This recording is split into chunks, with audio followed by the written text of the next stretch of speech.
because I wasn't hearing nothing. Okay. You probably didn't join with audio. Let me see. Oops.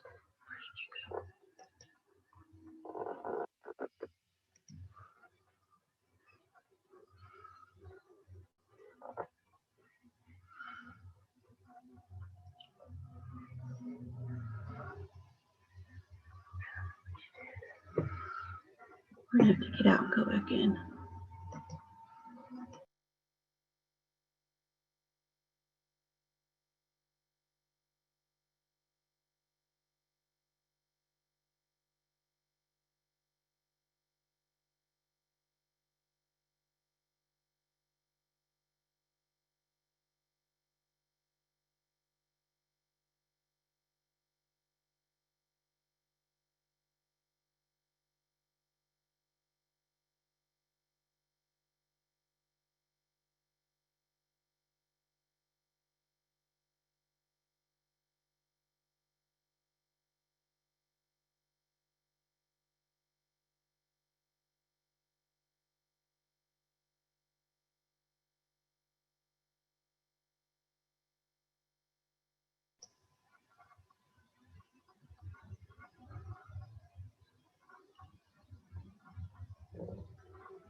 Joe's everything going okay? We about ready?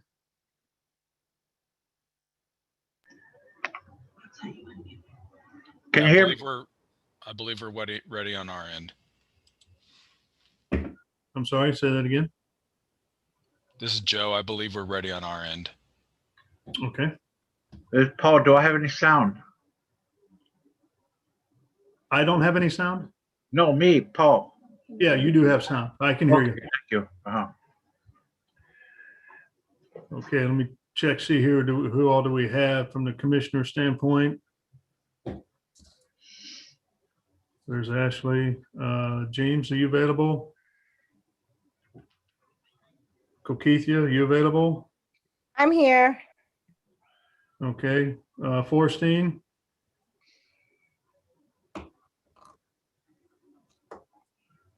Okay, so it looks like right now we're missing two. Yeah, I don't see her. Here she comes, and I think I just saw James jump on too. Okay, so it looks like we got everybody today. All right. Well, let's go ahead and get started then. Welcome to the April 2021 City Planning Commission meeting. I hope everyone is enjoying this last winter weather reminder today. We appreciate everybody being here as we hold our meetings virtually. The commission understands every project is important and we want to make sure we address them all with the attention that they need. However, we need to keep our meetings efficient. As such, we have implemented time limits for each of the cases. We expect 5 minutes for staff presentations, 20 minutes for applicant presentations, plus any questions by the commission. And then once we move to the public comment phase, please limit your questions and your comments to 2 minutes for individuals or 5 minutes from those representing a community association or larger group. The goal is really to be heard, but yet be brief. Our meetings follow the agenda posted last week. We'll go through the consent agenda items first, followed by the public docket. Cases will be heard in the order as posted on the agenda. And I'll try to do again this time around, enter into the chat session what meeting or what case we're actually listening to it at the current time. So you can watch for that as well. Just another reminder, the city is updating the comprehensive plan with the new one called the KC Spirit Playbook. There's a lot of information being passed on now, and a lot of things, good things are happening. So please stay informed and provide any input that you have online through playbook.kcmo.gov. I believe there's another, because we're kind of a partner with the Municipal Arts Commission, I believe there's another call for artists to showcase their talents at the airport. Tyler, is there, I don't recall where, people can get more information on that. Do you have that handy? If not, that's okay. I don't. I should, but if you type in Kansas City Art Airport, it'll pop up, and there's a lot of great information there. Okay, perfect. Thank you. I'll put it in the chat. Okay. So as we get started, I ask staff to briefly provide some ground rules for us and instructions for all of us to ensure minimal disruption during the meeting, as well as maximum clarity. So Joe, do you mind going through those ground rules, please? Yeah, everyone in attendance right now is in one of two categories. You're either a panelist or an attendee. Right now, the panelists are just staff and the commission. As we begin to call cases, if you're a member of an applicant team, as soon as the case is called, please raise your hand. If you want to be promoted over to a panelist position as part of the applicant team, I will do so at that time. If you are a citizen wishing to testify on a project, whenever the staff begins their presentation, please go ahead and raise your hand, and that way we know to also promote you over to a panelist when the chair calls for the public hearing. The main difference between the attendee and the panelist is that with a panelist position, you can be heard and be seen if you choose to share your video. Please make sure you are unmuted when you try to speak as soon as you're called. And if you are listed as a panelist, whether it's for a case that you're on or you're a commissioner or staff member, just remember to make sure you're muted unless you're speaking. And that's it, Mr. Chair. Okay, thank you. So with that, let's go ahead and start with our consent agenda docket. And let's go ahead and begin with those cases that will be continued to a future date. Thank you. So we have several continuances. Docket item C2 is the first one. It is case number CPC 2021-00022. It's a request for a project plan in Hunt Midwest Business Park. Staff is recommending continuance of this one to May 4th without fee. Next one is docket item C5, case number final plat 2021-00007, which is for Hunter's Glen second plat. Staff is recommending continuance to May 4th without fee. Docket item C6, case number final plat 2020-00040, which is Fountain Hills 12th plat. Staff is recommending continuance to May 4th without fee. Docket item 2 is case numbers CPC 2021-00. Hold on, Joe. Let's just go through the consent agenda items first, please, Okay, and then we'll go gotcha. to the regular docket. Does that work? Yeah, that's fine. And I listed off all the continuances on consent. Okay, yeah, so C2, C5, and C6, I believe, are looking to be continued, and all of them to May 4th. That's right. Okay, so is there any questions from the commission about these continuances? Seeing none, how about, is there anybody from the public that would like to speak on the continuance of consent agenda items C2, C5, and C6?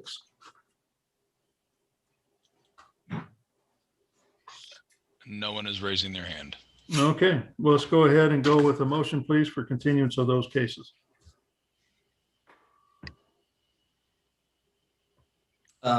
Move to continue item C2, C5, and C6 as stated in the docket. Second. Okay, we've got a motion and a second. Lisa, can you take roll call, please, on that motion? Commissioner Allender, Aye. Baker, Aye. Leaf, Aye. Proud, Aye. Enders, Aye. Hill, Aye. Rojas, Aye. and Sadowski. Aye. Okay, so it looks like the motion passes to continue docket items C2, C5, and C6. So let's go ahead and open it up for the rest of the consent agenda items for hearing of those. Okay, the first one is docket item C1, case number CPC 2020-00199. This is a request to approve a project plan for Green Hills Plaza Lot 4, located at the corner of North Green Hills Road and Northwest Berry Road. Staff is recommending approval with conditions. Docket item C3, case number final plat 2021-00008. This is a request for approval of a final plat to create 26 single-family lots in Summerbrook 9th plat, located at the southeast corner of Northeast 112th and North Arlington. Staff is recommending approval with conditions. Docket item C4, case number CPC 2021-0040. This is a request to approve a project plan for Collision Works Martin City, located at 205 West 135th Street. Staff is recommending approval with conditions. Docket item C7.1 is case number CPC 2021-00015. This is a request to approve a project plan located at Missouri Highway 152 east of North Booth Avenue to allow for commercial uses known as Valley View. Docket item 7.2, case number final plat 2021-00002. This is a request for a final plat for the same project known as Valley View. And docket item C8, case number CPC 2021-00003. This is a request to approve a project plan to create 39 lots for single-family residential uses in Post Hill Phase 2, located on the east side of Northwest Skyview between Tiffany Springs Parkway on the north and North Ambassador on the south. Staff is recommending approval of this one with conditions. And Mr. Chair, we do have one correction to docket item C7.2. Staff would like to remove condition 30 on that one. And that's actually C7.1. My apologies, the project plan. Okay.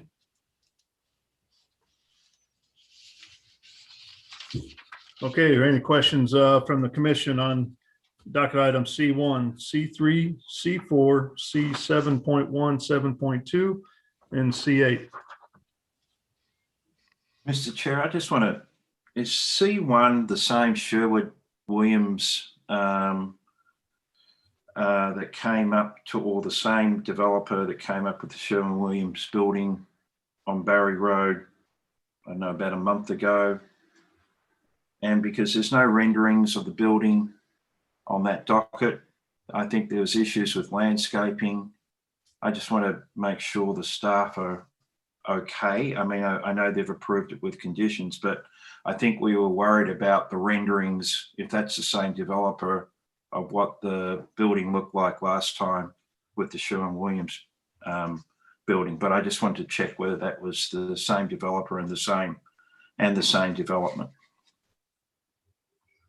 Mr. Chair, I can respond to that. Olafo Agbaji. Yes, it is the same developer. Sherwin-Williams is on lot 3. This is proposal for lot 4. And I think the applicant has raised their hands. Ms. Jensen is on the line, so we can hold approval of this and probably discuss it further. She has one condition she'd like to discuss further. So we can hold this off the approval list. Okay. Any other questions from the commission? And I guess for me, I'd just like to confirm on docket item C7.1.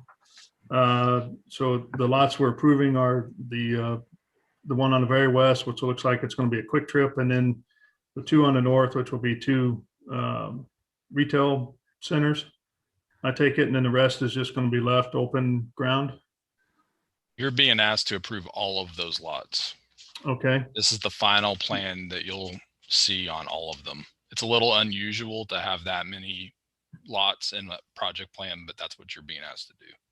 Okay, but in the, I think we got some plans for some of the lots, but not the bigger one on the southeast side. Lot 4. Right. Is that correct? So, I mean, you have site plans for all the lots. What you don't have, I think, are elevations for all the buildings because some of the tenants are not known at this time. okay. And I don't know, And- Zach, you might jump in. Go Yeah. ahead, Zach. And staff has met with the applicant regarding those future elevations of some of the buildings. They're kind of up in the air in terms of who the tenants may be in the future.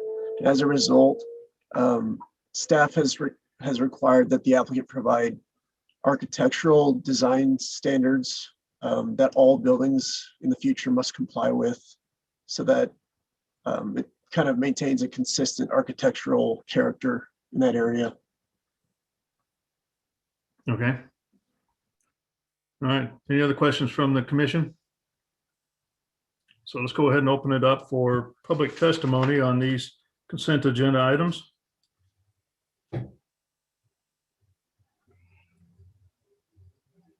I'm promoting Patricia Jensen over. She's had her hand raised. Okay.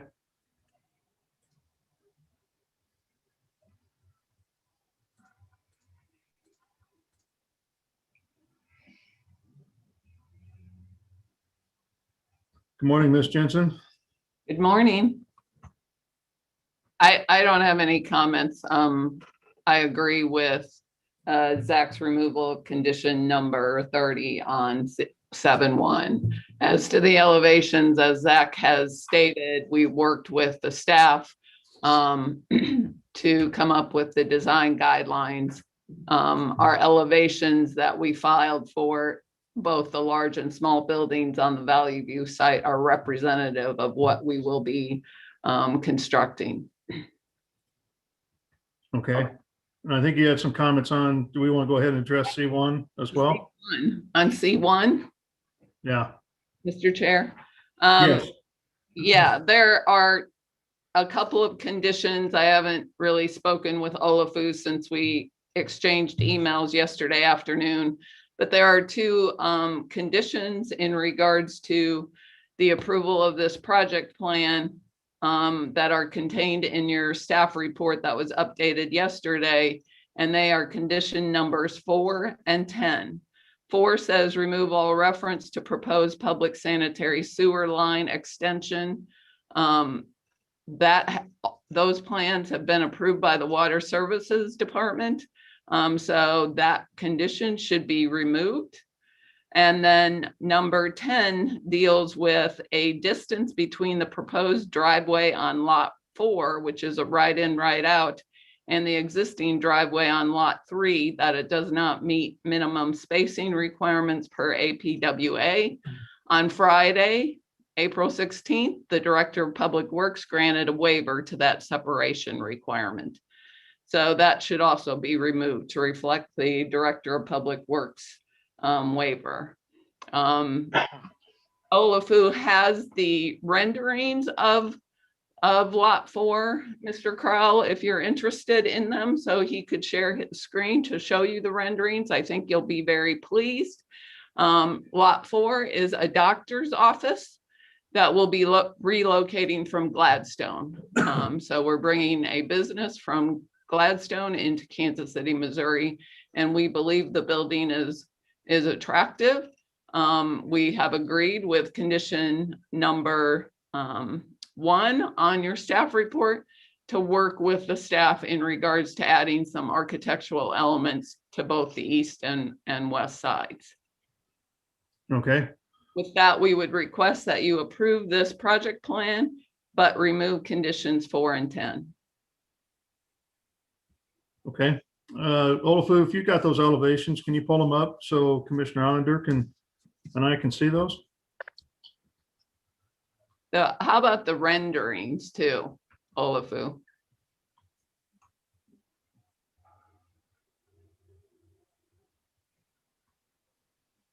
Can you see my screen? Yes. Okay, so that's the location just off North Green Hills Road and Northwest Berry Road. Again, this is lot 4. The Sherwin-Williams was located on lot 3. This is the proposed building on the site, and this is the existing Sherwin-Williams building. So this is the elevation, and the primary material that was presented with this elevation is just gray ethos and a lighter ethos with wood accent, and the wood accent goes just around the parapet. So my condition number 1 on the staff report, which is a correction, states that the architecture of the building be revised per staff and CPC recommendation prior to issuance of building permit. And again, staff wants to see additional material along the base of the building, which is either brick or stone. And we want to carry it about halfway on the east side, which means, you know, based on the view going west on Berry Road, you just carry it a little further down on this side. And then we want to carry it on the west side. And once you see the rendering, you see why I made that request. So this is looking at the proposed building, not kind of southeast. This is the west elevation that I want this treatment carried completely, because this is going to be exposed to the drive. And this is the front of the building. This is looking a little further back from Berry Road. The building is kind of recessed, so there's a great change with retaining walls along the parking area. This is the same view looking kind of south westward. And this is the same elevation with the west side. So when you come into the parking lot, and due to the fact that this is all open, I'd like to have that treatment carried along the west elevation. So those were the renderings. What happened was they were discussing with long range planning, and this ended up getting sent to John DeBush and was not uploaded to the system. So I was able to get them when we met last week. That ends my presentation, Mr. Chair. Okay, thank you. So, Olafu, can you reference where this revised staff report is? Was that emailed out to commissioners? Yeah, the revised staff report was emailed out by Lisa yesterday. I've got a copy in front of me.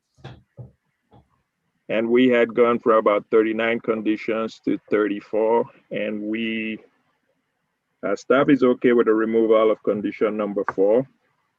And I will leave condition number 10 up to Ms. Lowe, as that's an LED correction. And sorry. That's okay, Commissioner. Sorry about that. This is Stacy Lowe with Land Development. I have not yet seen the revised staff report. It was not provided to me via email, so I can't comment on what the language is in condition number 10. My assumption is it's the plan correction that was previously shown as item number 14 in the staff report the commissioners were provided with the docket on Friday. That correction will be removed once revised plans are submitted per the standard protocol for all corrections on these reports. If the commission chooses to remove it today based on the information they've already received regarding the waiver from the Director of Public Works, that's also acceptable, but I already plan on removing the correction when revised plans are submitted. Okay. Mr. Chairman, I would prefer you remove it today so it reflects the recommendation and what the Director of Public Works has done. There's no need to require us to submit a correction with the distance when we have the approval of the Director of Public Works. Yeah, I just want to be very clear so the commission and all applicants understand is staff physically cannot remove something until a resubmittal occurs. So that's why Stacy hasn't done it and can't do it yet. I would like the commission to remove it, and then we'll deal with it as the resubmittal occurs.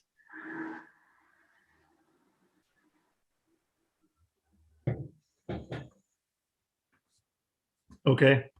All right, we'll talk about that amongst the commissioners. And then, Mr. Chair, I've got another question. Landscaping also was in question that doesn't meet the requirement. Can we talk to that? Olafu, can you talk to that a little bit? I did want additional plantings. Can you still hear me? Yes. Yeah. But again, this site has, I want to say about 4 utilities along the front. So just like the Sherwin-Williams, when we went, I walked the site and it was hard to try to get overstory trees. So what I'll do, like I did with the Sherwin-Williams, is try to see where we can get additional plantings. But it's hard to put anything along Berry Road I think there were 4 utilities, and they added another water line, which makes it more complicated. And I'll let probably the applicant can talk to that. So it's hard to get all the landscaping, especially the street trees and the required sizes along that along the buffer between Berry Road and the property line.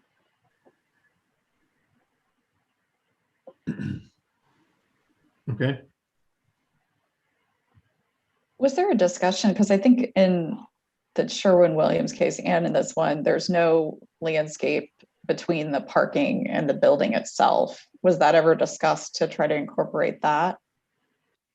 I can share my screen. There is landscaping. It's just that we couldn't get as much as I was looking for in terms of, I'll share my screen just to show you the, so if you can, so there's landscaping. This is the Sherwin-Williams building. There's landscaping. I wanted more. I wanted it staggered. We were trying to block the door, and we couldn't get additional landscaping anywhere. Because as we come in, this is not a clear picture, but there are multiple utilities. I want to say 4 plus an additional one. Which building is the Sherwin-Williams? We can't see your cursor. Right here. The one to the left. Olafu, can you bring up our landscaping plan on the project plan? I didn't upload this, so. Well, I did not include the landscaping on here. So. The landscaping plan on the project plan has significant landscaping both along Berry Road and along in front of, in fact, I count 9 street trees along Berry Road. I can try, just give me a minute. So. And then to the west of the site, there are to the east of the site, there's significant trees. Andrew Danner is on. If you would promote him, Joe, he can speak to all the landscaping.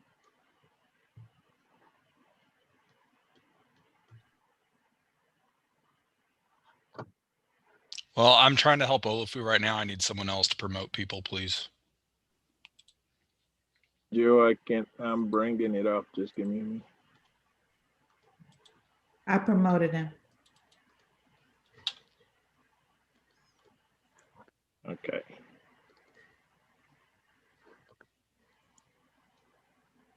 Does everyone see that? Yes. Oh, thanks, Joe. Andrew, you should be on. Yeah, I just had to unmute myself. Mr. Crow, I do agree with you that Sherwin-Williams corporate store for their commercial store, which we put in overall plan, the long-term Kansas City plan shows B4 for this, even though we rezoned the front B3-2. It was their corporate store and what the requirements were. It's not the most beautiful building in the world, but I think, as you can see by what we did with our storage facility, we do build quality product in the Northland and have for many, many years. I think this project, as far as with the doctor's office, is another great addition to Platte County school districts for taxes, along with Kansas City earning tax for bringing new businesses to the city of Kansas City. This site, it was a very, very challenging one. If you guys go back to our original planning, Olafu, and he can attest to this, never ever thought we would build on this side of the site. So he made us keep 2.5 acres worth of trees that we could not mass grade when we did our original plan, and that cost us quite a bit of additional monies to redo when we started building on this side. As you can see, everybody can see when you drive by, we haven't done anything with the hard corner. We put over 30 foot of fill in some of these places. We still sit about 10 feet below the road, and we feel that we have significant landscaping and trees. We worked with the church next door to get a grading easement to help lower the burn there for their visibility and ours. We also talked with them and discussed the landscaping along the east side, as you can see, between the buildings. We also have trees along the back and the front. We have a significant ADA ramp because of the grade with the switchback that we have to deal with, which is part of the reason for the right in, right out. But we did give up a full access. We felt the right in, right out was better for the overall community there. And the building, obviously, we're happy to put some stone or brick along the side. This is what the doctor himself designed with the architect that they thought was really nice. The doctor's going to own this after we're done doing the build-a-suit for him. And so he was happy, but we're happy to add some stone or brick alongside after this. But I do think the landscape on this one is significantly improved from what we were able to do, as Olafu pointed out, with Sherwin-Williams. And I think this product is a very clean, nice one. And I don't want anybody to think we try to intentionally build things that are not aesthetically pleasing, because it's not the case. Okay, thank you. Does that answer your question, Commissioner Sadowski? Yeah, I think so. Mhm. Okay. Any other questions from the commission? So I just want to be clear then, with the new 9 on the front of Barry Road, then is that still meeting the landscaping and screening standard? Is that now meeting the landscaping and screening standards? Yes, it is. Yes. Okay, Yes. right. Okay. Thank you. Any other questions from the commission regarding these consent agenda items? Okay, is there anybody else from the public, Joe, that'd like to speak on these consent agenda items? No one's raising their hand. Okay.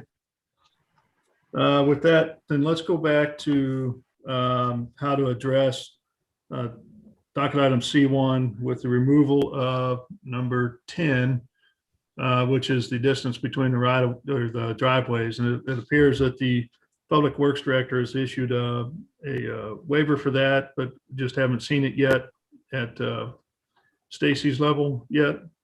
Mr. yeah. Chairman, yes, Stacy has seen it. She was copied on the email on Friday. Olafu has the email he can bring up if he needs it. It reads, it's from David Miller, and it states, Patricia, the waiver is now granted. As a result of dialogues with Public Works staff, Public Works Director Shaw, and his discussions with Councilwoman Lohr, the waiver is now considered approved, and you may proceed with the aspects of the project that required the waiver. And that was 10:42 a.m. on Friday. The waiver was provided significantly after the deadline for any CPC staff reports for this meeting. That's why we did not have time to accurately reflect it in the staff report that was sent out on Friday. Okay. So it sounds like it's there. It just needs to be, the application needs to be resent showing this, that it's okay.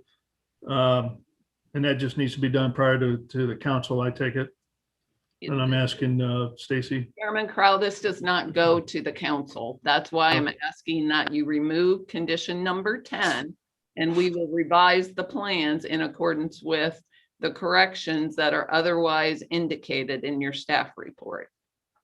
If there are other corrections indicated in the staff report, I see no reason that this one can't be addressed at the same time as those.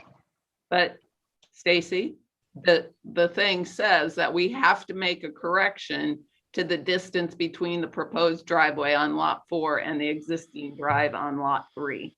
Okay, let me jump in. I'm getting a little. I don't want to get in the middle of an irritated by this. argument here. Yeah, Stacy physically cannot. She's saying she agrees it's going to be removed. She understands the Public Works Director has agreed to the waiver, but she physically can't remove it on Friday, yesterday, or today. If you want to ask the commission and the commission wants to remove it, that's fine, but Stacy's going to do it anyway when you resubmit.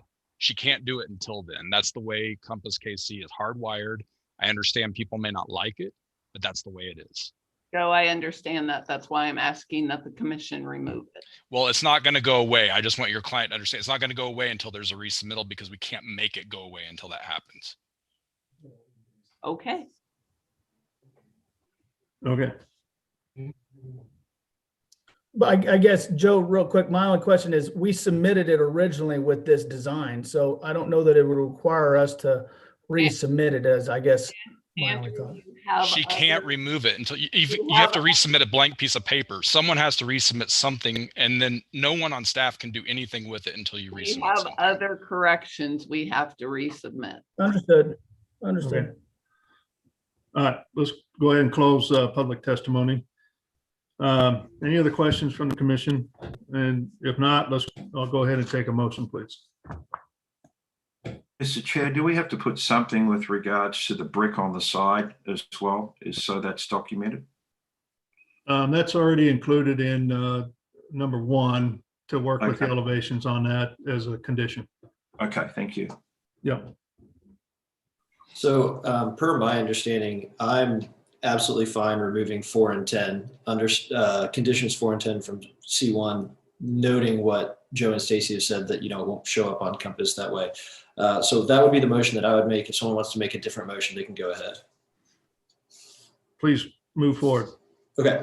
Move to approve consent items C1, C3, C4, C.1, C7.1, 7.2, and C8, removing condition 30 from C7.1 and removing conditions 4 and 10 from C1. All other conditions as stated in the staff reports. Second. Okay, I've got a motion and a second. Lisa, can you take roll call, please, on that motion? Commissioner Allender, Aye. Baker, Aye. Beasley, Aye. Crowe, Aye. Enders, Aye. Hill, Aye. Rojas, Aye. and Sadowski. Aye. Okay, so it looks like the motion passes 8-0 on those consent agenda items Thank you. and their conditions as stated in the discussion here. Okay, let's go ahead and move on to our regular docket items, beginning with the cases that are planned to be continued. All right, the first continuance is docket item 2, case number CPC 2021-00009. This is Corporate Circle Apartments located at Tiffany Springs Parkway and North Ambassador. Staff is recommending continuance to May 4th without fee. Docket item 3 is case number SUP 2021-00004. This is a request for a special use permit for a short-term rental at 2539 Cherry Street. Staff is recommending continuance to May 4th without fee. The next one is docket item 8.1, which is case number CPC 2020-00124. This is a request to amend the Blue Ridge Area Plan in association with companion case 8.2 for a self-storage facility at 6301 James A. Reed Road. Staff is recommending continuance to May 4th without fee. Docket item 8.2 is case number CPC 2021-00044. This is a request to rezone the same property. Staff is recommending continuance to May 4th without fee. Next continuance is docket 10, case number CPC 2020-00058.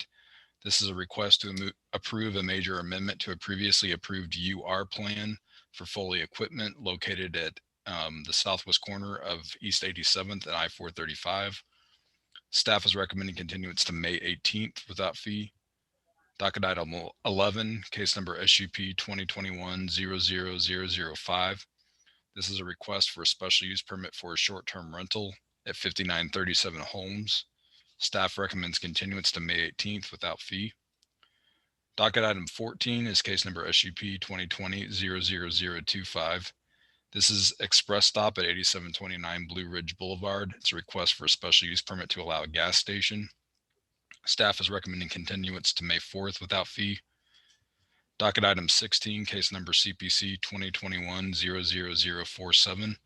This is a request to approve a rezoning from District B2-2 to District UR to allow for a multifamily residential development located at East 63rd Street and Citadel Drive. Staff is recommending continuance off docket with fee. Docket item 17 is case number CPC 2021-00014. This is a request to approve a rezoning from District B3-2 and R1-R R-1.5 to District UR to allow for a multi-unit residential development known as Prospect Summit Homes at the intersection of East 23rd and Prospect. Staff is recommending continuance to May 4th, no fee. Docket item 18.2, case number CPC 2019-00065. This is 45th and Truce Mixed Use Project, also known as KC Outlook, located on the west side of Truce, just south of 45th Street. This particular case is a request for approval of a finding of blight and general development plan. At that location, staff is recommending continuance to May 18th without fee. Docket item 18.2 is a companion case. This is the rezoning to District UR to allow for the construction of 2 mixed-use buildings, including 100 residential units on the same property. Staff is also recommending continuance of this to May 18th. Docket item 19.2 is case number CPC 2021-00028. This is a request to approve a project plan for the Better Wash Car Wash located at the corner of Northwest Berry Road and North Hickory. Staff recommends continuance to May 18th without fee. And finally, docket item 20, case number CPC 2020-00205. This is a request to approve a rezoning to District MPD for the Tiffany Greens Master Plan project, which is generally located south of Northwest 108th, west of North Green Hills, and north of Northwest Old Tiffany Springs Road. The applicant is requesting continuance of this one to May 4th, and staff recommends without fee. And that's all the continuances, Mr. Chair. Okay. So with that, are there any questions from the commission about the continuance of docket items 2, 3, 8.1, 8.2, 10, 11, 14, 16, 17, 18.1, 18.2, 19.2, or number 20? I had a question about like 19.1 being a companion case. Do we want to? I read last month and don't have any information as to rezoning the 2008. So I would like, is there any way I can get any information so I know I have how to move forward with my life? Okay. Well, it looks like this particular docket item, which is number 16, is they want to continue it off docket, meaning it's not going to go forward with the City Planning Commission. They'll have to rework the things and then reapply for a future meeting. But as far as somebody to contact, you know who to contact about that particular case? Thank you. You bet.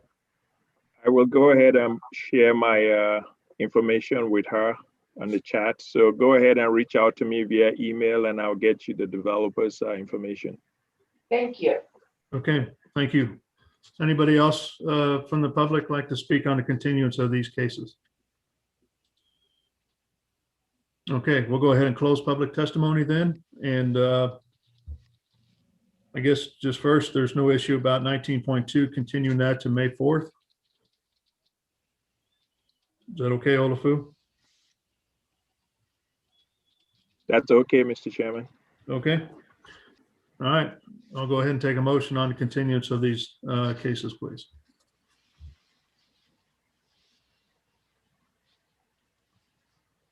Can do it. Chair, I move to continue docket item 2, 3, 8.1, 8.2, 10, 11, 14, 16, 17, 18.1, 18.2, well, I'll skip that one. 20 as stated in the docket, and then 19.2 continue to May 4th with no fee. Okay. I've got a motion. Do I have a second? Second. Okay, so I've got a motion and a second. Lisa, will you take roll call, please, on this motion? Commissioner Allender, Aye. Baker, Aye. Beasley, Aye. Crow, Aye. Enders, Aye. Hill, Aye. Rojas, Aye. and Sadowski. Aye. Okay, looks like the motion passes to continue those cases to a future meeting. So with that, let's go ahead and go back to docket item 1.1 and 1.2, and here we go with our regular cases, please. Docket item 1.1 is case number CPC 2021-00036. This is a request to approve a rezoning and an area plan amendment to change the zoning of the property at 2200 Mini from R6 to B1-1 to allow for a restaurant use on the property. Docket item 1.2 is a companion case. This is a request for, okay, this one is should be the request for the rezoning. I'm sorry, these legal ads are exactly the same. And the first one is the request for the area plan amendment. Shoewood is the staff planner. Morning, everyone.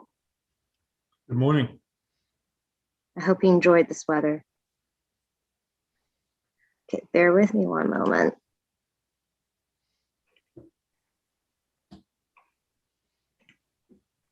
As Jill stated, this case in front of you is a rezoning without plan with a companion case for the area plan amendment.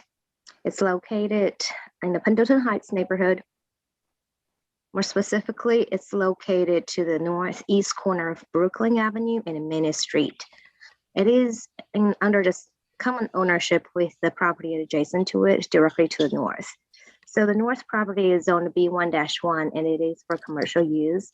The property that is request is zone R6.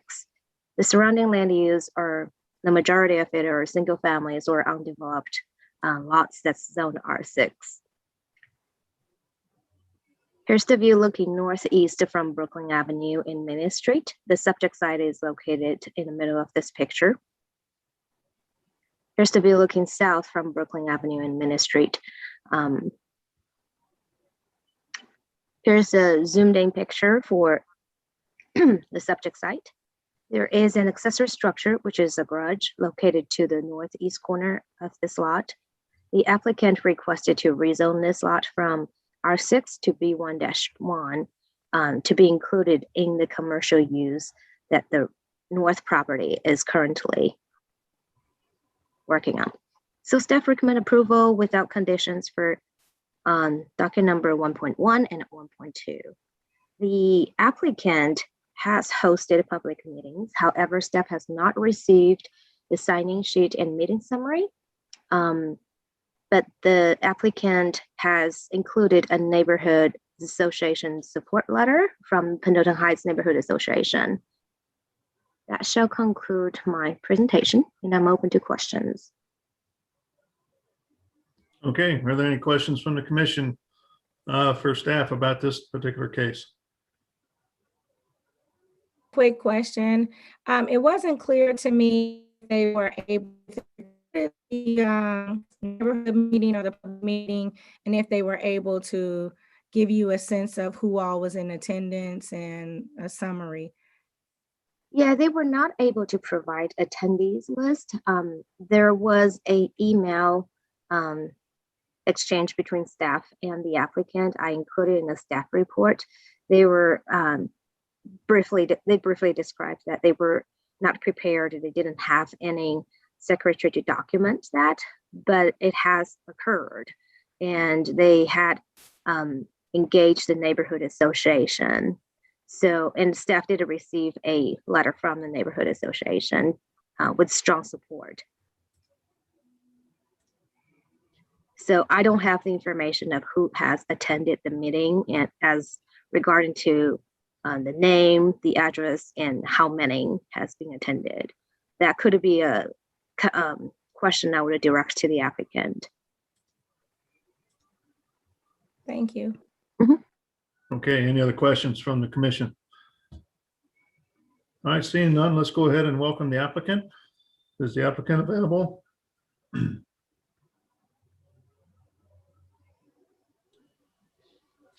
Leland Berman, I believe. I'm promoting Leland now. Okay.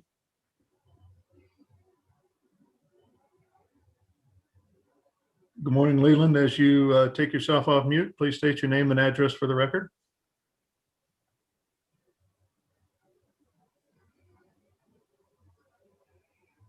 Looks like you're off mute.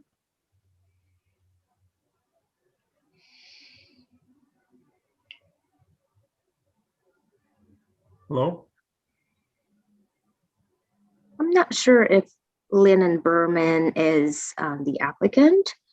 The applicant listed on the application is Patrick Frank, and that has been the applicant that staff communicated with. And I do not see him on the, oh, maybe. Yeah, I see Patrick Frank. I'm going to promote him to the panelist.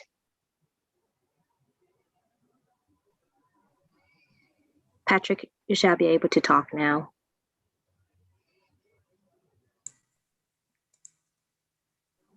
Hi, can you hear me? Yes. Okay, this is Patrick Frankie.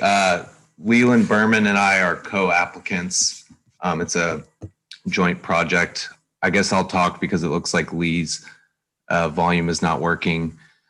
So in regards to the sign-in sheet question, so there was a public meeting that was hosted nearby. It was a Zoom meeting and the secretary was not in attendance. And so there was not a roll call sheet.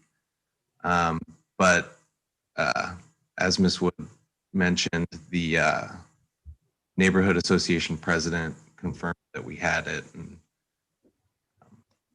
but we don't have information regarding the exact attendance. Is that something you can get? We can reach back out to Chris Binkley is the name of the president, but we have already asked for that and did not sound like there was any recording of the meeting. And it looks like Lee is trying to talk, but Lee, we can't hear you. So you might just try unplugging headphones. Oh, are y'all able to hear me now? Yes. Yes. The meeting was held across the street at PH Coffee.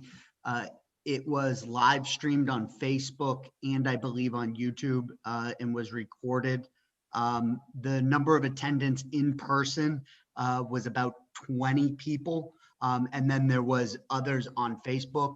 The secretary was sick and had the sign-in sheet and didn't bring it. That was a complete goof on our part for not checking for that. But the meeting did happen. It is fully recorded. The presentation and the questions and comments were all recorded. Okay. Is there any questions from the commission for the applicant?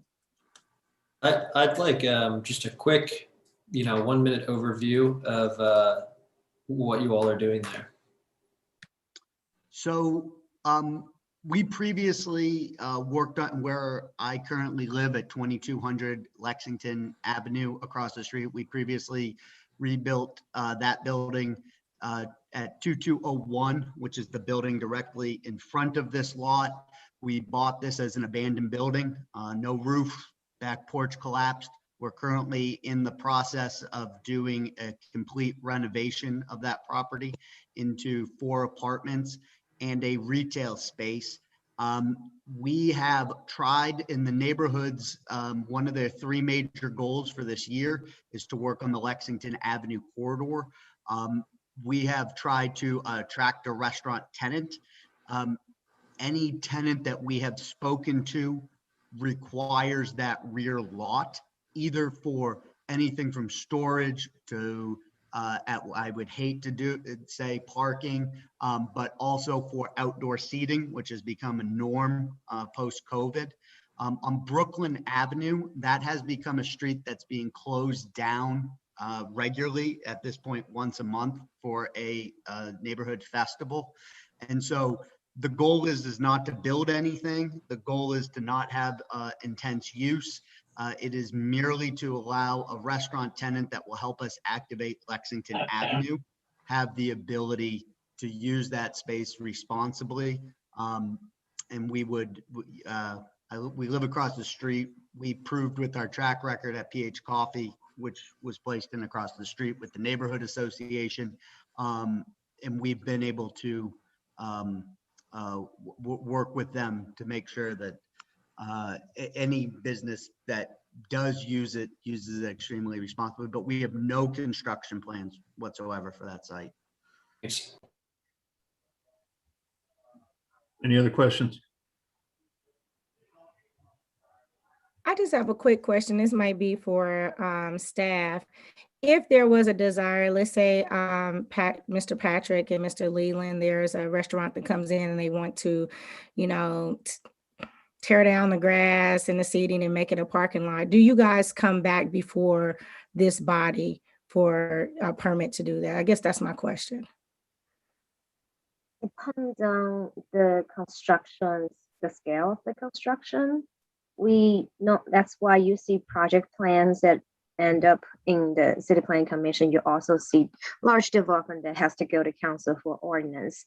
So it's really hard to say what they're trying to do in the future, but when you do allow a rezoning from R6 to B1 category, theoretically, if they comply with the code, when the use is allowed and the scale is small, they're just subject to permitting.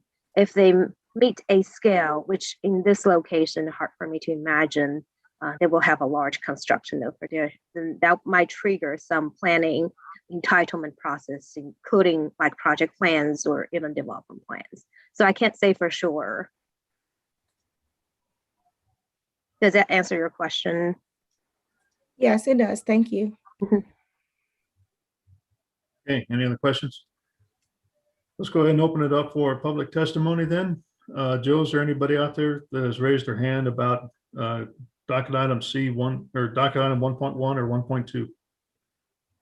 1.2? Tim Ford, I'm promoting Tim now. Okay.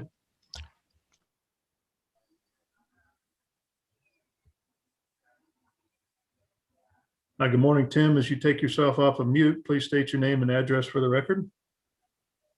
Yes, my name is Tim Ford, and I live at 514 Brooklyn Avenue in the neighborhood. And I know both Lee and Pat both, and I've also spoken to them about putting a restaurant facility in their building. One of the big issues is because of COVID, any person putting in a restaurant that doesn't have any kind of outside seating is a high-risk business. And so in speaking with them, going through this, the need for some outside seating is critical for the size, the investment it would take to put in a restaurant facility in that location.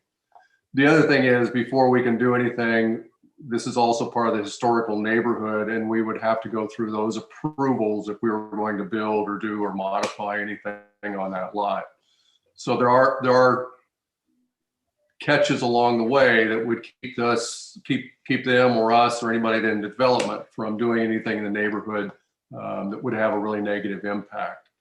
But if you look in our neighborhood, in our area, there's a real lack of a facility to service this neighborhood and this area in the Northeast. So it's a critical development space as we continue to improve the Lexington corridor and the Northeast. So as neighborhood and representing several family members here that also have property, we're really backing this change of use for that property. Okay, thank you. Joe, is there anybody else that's raised their hand? No, Mr. Chair. Okay. With that, we'll go ahead and close public testimony. Anything else you'd like to add, applicant? Just thank you for your time. Much appreciated. Do we have conditions on this case?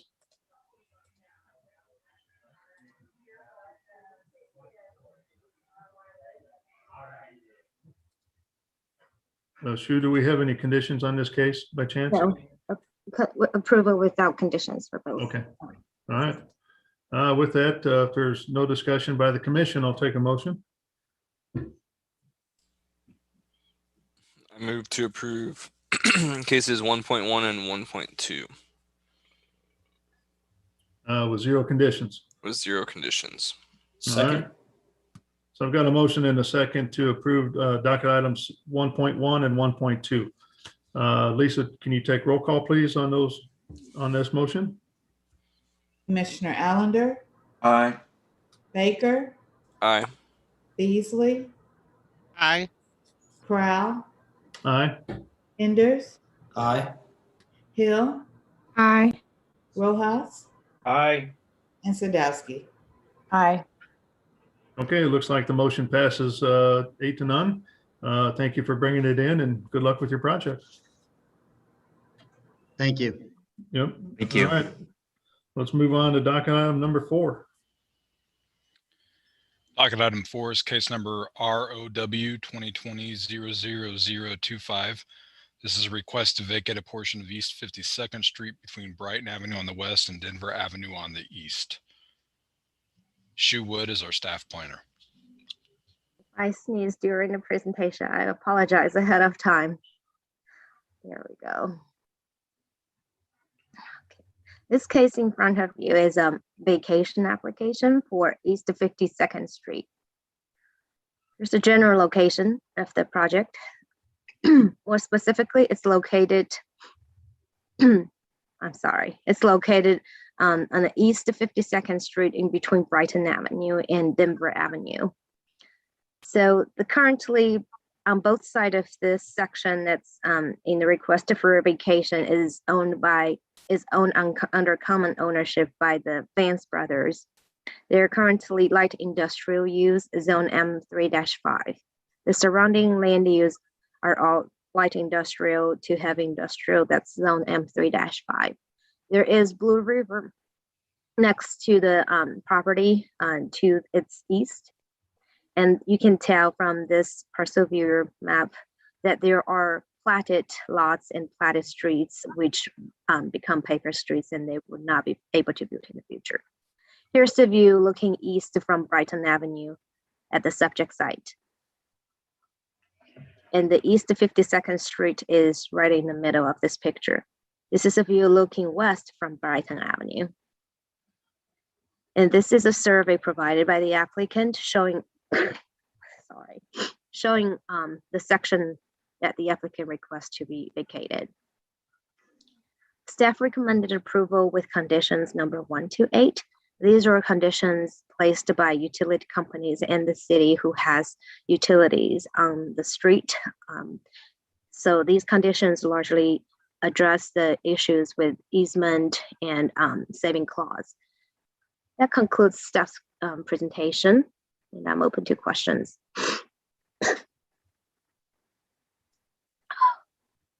I'm hoping you get to feeling better first. Allergy, I apologize. Is there an actual house address for this case?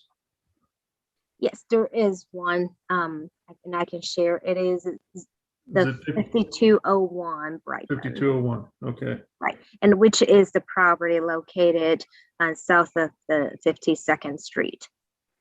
And Okay. it's also a property, one of the properties that's owned by Vince Brothers. Sure, okay, thank you. Mhm. Any other questions for staff? Just one clarifying question. I think in a staff report, it says that the right-of-way provides access to only one property owner, which is the Vance brothers. But it goes on to say it's the city's responsibility to maintain. So once the vacation, if it's approved, is that responsibility to maintain it is transferred to the Lance brothers, or is this something that the city is still responsible for? So staff's understanding is once the ownership is transferred from the city to the Vance Brothers, then all the maintenance, the cost associated with it becomes Vance Brothers, because essentially it is their property. And Joe, correct me if I'm wrong, that's my understanding for vacation applications. I believe that's correct. I believe so. And so go ahead, sorry.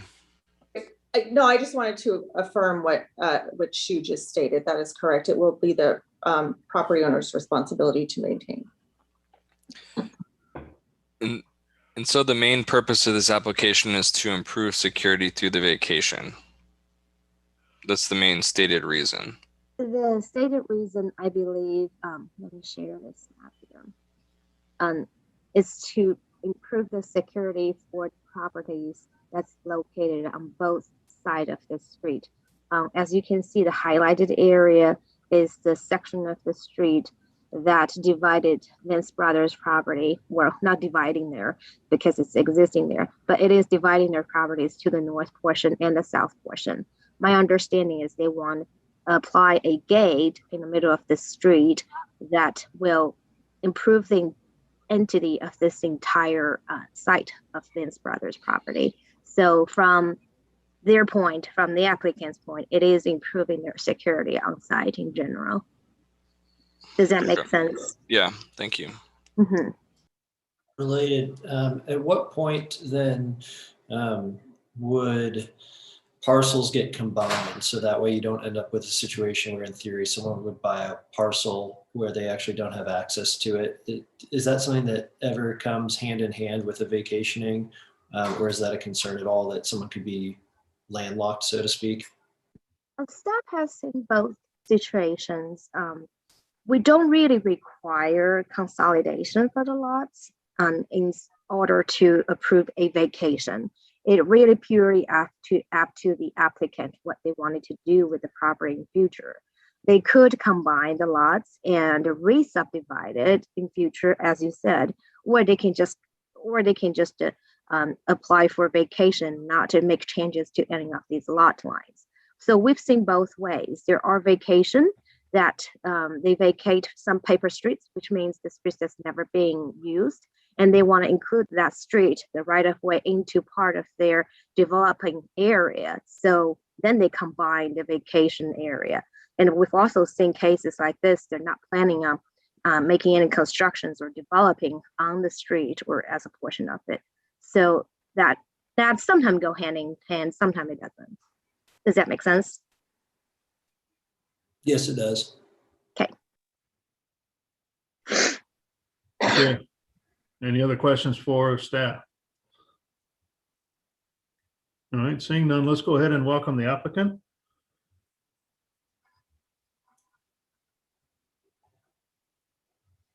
Applicant, welcome. I've promoted Kevin. I believe, Kevin, you can speak now, and he's the applicant. Kevin Norhus. Yes, I'm here. Can you hear me? Yeah, good morning, Kevin. Please state your name and address for the record. Okay, it's Kevin Norhus. I'm the compliance director for Vance Brothers. We're at 5201 Brighton Avenue in Kansas City. And President Tim Vance is with me. All right. Anything you'd like to state about this particular case as to why you need this vacation? Yeah, I believe you've seen the map. We do want to have the vacation request so we can expand our security perimeter. Kevin has a slide that I know he has sent to Ms. Wood that might explain this a little better if we can share it. Okay. If that's possible. All right, Shu, do you have that slide by chance? I do have it. I received it yesterday afternoon in an email, but I don't have it in the PowerPoint. And I believe I told Kevin that he can share his screen if he has any materials he wants to share with you guys. So Kevin, Okay. do you have it with you? Yes, I'm looking for where to share screen. I'm not seeing it here. There should be a ribbon at the bottom. Oh, there it is. There you go. I see it. I see it. Okay. There we go. Okay, can you all see where we're at here? Yep, got it. Okay, so you can see the property here is already a dead end as it stands now. But the blue line is where we'd like to put the gate, and that will allow us to have 4 buildings, 2 on the north side of 52nd and 2 on the south side of 52nd. And when the gate is closed, would be inside the perimeter. And the addresses of those buildings are 5050 East 52nd Street. That's on the north side. Kevin's got the cursor on it. The next one is 5151 Quincy. That's to the east. And then going south of 52nd Street, we have 5201 Quincy. And then there's another building to the southwest of that. You need to go farther down, Kevin. Right, yeah. That does not have an address. That's a production building that's never had an address. In addition, we have outside storage of equipment and steel. And those, so we'd like to be able to better secure our property with this gate that which would be closed many nights of the year. Some nights during the summer, it would open and close as operations go on. All winter, it would be closed at night, and on weekends, it would be closed. So it would be a great help to us to better secure our property over the years. We've been here for 50 plus years. We've had our share of instances of theft of vehicles and equipment, and this would help us minimize that. So if you have any other questions, we would be happy to answer those. Okay, thank you. Are there any questions from the commission to the applicant? Quick question. Why not vacate a lot of the other streets that are dead-ended in the property? Because you just have 52nd Street, but do you own all of Quincy Avenue along that stretch, and then also Denver Avenue? Well, Denver Avenue, I think used to exist, but I've been here since 1975, and Denver Avenue was not there then. Though I've heard stories of houses east of our property along the river, but I never personally saw them. So in my experience, Denver Avenue has been a paper street for a really long time. In the mid to late 70s, we received vacation of Quincy between 52nd and 53rd. Okay, so that one's already vacated. That's already vacated. Since that time, we've acquired the buildings on the north side of 52nd Street. So that's why they weren't vacated. That wasn't vacated back then. In essence, Quincy Avenue north of 52nd is about 100-foot long part of our parking lot in essence, and has been for many years, and it dead ends into some trees. And then there's the city property, the right of way from the Blue River widening that it runs right into. So we just we kept it simple. 52nd Street is the main entrance in. And on the question about maintenance, we are an asphalt manufacturing and contracting company, so we will have no trouble maintaining 52nd Street. It's what we do. Mr. Chair, I have a quick question. Go ahead. Mr. Vance, I am excited about you doing the gating. I was just curious, are you planning on doing any other improvements related to security? And I think the main thing that comes to my mind is, are you doing any additional lighting or signage? Well, we already have lighting. The buildings have lighting on the outside of them. We just in the last year, we've installed security cameras for this complex. So we just did that. The place is pretty well lit. I mean, starting about this time of year through October, we're open 24 hours a day for the 5 business days of the year. So we have people around. The security gate's really more for when we're not around during the off season and on weekends. But I don't have any other plans for lighting at this time, but we would certainly consider it. I appreciate you telling us what you have done, though. That helps us get the full picture of your statement of improving your security, because you already have the cameras and stuff up. So thank you for that information. Thank you. Okay, any other questions for the applicant? All right, seeing none, let's go ahead and open it up for public testimony. Joe, is there anybody out there that's raised their hand?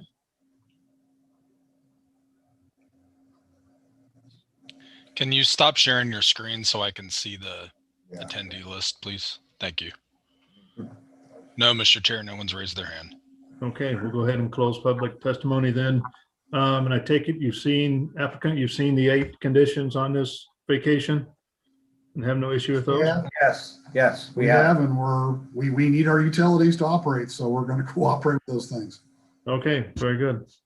So with that, commissioners, if there's nothing else, I'll take a motion, please.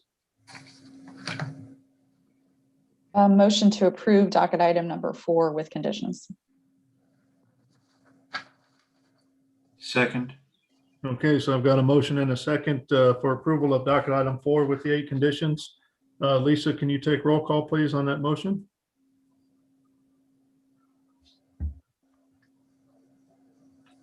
Commissioner Allender, Aye. Baker. Aye. Beasley, Aye. Crowell, Aye. Enders, Aye. Hill, Aye. Rojas, Aye. and Sadowski. Aye. Okay, it looks like the motion passes 8-0 for the vacation of the alleyway or the street there. Appreciate you coming in and good luck with your project.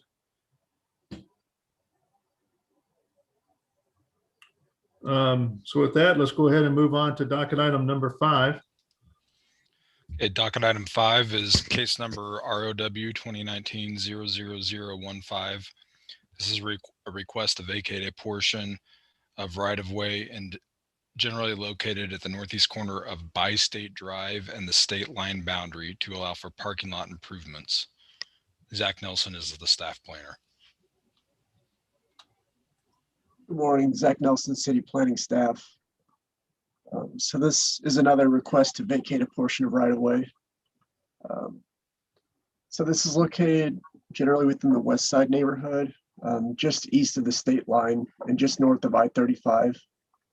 And a little more specifically, the specific area requesting to be vacated is just south of Bi-State Drive, shown in this picture in the yellow circle. So there's a commercial building to the south. And then the area to be vacated, there's a portion of existing parking lot that's within the right-of-way. And so this vacation is sort of just kind of a cleanup. It'll clean up the property lines and allow the property owner to the south to legally maintain and use their property. So this is looking generally southwest, and the area to be vacated is kind of these front parking spaces here. And there's quite a bit of grade change in this area as well, as you can see. So this is the site plan. It shows the specific area to be vacated.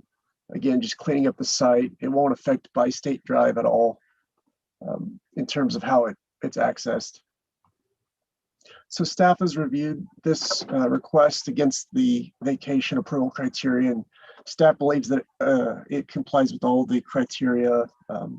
Bi-State Drive isn't on the major street plan. It won't result in any dead-end streets or alleys, and it won't limit access or reroute Bi-State Drive at all. And so as a result, staff recommends approval subject to the 2 conditions in the staff report. And that concludes my presentation, and I can answer any questions that you might have. Okay. Any questions from the commission regarding docket item number 5?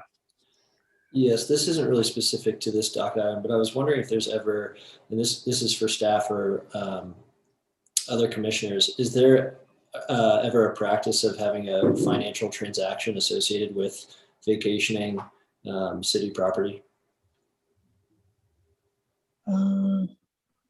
Not to the best of my knowledge. In my experience, there might have been in the past, but I mean, I imagine there could be like a slippery slope where you don't want to incentivize the city to get rid of property, but I was just curious if that ever occurred. Yeah, not to the best of my knowledge. That's a good question, though. Yeah, I think it depends on the actual property itself, but if you're vacating something, that means the city is not maintaining it, and the actual applicant or the one taking over that piece of ground gets to maintain it. So it's kind of a swap in some ways, but I think it varies from property to property. Okay, any other questions for staff on this vacation? Okay, seeing none, let's go ahead and welcome the applicant. Is the applicant available? Zach, who's the applicant on this one? It is Kyle Furden. Applicant, anyone listening as an attendee, if you're the applicant, please raise your hand when staff's giving the presentation so I can promote you over at that time.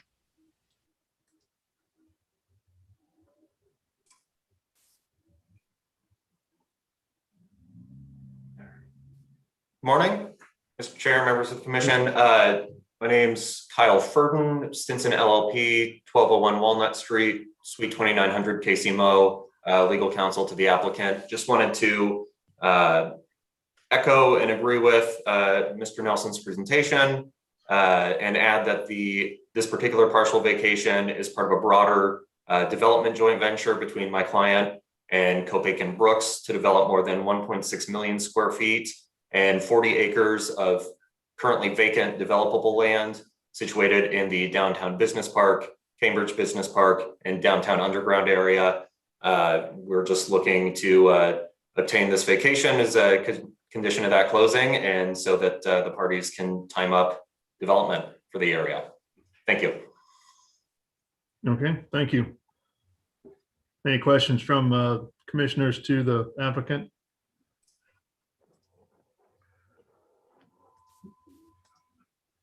See, we have two conditions on this. Do you understand those and you're okay with those? Yes. Okay. All right, so let's go ahead and open it up for public testimony. Is there anybody out there that from the public that would like to speak on docket item number 5?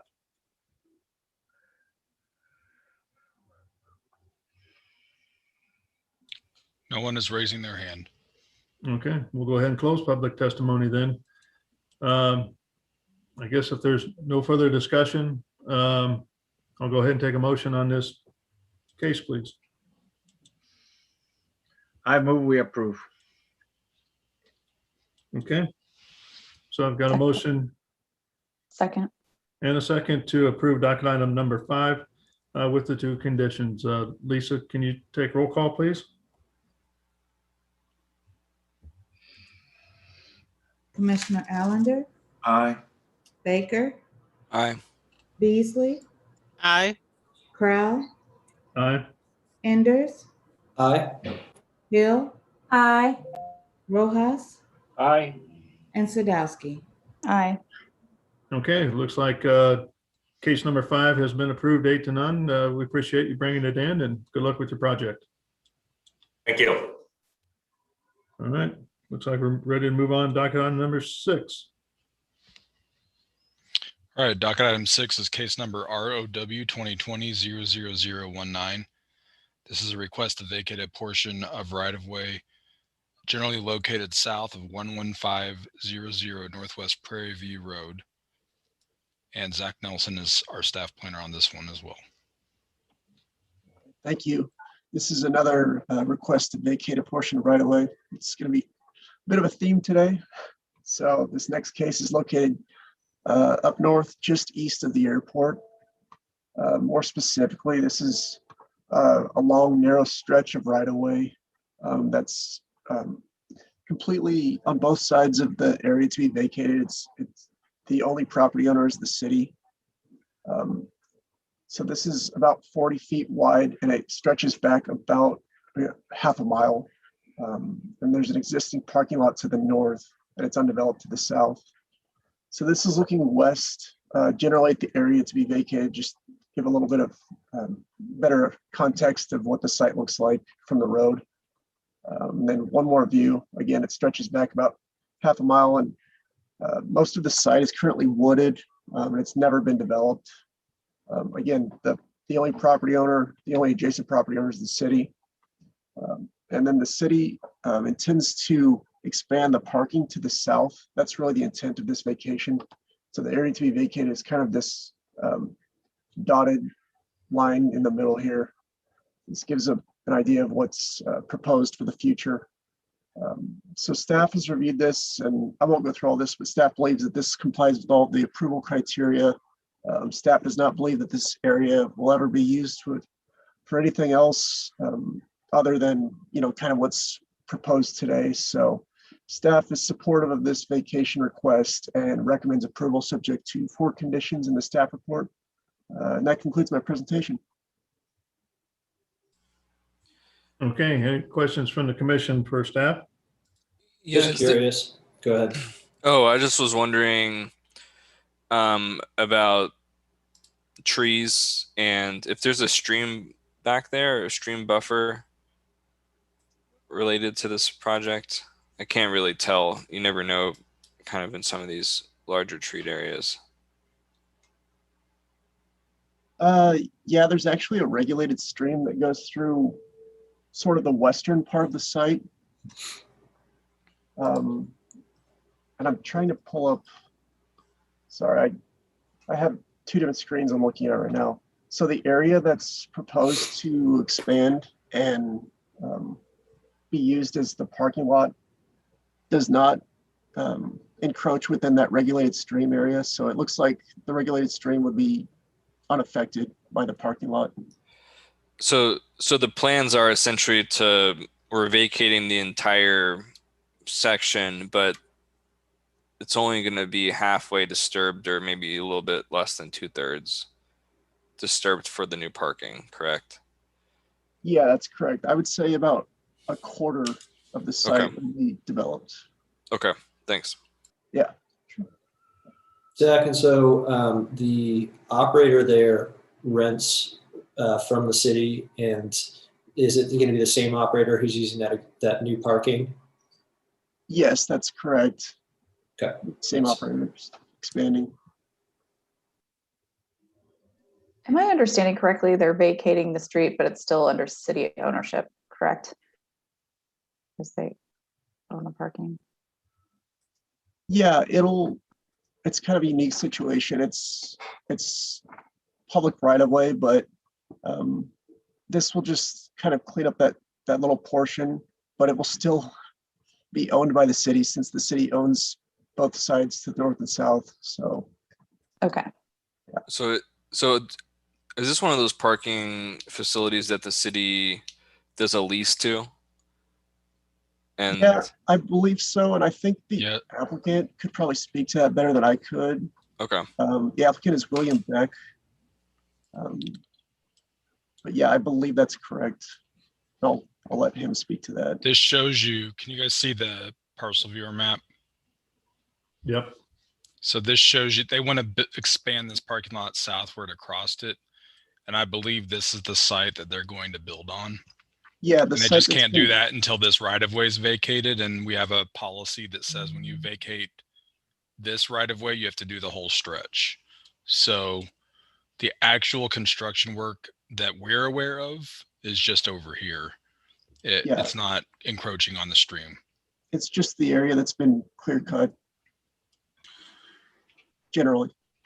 So Zach, is there any chance of flooding or anything like that that the city would then be liable for if the applicant built the new car park? There are no conditions currently regarding flooding.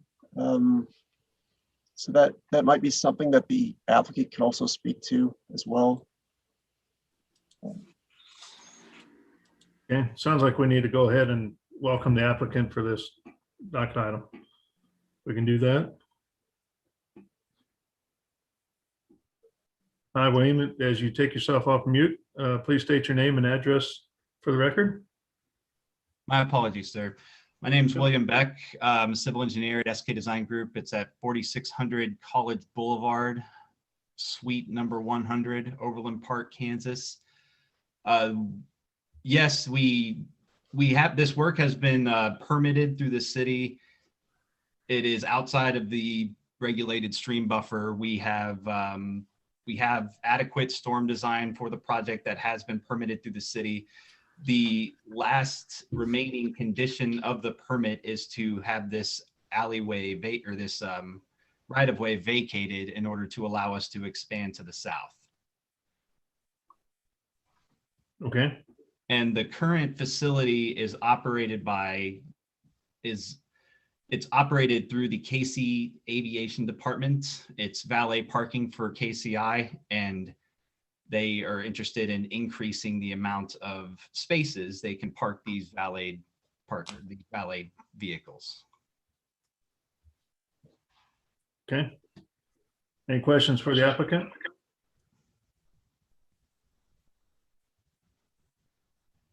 All right, seeing none.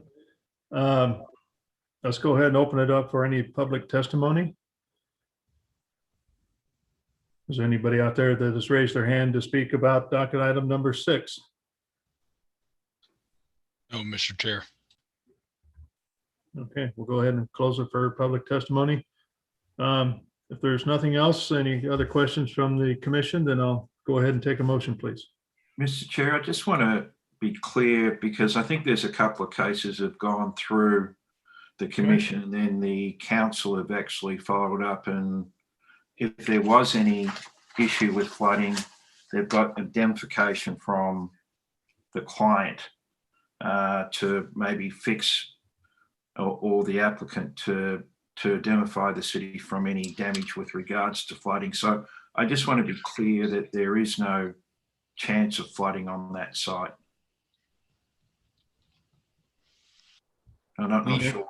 We have our proposed storm sewer system. It's adequate for a 100-year storm, so we believe there is no risk of flooding. Stacey, I think you were going to say something. Yes, Commissioner Allender, the plans are still under review by the city. They have not been approved for permitting at this time. So until they are approved, I would say they have not been accepted, and we can't verify the status of the storm study for this location.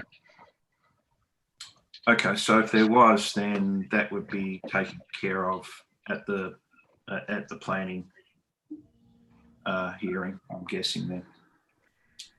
That's correct. We would verify it. The proposed parking lot that's being proposed is large enough that it should require a site disturbance permit from the city if the work is being done by a contractor. And Joe provided information to me that there is an ongoing building plan application case that has been applied for Encompass. It is not yet approved for permitting at this time. Okay, great. Thank you. I have a question on that. Well, actually, sorry, I'll just let you continue and I will ask if I have a further question. Okay. All right, any other comments from the commission? All right, seeing none, let's go ahead and I'll take a motion, please. I move to approve docket item number 5 with 6. conditions. Oh, 6. Oh, Yep. Sorry, there's too many of these. It was 6 with conditions. Okay. Got a motion, to have a second. Second.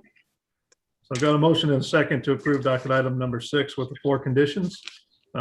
Lisa, can you take roll call, please, on that motion? Commissioner Allender, Aye. Baker, Aye. Beasley, Aye. Crowd, Aye. Enders, Aye. Hill, Aye. Rojas, Aye. and Sadowski. Aye. Okay, it looks like the motion passes to on docket item number 6. Thank you for bringing it in and good luck with the project. Thank you all. Have a good day. All right. Guess we're ready for docket item number 7. Docket item 7 is case number ROW 2020-00022. This is a request to vacate area of right-of-way generally located north of West 3rd Street between Wyandotte on the west and Delaware on the east. Zach Nelson is the staff planner. All right, thank you again. This is the final right-of-way vacation today. So this next case is located within the River Market area. A little more specifically, it's located generally south of 2nd Street. So just a little bit of context, the Market Station apartments are to the west. And then the 2nd and Delaware apartments, which have recently been approved, the preliminary plat is approved, but I think the final plat is still pending. It's located just to the north. And just a little bit of background regarding that plat and that project. One of the conditions of the 2nd and Delaware apartments, the project required that right-of-way be dedicated along 2nd Street. 2nd Street was previously blocked. It didn't have access. And so that project gave enough right-of-way to connect 2nd Street back. And so the intent was to open that back up, and then it left kind of a small area that's sort of unusable. So I'll show you that in a second. I want to give a little bit of background for that.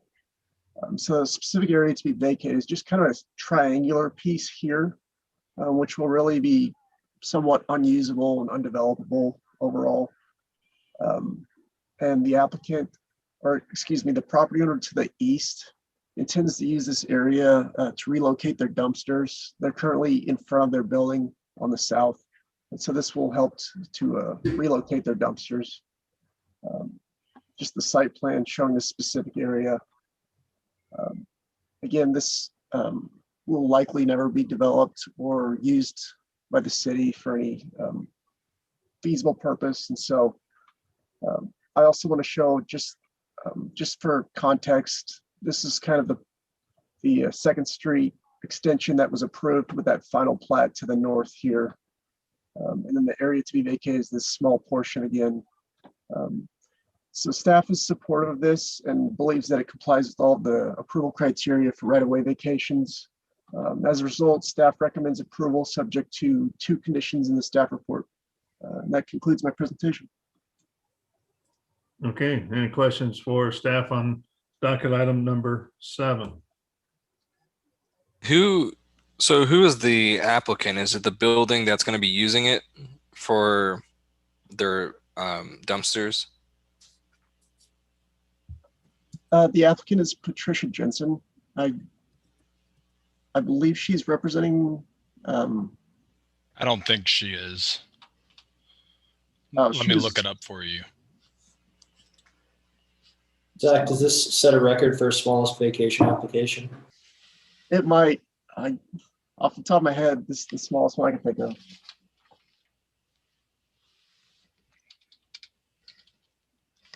Okay, any other questions for staff? Joe, it looks like Patricia Jensen is listed as the applicant, so I'm not sure if that's correct or not.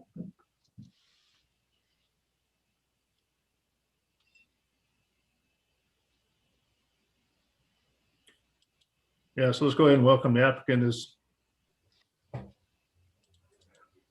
anybody raised their hand? It looks like Patricia has raised her hand. I guess, yeah, according to Intergov, she is. Okay.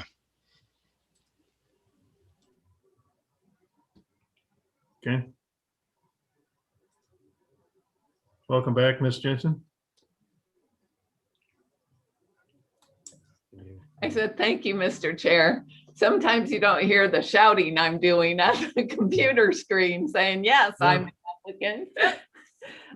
I represent Old Town Partners, which owns the Chase Lofts building that we're talking about. The Chase Lofts building is a historic River Market building that was redeveloped by Dale Schulte many years ago for loft apartments. What happened here is what Zach has described to you. We cooperated with the dedication of additional right-of-way for Second Street, for the Second Street improvements that were done by Jonathan Arnold. And as a result of that, our trash dumpster that was located along the side of the building had to be moved to the front because there was no other place to put it. Now that the improvements are done, we're requesting the right-of-way of that triangular area, just so we can move our trash dumpster from the front of the building that's along Delaware to the rear of the building. That alley really is in no condition for any pedestrian or vehicular traffic. So we would request that you approve it, and we agree with the condition in the staff report. Okay. Any questions from the commission to the applicant? All right, seeing none, let's go ahead and open it up for public testimony. Has there been anybody that would like to speak on about docket item number 7 from the public?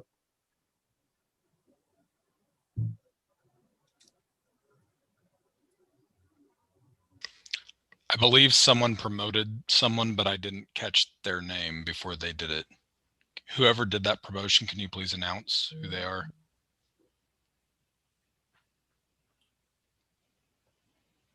I don't see anyone else showing up. Okay. Okay, I see one other person named Brett Creason. I'll promote them. All right.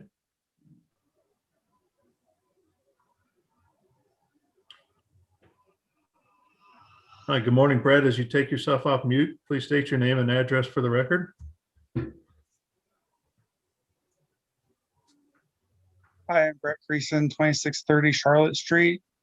When I was looking at that map, it looked like it was right along a pedestrian route. And it's, I mean, I like to take, it doesn't seem equitable to be, kind of putting a dumpster right along a sidewalk path. Maybe can you put that map back up so I can see better where it is? Yeah, it'll be just a minute.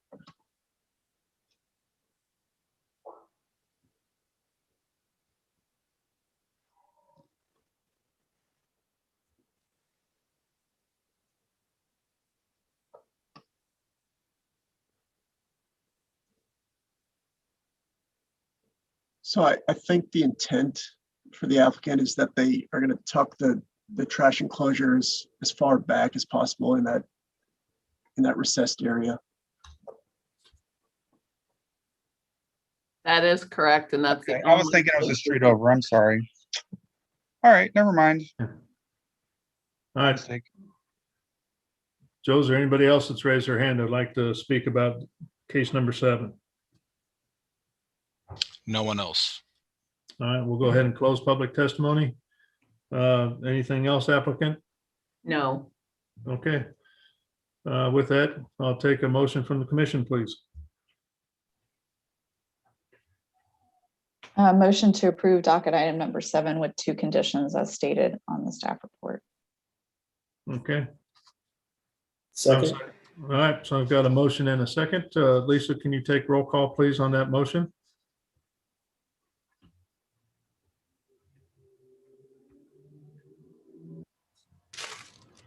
Commissioner Allender, Aye. Baker, Didn't hear you, Mr. Baker. Aye. There we go. Commissioner Beasley, Aye. Crowell, Aye. Enders, Aye. Hill, Aye. Rojas, Aye. and Sadowski. Aye. Okay, looks like the motion passes for docket item number 7, 8-0. Thank you for bringing it in and good luck with your project. Thank you. Thank you. Is everybody doing okay before we move on to docket item 9? Okay. Let's keep forging ahead. So docket item 9, please, Joe. Docket item 9 is case number SUP 2021-00014. This is a request to approve a special use permit to allow for the construction of a concession stand at St. Pius High School. Zach Nelson is the staff planner. Thank you. Again, Zach Nelson, City Planning Staff. This next case, as Joe mentioned, is a special use permit located at St. Pius High School. So this is located up north, just west of I-29 generally. So this is the school campus with the school buildings to the south of 44th Street, and then the athletic field and parking to the north. And then just a little bit of background before I get to the site plan. There was a stub street to the west of the football field that was recently vacated. And then in addition, there was also an accessory building on the south side of the football field that was recently approved as well as parking to the east of the field here. So the applicant is proposing to construct a 1,700 square foot accessory building, which would be a new press box and sort of a concession stands and restrooms. So additional amenities for fans, as you can see here. So this is a rendering showing the new building. This is kind of looking southeasterly. So in the background, that's the building that was most recently constructed. So this new building, as I mentioned, will it'll be a new press box and new concession stands. It'll be primarily tan brick to match the building to the south with some metal panels as well. And this is looking generally west from the football field. So it'll have some signage. This is a rendering looking generally south, just to give another perspective of the structure. And then as well, the applicant is also proposing a new ticket booth as well. So this will be on the south side of the field. So overall, they've also provided some pictures. So this is the existing press box and bleachers. This is where the new building will generally be located. And then the applicant also provided some images of the previously constructed building that I mentioned. So this will kind of give a better perspective of what the new building will look like. I think the intent is to match this building in terms of architecture and building materials overall. So staff has reviewed this against the special use approval criteria and believes that this complies with all of that criteria. As a result, staff recommends approval subject to the conditions in the staff report. That concludes my presentation. Okay, any questions from the commission to staff? Zach, I have a couple of questions, and I might have missed it, or maybe I'm not reading the most updated copy, but I didn't see a summary for the neighborhood. And then the map that I'm looking at, it looks like there are residential properties directly across the street. So 2 questions is, one, is that just how it looks on the map and there's actually some space between where the new site would go? And is it directly across the street from the neighbors? If it is, then I'm curious to know if there were any concerns or questions about lighting, about traffic, about, just in general from the neighborhood. Or is that North Virginia Street? Is that the street that's been vacated? So it's hard for me to tell from the map that was in my report. Okay. Yeah, I'll go ahead and share my screen again and try to answer your questions. So to start with the public engagement, I actually don't have a sign-in sheet for that. I believe they've held that meeting though. Vince Latana is the architect and the applicant for this case, and so I think he can confirm. I believe they have held that meeting, but looking back, I don't see that in my folder. And then in terms of that street vacation that I mentioned previously, it was an east-west running street. I don't know if you can see my cursor, but it kind of was located east-west at kind of the center of the football field. And so the school has purchased several of the lots to the west of the football field, and they continue to do so. So I think any lighting that's proposed should be shielded away from residences. And then I believe they're also proposing landscaping as well. It wasn't submitted, but there is a fence that is proposed along that west side. And so I think the applicant can speak to that a little bit more. Okay, thank you. I just want to reiterate, especially when a proposed project lies within the neighborhood boundaries, we mandate that they have these public meetings, but it's also important for us to see, did the public actually participate? Was it noticed? Do we get a feeling for, how such a major development, which I think is great for them to expand on. It looks good, but I just want to ensure that we've addressed concerns for the people that live there. And so it's important as we start to have these projects move forward with approval with conditions that we also highly recommend to those developers, like you got to submit your sign-in sheet and you got to submit a summary so that we know. Absolutely. I completely agree. Yeah, it looks like in the staff report that the meeting was held on March 4th and the summary is attached, and the summary is not attached to the staff report.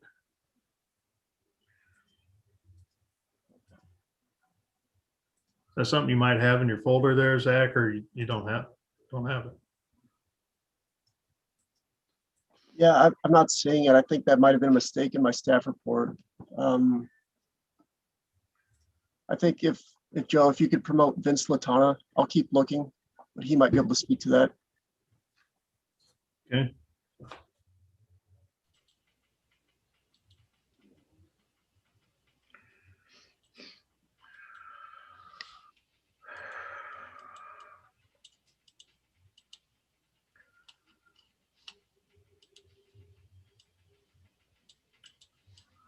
Hi, good morning, Vince. As you bring yourself off mute, can you state your name and address for the record, please?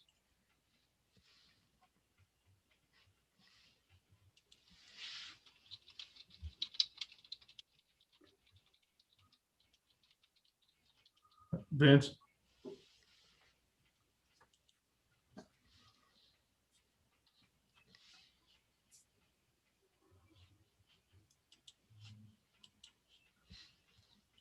Looks like I've got you on there twice, Vince. If you, one of them's muted and one is not.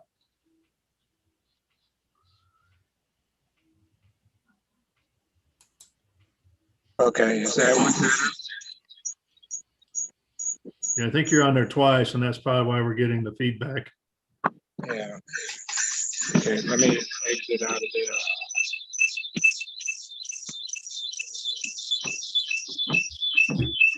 Yes, please. Okay, is that better now? Not really. Okay.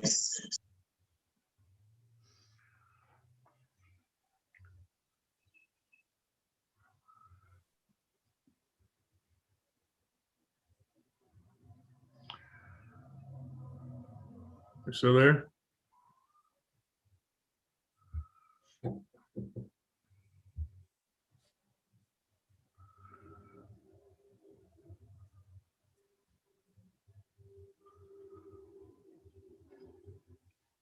Zach, have you been able to find anything?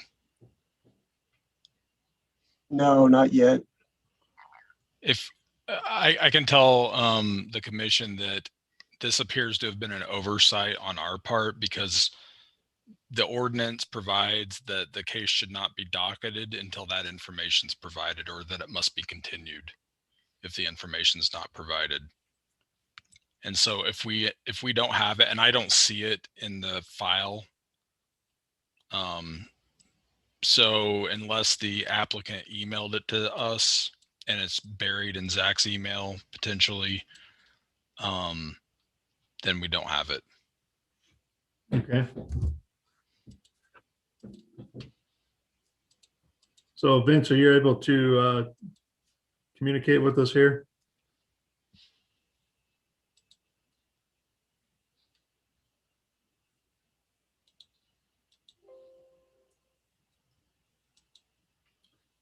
Okay. Well, I guess if we don't have the document, the document in the file for the public meeting, it sounds like we might need to continue this till the next meeting, or until we actually see that, that public meeting has taken place. Yeah, I think that would be the best option since we can't confirm. Mr. Okay. Chair, there are a few people that have raised their hand on this case too, just so you're aware. Okay. Kind of seems like we should go ahead and hear them, I think, and then we'll just use that testimony for the next time when we actually get together and talk about this case, if that works. Okay, I've promoted Cool. Karen, Ashley, and Mick. Okay.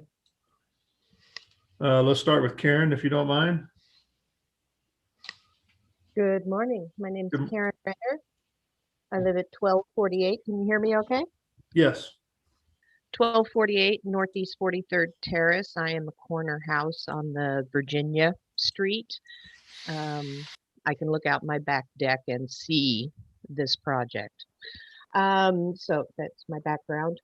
I did have some concerns. No, I have not heard of any public hearing to be invited to. I would like to get on that email or mailing. And my concerns for this add-on at St. Pius, been watching their progress all along. Above concession stand concerns is the traffic concerns. Can you guys see me? Because I can't see what you can see of me. No. Picture of me? How do I get a picture of me so I can start video? There I am. Because all that green that was in his picture, are these two houses. Those two houses occupy that corner that is all their terraced, the entrance to their ticket gate, and the blank spot past those two houses is where they are proposing that concession stand. It's easily visible. It is not ready to be introduced into a neighborhood because of the traffic issue. Foot traffic, 1,200 people trying to get through that gate with two houses in the way. They need to address those issues before they start adding. Also, for the concession stand concerns, you are introducing restaurant trash. Do they plan on having fryers on board? I do not want any grease pit drains being introduced to our residential overflow drainage problem. And trash containment, those being directly concession stand concerns. My first and foremost is, what are they going to do for the traffic? I would like to submit that we put in a traffic circle there and get some federal funding. There's about 4 places along 44th Street where public pedestrian traffic, as well as it is a major thoroughfare for multiple city buses. Doesn't take 15 minutes for another one to go by. Major school buses. That hill is invisible on either side. However, St. Pius, in all of their forethought, did build a sidewalk that ends nowhere in the middle of somebody's backyard, first house on the corner on the south side. It ends right at the crest of that hill where they could put in some kind of pedestrian crosswalk. I know all this stuff is probably outside of their exact asking, but I did want it voiced, and I would be very interested in showing up to a public hearing. I'm done. Okay, thank you. Who's next, Joe? Sorry, there was someone named Ashley and then Mick. Okay, Ashley? Hello, good morning. Grand Rising, Morning. everyone. How are y'all? Good. Can you state your name and address for the record, please? This is good. My name is Ashley Johnson. I'm a small business owner in the Location 1 building. I don't know if that section has already came up, but I have a couple of questions and concern as one of the business in the Location 1 building. And just so I think we're talking about docket item number 9 right now, and you may be talking about a different item or different case. Okay, when can residents and also commercial tenants in this this location get updated information? Because I just got this hearing just within the past 35 minutes. And so I think if there was information that was timely, it would have been much more businesses at this meeting sitting here right now. And not only I want to speak for my own business, there's 149 other businesses within this building that has voices and concern. I just so happen to be an organizer in other fields. And so we need to know what we need to know.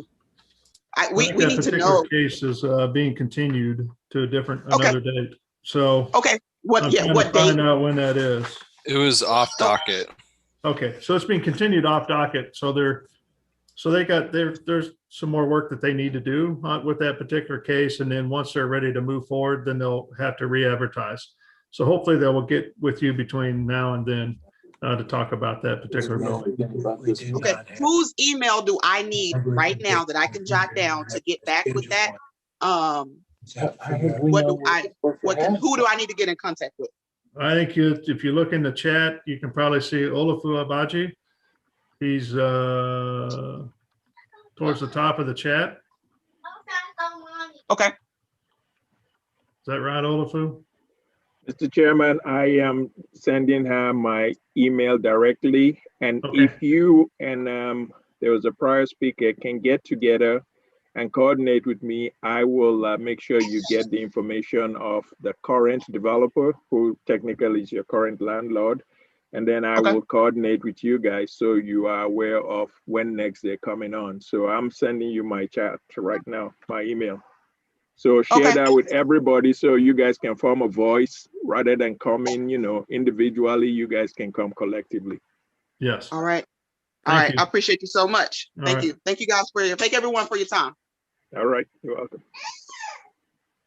Okay, is there anybody else, Joe, would like to talk about docket item number 9?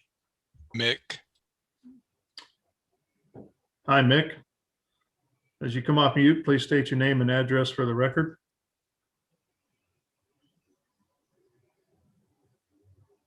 Hello, Mick. You've been promoted up to speak. Unmute. There you go. Hello, my name is Mick Witherow. I'm a contractor here at St. Pius. I am with Vince Latona, the architect of record for the project.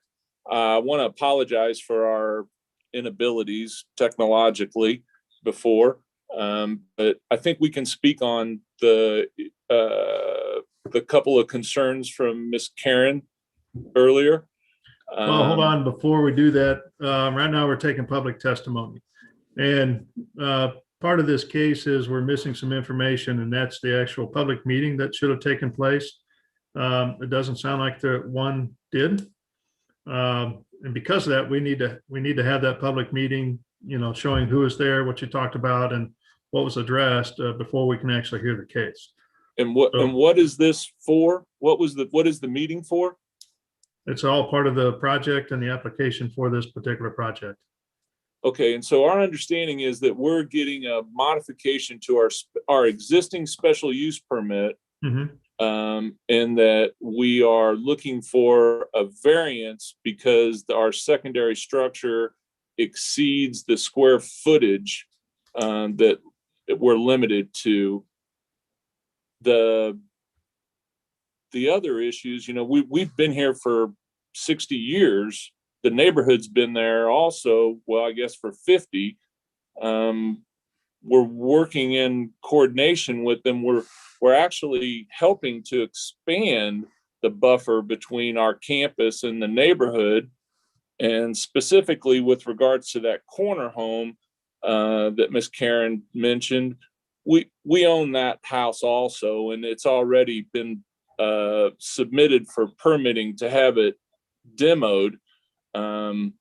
We have no additional traffic that we're going to push into the neighborhood. That's why we've been so diligent in trying to purchase these homes so that we can provide a buffer between the neighborhood and the school.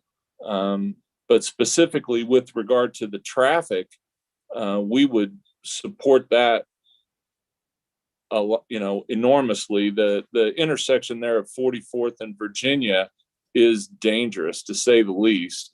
We'd love to see a stop sign there. We'd love to help promote safety there for our students and the neighborhood. Sure. So what I see in our actual application here is you're doing a special use permit to expand a public civic use within the area, which happens to be the actual concession stand for the stadium. That's what I understand the application is for. Is that not what you thought it would be? Well, I mean, that is, we have a special use permit. It's for an exception for that special use permit, I thought, to make our secondary structure, because it exceeds the square footage allowable. This is Joe. This isn't I did the pre-app meeting with these folks, and we did talk about a neighborhood meeting, as we do in all of our pre-apps. This is a major amendment to their previously approved special use permit because the concession stand triggers it due to the floor area increase. And the neighborhood meeting is required for major amendments to the special use permit because they're essentially a new special use permit. Yeah. So I'm sorry, we have not conducted a neighborhood meeting, and so we will have to get that organized and get that put together. Yeah. And that's what we're going to need before we can really move on with this particular docket item and go from there. Great. Okay. Well, thank you very much. Yeah, so I would just suggest you work with the staff planner to make sure you get everything taken care of as you move forward. Okay, is there, yeah, when will we be able, I guess we'll have to get with Zach. Okay, thank you very much. And I would just ask one question. Do you think you'll be able to arrange that meeting within the next week or so? Because the next meeting is May 4th, the City Plan Commission meeting. And if you're not able to send out notice and conduct that meeting by then, we might need to continue it further out. Yeah, Zach, there has to be at least 17 days between now and when you would get the materials. So it's going to have to be continued to May 18th. Okay.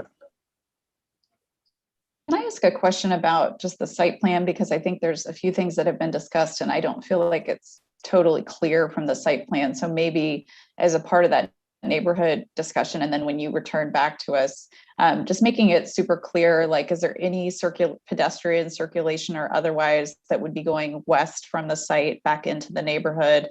And then it sounds like you've purchased at least one of those two homes south of there. Just kind of indicating that so that we understand where that ticket booth is and how circulation would happen in that location as well. I'm just feeling a little unclear as to both pedestrian and car traffic in that area. Well, that's why we put the ticket booth in that location so that we could potentially utilize the existing parking that's in the south part of our campus there, the school parking, and use that as supplemental parking for the stadium. And in that way, we should be able to not have any effect on the neighborhood. Yeah, any pedestrian or car traffic. We have no intention of bringing anyone up Virginia or having access to the space or to the stadium complex from Virginia, other than the maintenance entrance, which will be down at the bottom down there so that we can enter into the basement of the building. Okay, and I don't know Yeah. from a staff perspective if they need like a landscape plan that might help clarify it, because what I'm seeing is a big swath of green on that like southwest side, and I'm just having trouble interpreting what that means in terms of directing pedestrian traffic onto the sidewalk as opposed to them just crossing through the neighborhood. Yes, and I think that's all included in our site landscaping plan when we do our building submittal. But yes, we're hoping to introduce a fence along Virginia right there, and then we can do whatever kind of landscaping required to make sure that the neighborhood is buffered. Okay. I'll try to get that plan so I can provide it before you all at the next meeting. Yeah. Great.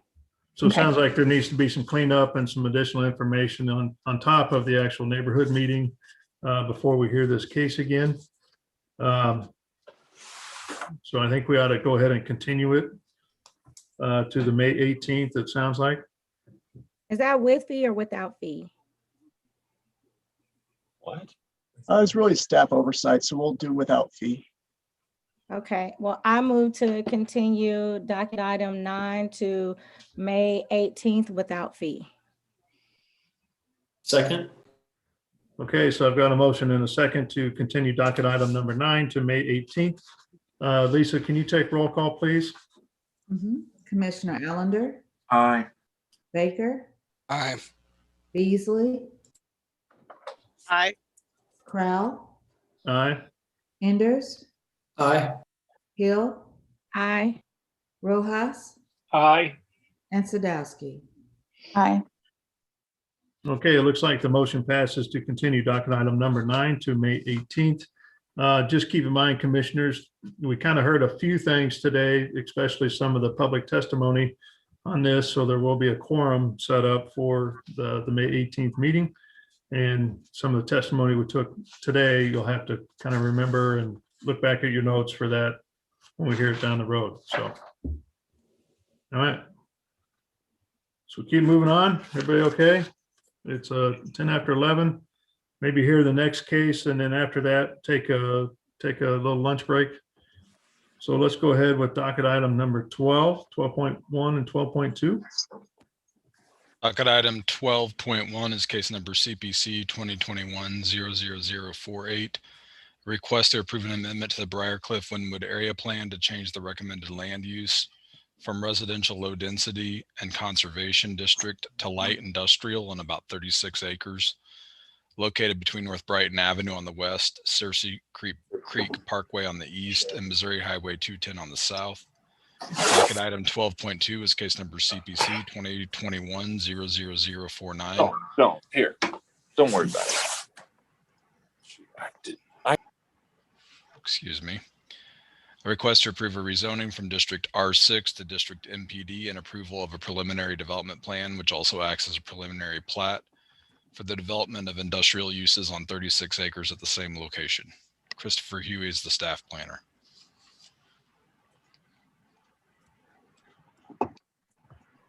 Good morning, everyone. Christopher Huey, staff planner, City Planning Development Department. Can everyone see my screen? Yes.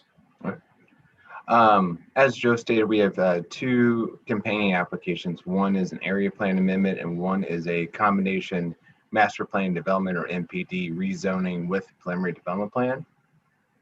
Property is located at, it's comprised of two parcels, so it's 3511 and 3363 North Brighton Avenue. Property is currently zoned R6, or residential 6. The applicant essentially is seeking approval for the area plan amendment to change the recommended land use from low density residential with a small area of conservation area to light industrial.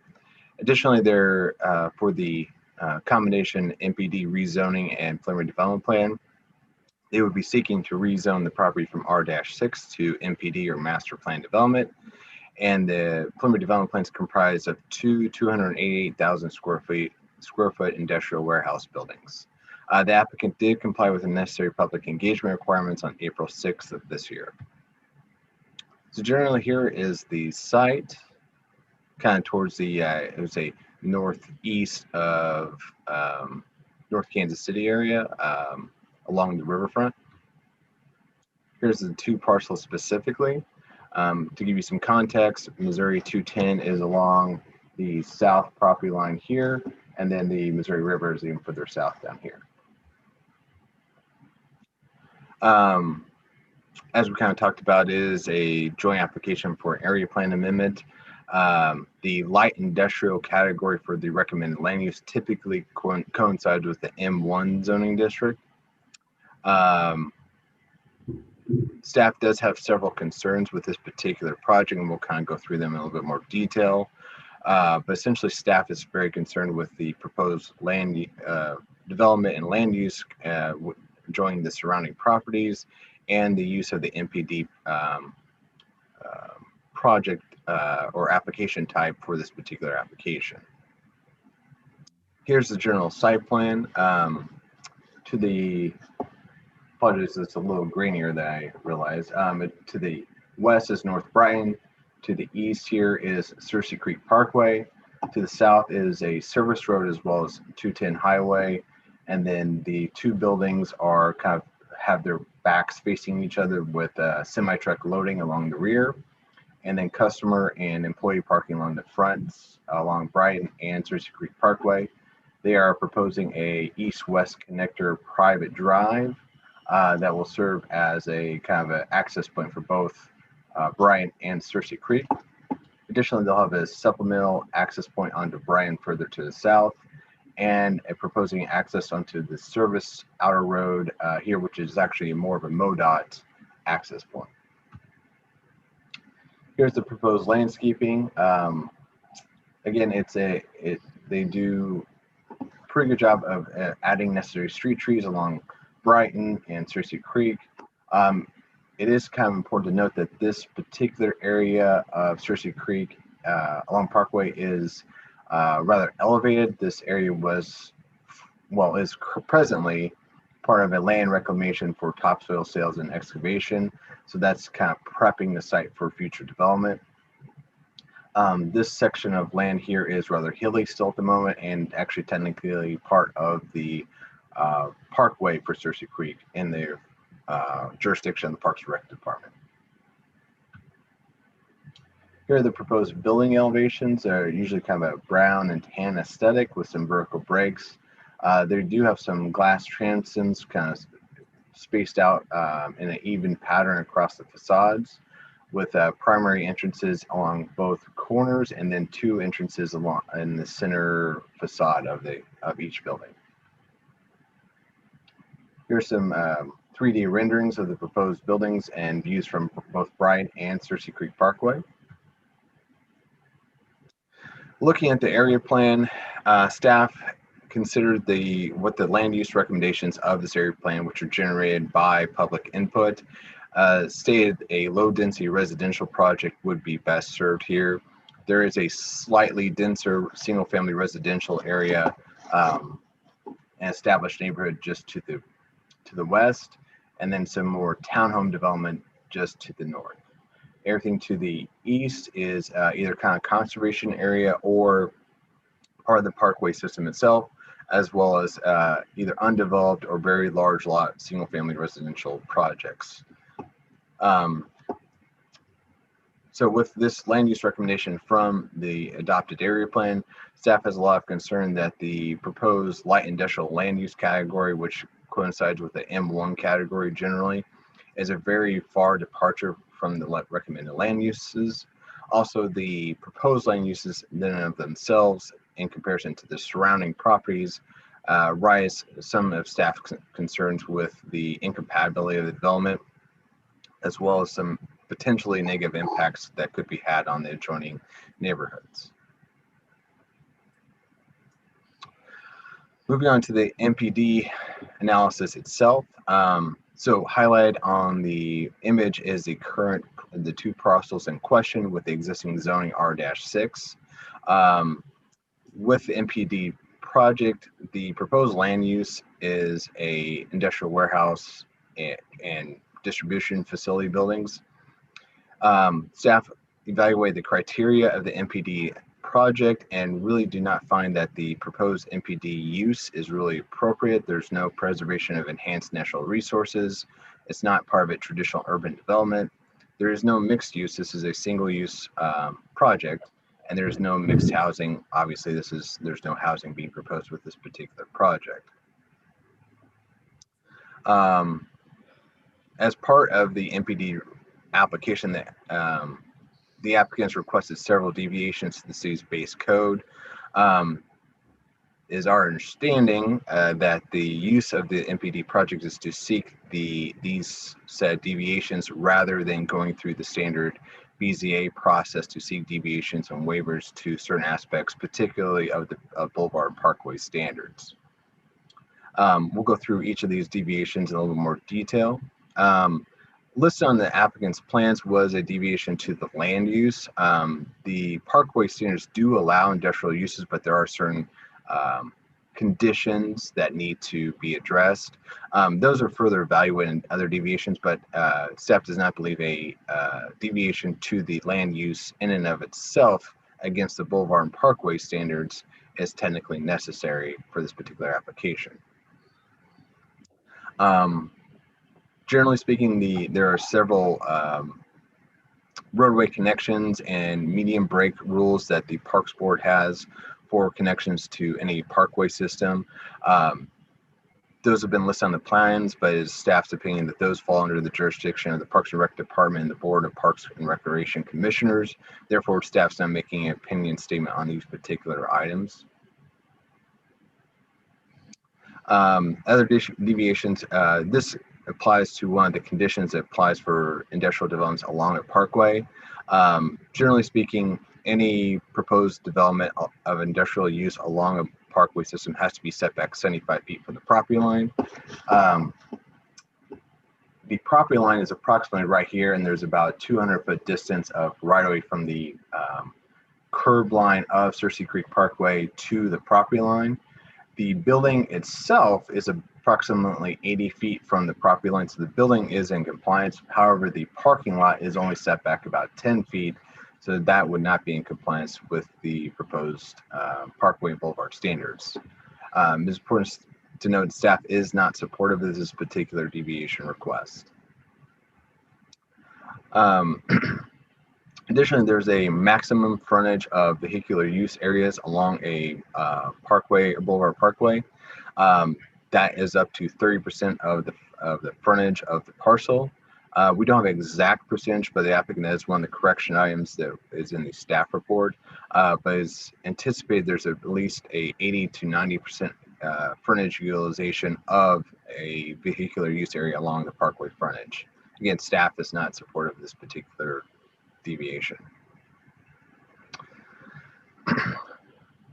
Number 5, the deviation to the facade transparency requirements. This Parkway and Boulevard standards stipulate a minimum of 33% of the facade facing a parkway be transparent. Looking at the proposed facades that would face onto Cersei Creek Parkway, it is estimated that there's about a 5 to maybe 10% facade treatment, or excuse me, transparency treatment for the facades. Again, this is some additional detail clarity we need from the applicant to confirm the specific numbers, but there appears to be only glass and transparency elements along at the entrances of each tenant space, and then some glass transoms that are kind of evenly spaced throughout the development. Number 6, this is actually kind of part of the more of the staff review. It was not expressly listed by the applicant, but the applicant has essentially requested to not install vehicular landscaping or vehicular use area screening along the south property line. They have included several trees. However, the code basically stipulates that some sort of shrubbery or fencing is required along any vehicular use area to get some properties that front onto a public right-of-way. In this case, that would be the service road or Route 210 highway. Staff would be willing to consider some perhaps reduction or reallocation of those planting materials elsewhere on site, given that it is a highway, but a outright exemption from the parking lots, or excuse me, the vehicular use screening areas, staff is not supportive of that level of deviation. So with that, staff does recommend denial of these 2 companion applications. However, if the City Plan Commission does recommend approval of these applications, we have already put together a list of corrections and conditions. It is important to note that we wanted to get the City Plan Commission's interpretation of what they expect for these various deviations and waivers, so we have not predefined language at this time, and more would look for direction, and we can, if the commission moves to approve the project, adding various deviations or exemption conditions as may be needed. And with that, we conclude my presentation and turn over to the applicant for theirs. Okay, thank you. Any questions for city staff? I have sort of a big question, which is just in terms of industrial uses. I can imagine with area plans, they might be something from the neighborhood side that's not as favorable, but the reality is as a city, we need to make sure we have enough industrial sites throughout the city. So I just was curious, and maybe this is a question for Joe or anyone who can answer this in terms of like how we're designating enough space for uses like this. That's really a question for our long range planning division. They're the ones that look into all that data and information and make sure it's allocated properly. Okay. I'm sorry, we don't have anyone on the line from that group right now. That's okay. I have a question for staff. I'm just curious, why are we going from city planning and why isn't BZA included in the approval here?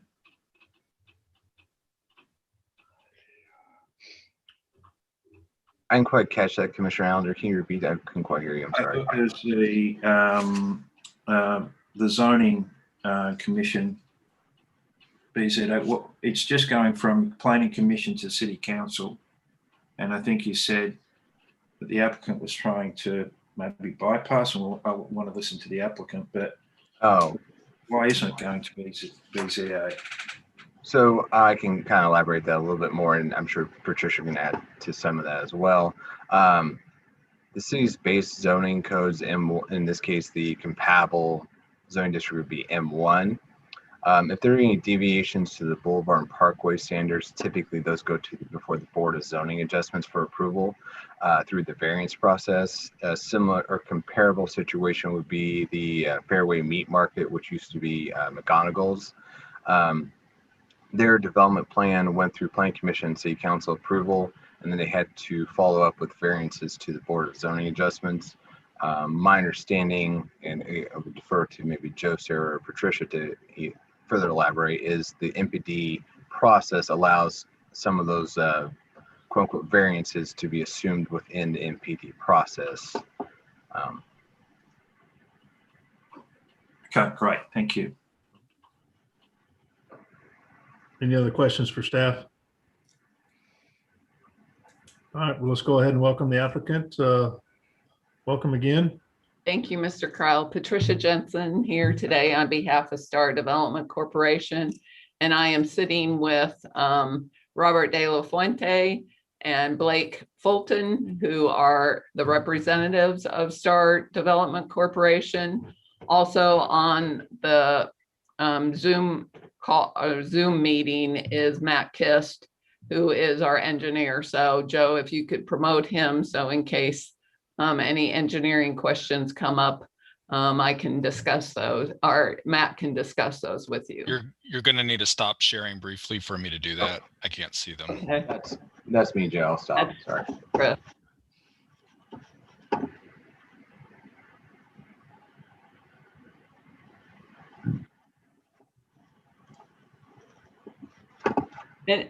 And while Matt is being promoted, I'll just provide some introductory comments as it relates to the staff report. The staff report talks about the subject property does not lie within any registered neighborhood, therefore none were notified. That is simply for the city's advertising that occurred. We in fact did notify and have them in our neighborhood meeting is the Chouteau Estates Neighborhood Association, which is located to the west of us. So we notified the Chouteau Estates Neighborhood Association, as well as all property owners within 300 feet of the site. If you can now flip to our presentation.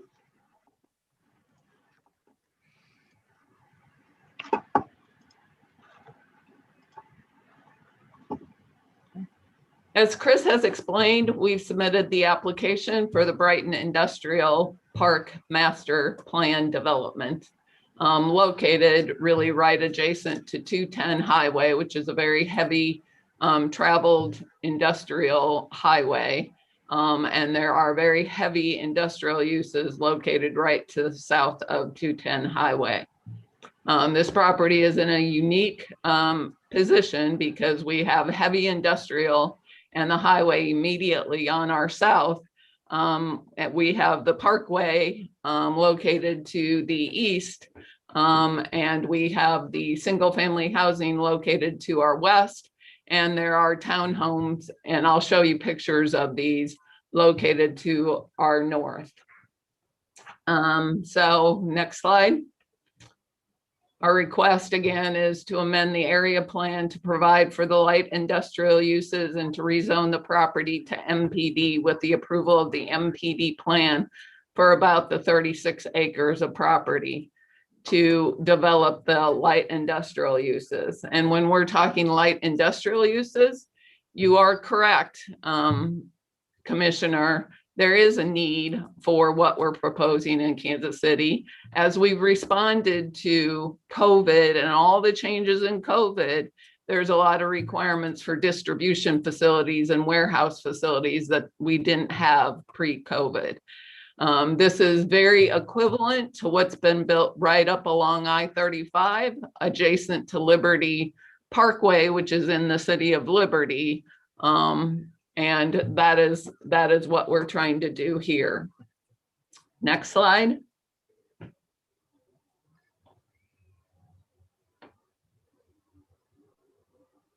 So this identifies the site, brings a broader aerial view so you can see exactly what's occurring in this area. Next slide is just a closer up slide of it. Chris is correct that there was excavation done on this property, and we are proposing now to develop the property.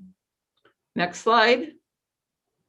The public engagement is we sent a letter to the Shoto, I believe the registered Shoto Estates Neighborhood Association on March 11th, and followed the city's process, which requires us, if you have a single registered neighborhood, you send them a letter and ask them if they want to host the meeting or if they want us to host the meeting. We didn't receive a response. I emailed with the president, Sean Johnson, and he basically told us that they don't have the capability to host the meeting.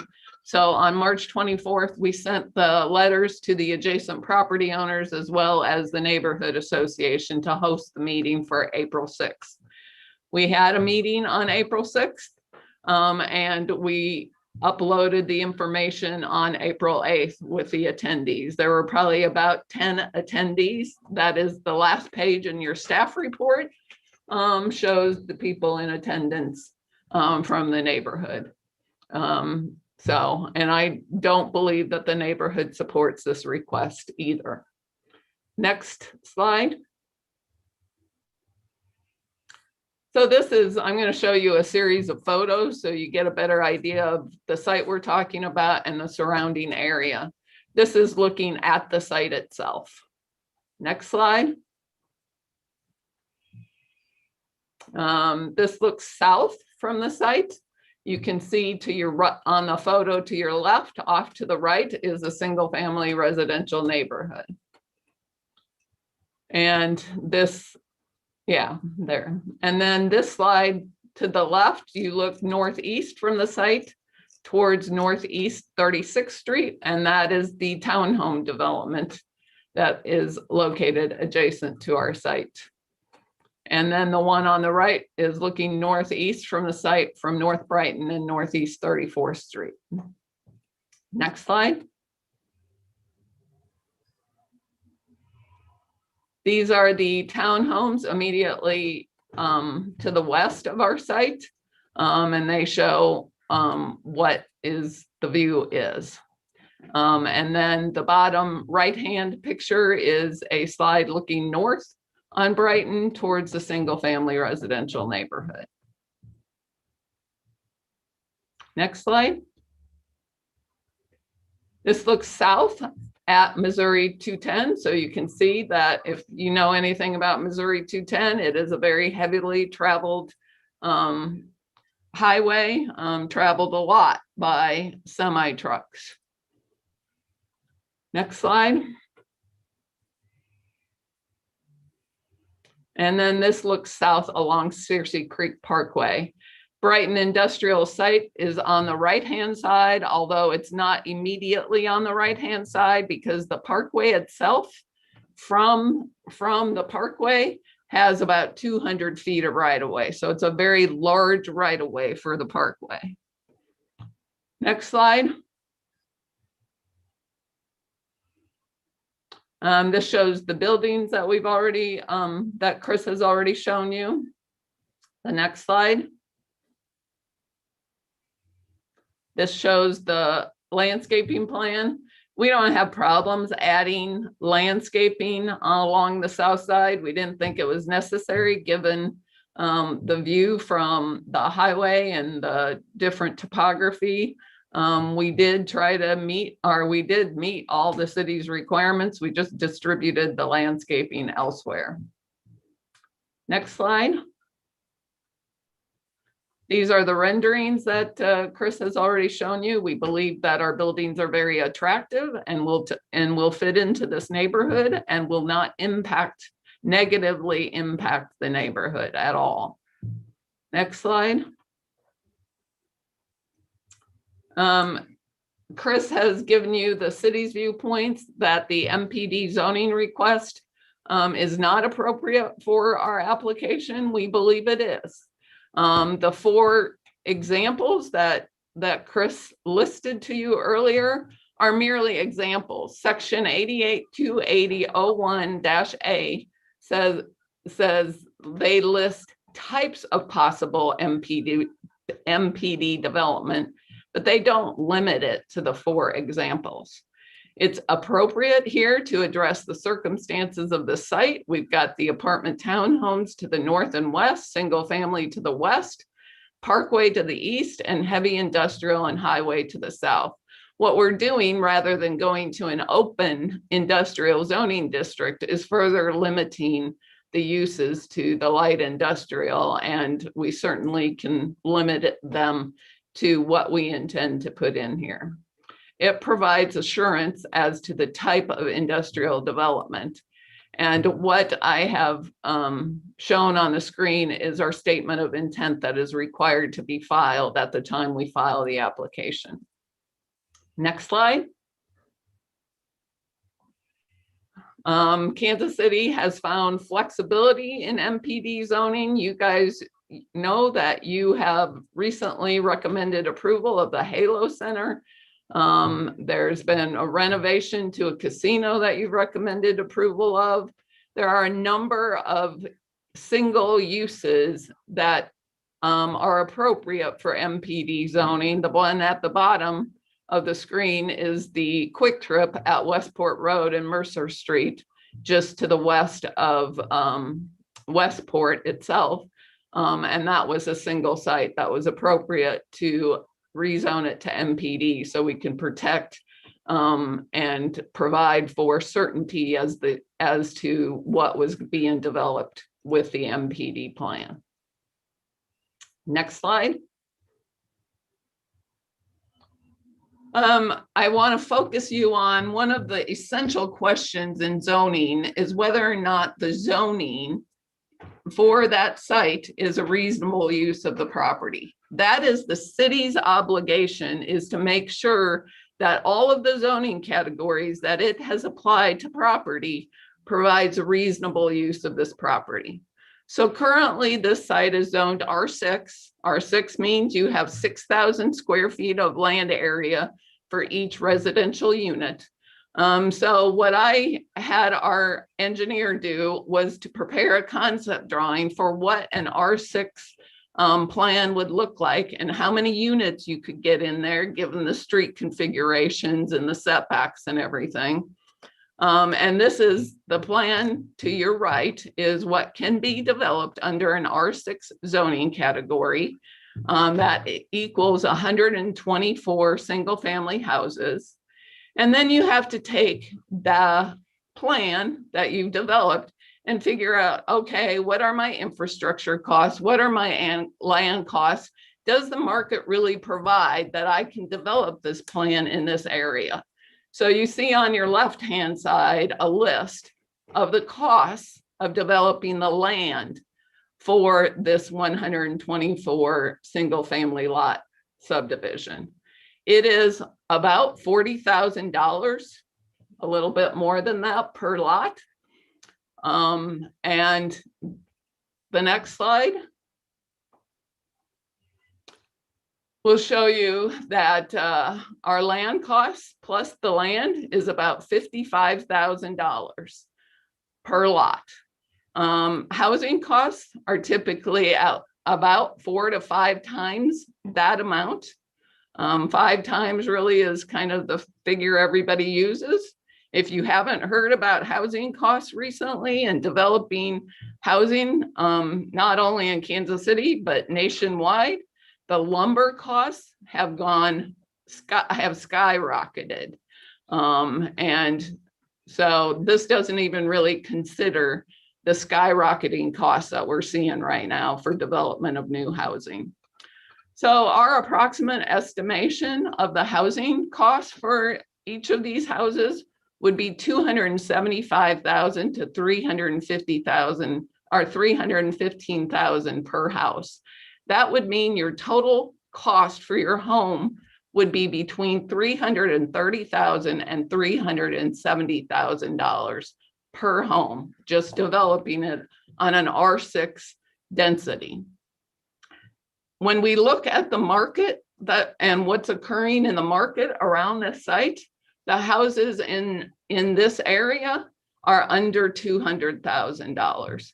We do not believe that the R6 zoning district or any single family zoning district will provide a reasonable use of the property. And when you look at, okay, if we can't do single family residential, would it be higher apartment density? We don't believe that is appropriate given what's occurring around us in terms of the townhouses that I showed you. And then it's really not a market for a retail development, a commercial type development. We believe that the lowest use that won't affect the neighborhood would be this industrial distribution flex space that we're talking about. And we've designed the site, if you go to the next slide, I don't know. We've designed the site so that all the trucks load from the interior. The only people that are parking on the exterior are our employees, or if any customers would come. But the heavy trucks will load from the interior of the site. We request that you recommend approval of our request for both the area plan and the rezoning with the MPD plan, subject to the staff recommended condition numbers. And these are the condition numbers that are acceptable is 1 through 4, 12 through 15, 18 through 42, and 44 through 47. That primarily leaves out all of the staff recommended conditions that we come into compliance with the Parkway and Boulevard standards.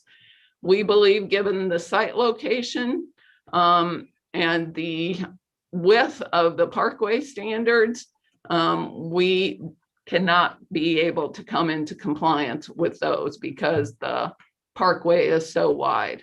We've also been in discussions with Parks Department. There's a potential that some of that park area may be able to be acquired by our client, but that's not at this point in time, that's not where we're at. With that, unless we're ready to take any questions, again, we ask you to recommend approval subject to the conditions I've listed on this screen.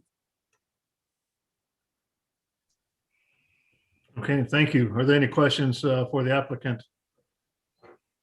I have a question about a lot of the comments regarding the feasibility of housing on the site. When you refer to, we don't believe that this is a feasible site for single family housing, can you qualify who we is in that statement and if that developer has experience with either single family or multifamily housing?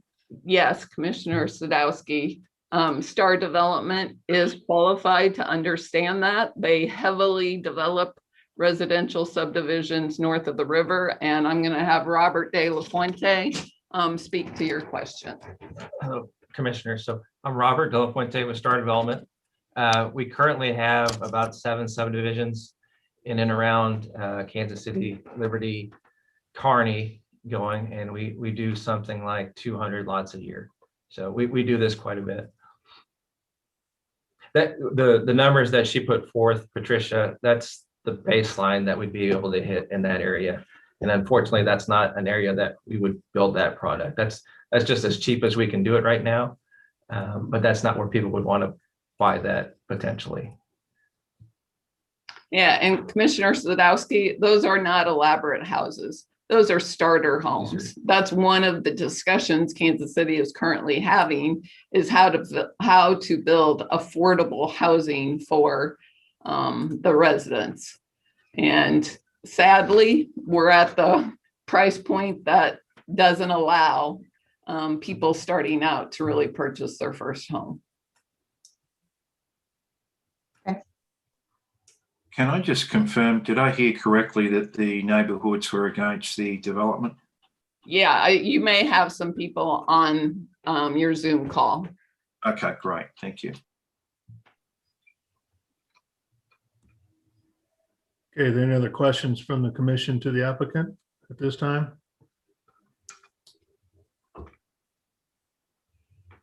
Okay. So I guess we'll go ahead and open it up for any public testimony. So is there anybody from the public that would like to speak on docket items number 12.1 and 12.2? Please raise your hand. So John Joe Johnson can- is being promoted. Okay.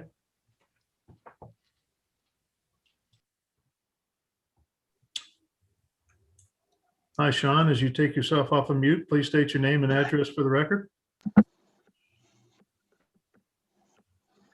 Hi, this is Sean Johnson. I'm at 3609 North Lister Avenue. Yeah, I'm just around up the street and around the corner from where the development would be. Yes, I did. We actually were engaged in late November initially. We started posting the neighborhood, get the idea. Yes, we were about 2/3 of the neighborhood is strongly opposed to the development. We had a lot of the same concerns as the staff said. The development type seems a little out of place. We actually have schools to the north of our neighborhood and to the west of our neighborhood. So it's kind of, yeah, we've got schools on two ends and then an industrial park on the one side and a park down on the south side. So it seemed a little odd to us. You go around the other areas within the Northland and it's not something we've seen. I went out and looked even at the property that they've been talking about in Liberty a lot.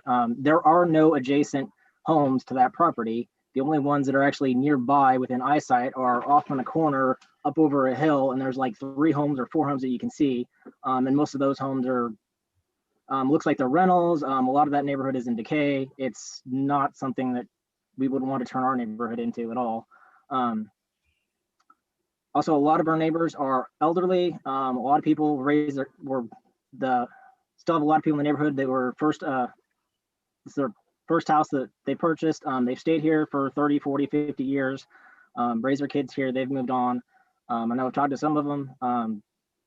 We've actually had some people talking, including myself, they're talking about moving if this comes in. It's that undesirable to a lot of us. We have significant concerns with the traffic flow.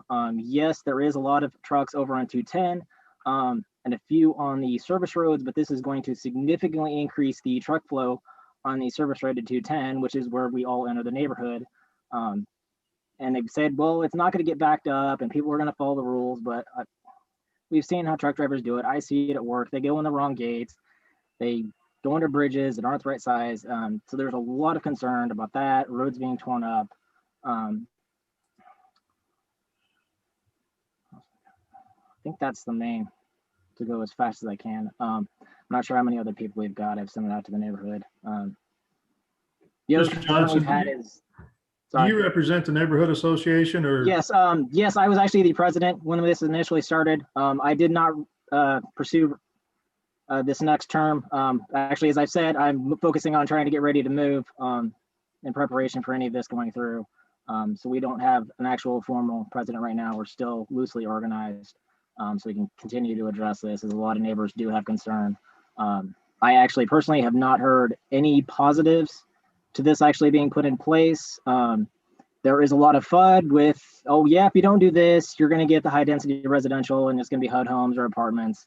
And there's a decent group of neighbors that don't want that as well. So it's kind of like, yeah, you're going to get this or you're going to get something else that could be worse depending on your perspective.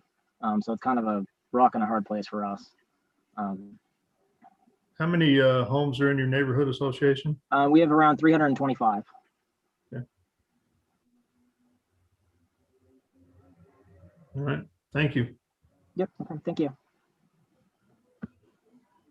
Mr. Chair, you also have Lauren Clark. Lauren, you should be able to speak at this time. Can you hear me okay? Yes. My name's Lauren Clark. I live in the Chateau Estates neighborhood as well. My address is 3724 North Lister Avenue.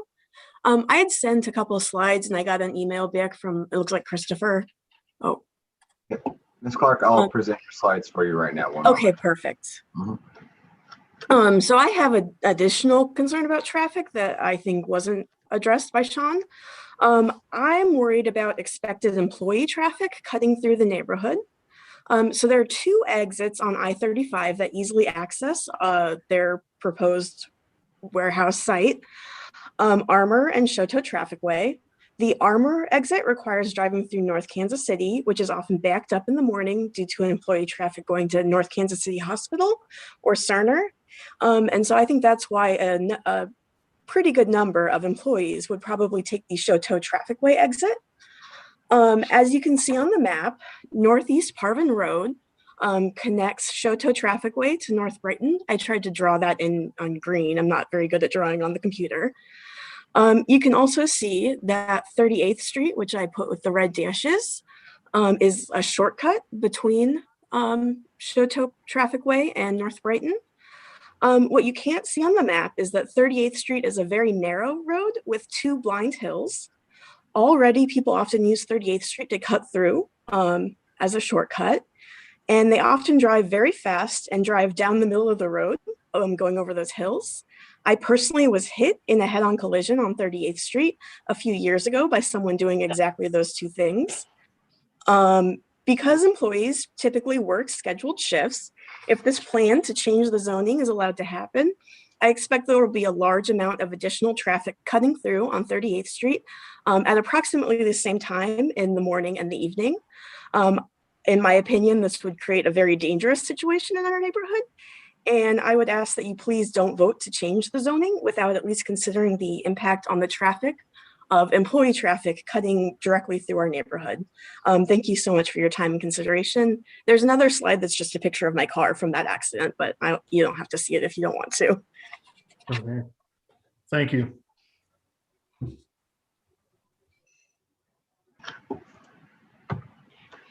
Do we have other folks for public testimony, Joe? There's someone named Mardine, but I don't know if they're here for this case or not. Mardine, if you are, you can go ahead and speak. I am. Thank you.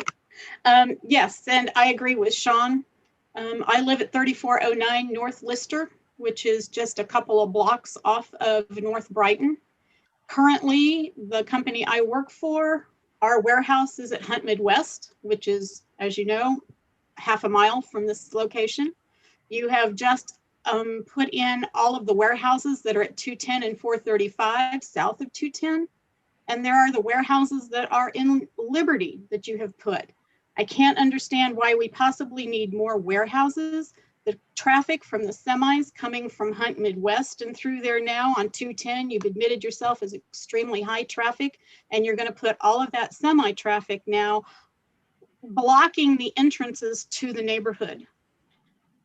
It's almost impossible sometimes now. Right now we have semis who park on North Brighton overnight, over the weekend, whenever. The traffic situation is going to be extreme. We also have, as Lauren has said, if any of that cut through traffic comes, you have a school down there, Shoto Elementary. You have a lot of kids who are walking to and from school. The extra traffic is not going to be a safety prospect for them. So granted, we are all very much opposed to this, and agreeing with Sean again, a lot of this neighborhood is elderly. A lot of this neighborhood didn't get the notification to even know to speak out against this. It's not going to be something that has increased the value of this neighborhood.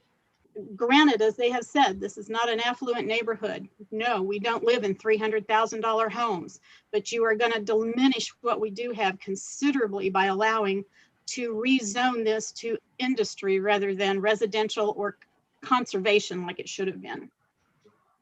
And we also, that's true, we also have the grain elevators that are down there that have truck traffic all the time. So we are really opposed to it. Thank you for your time. Thank you. Okay, one other thing. I'm still on. What's that? Oh, just one other thing. Yeah, talking about the traffic coming through. I'd also note that our neighborhood does not have sidewalks. We preceded the requirements, so all pedestrian traffic is in the street. Okay. Thank you. Is there anybody else, Joe? Mr. Chair, this is Chris again. Can I add a bit of clarity just for the commissioner's knowledge real quick? Is that all right? Yeah, sure. Mr. Chair, there's no one else that has raised their hand, just so you know. You can close the hearing if you'd like.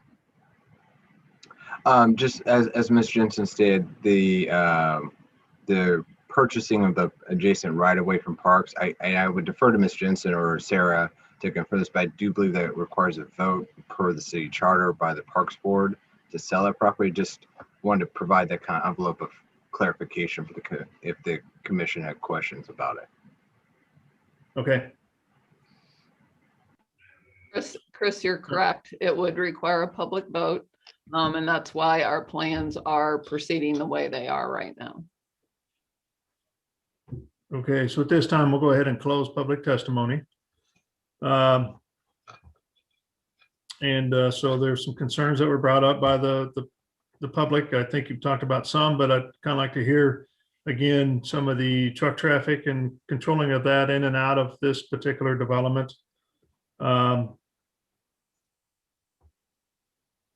Let's see. And obviously, it's just a lot different type of development. In their opinion, is not a complement to what they have there. So again, I kind of like to hear a couple of things about that, if you don't mind. Chairman, I'm gonna have Matt Kist address the truck traffic issue for you. We did complete a traffic study. Yeah, good morning. Matt Kist with Kimley Horn. On the traffic issue, we actually, when we had our initial pre-application meeting with the city, it was indicated that a traffic study was actually not required. We actually felt that it was in our best interest to do one. We knew that the neighborhoods were going to have concerns about that. So when we laid out our sites, we strategically placed our entrances to avoid as many impacts to the surrounding area as possible.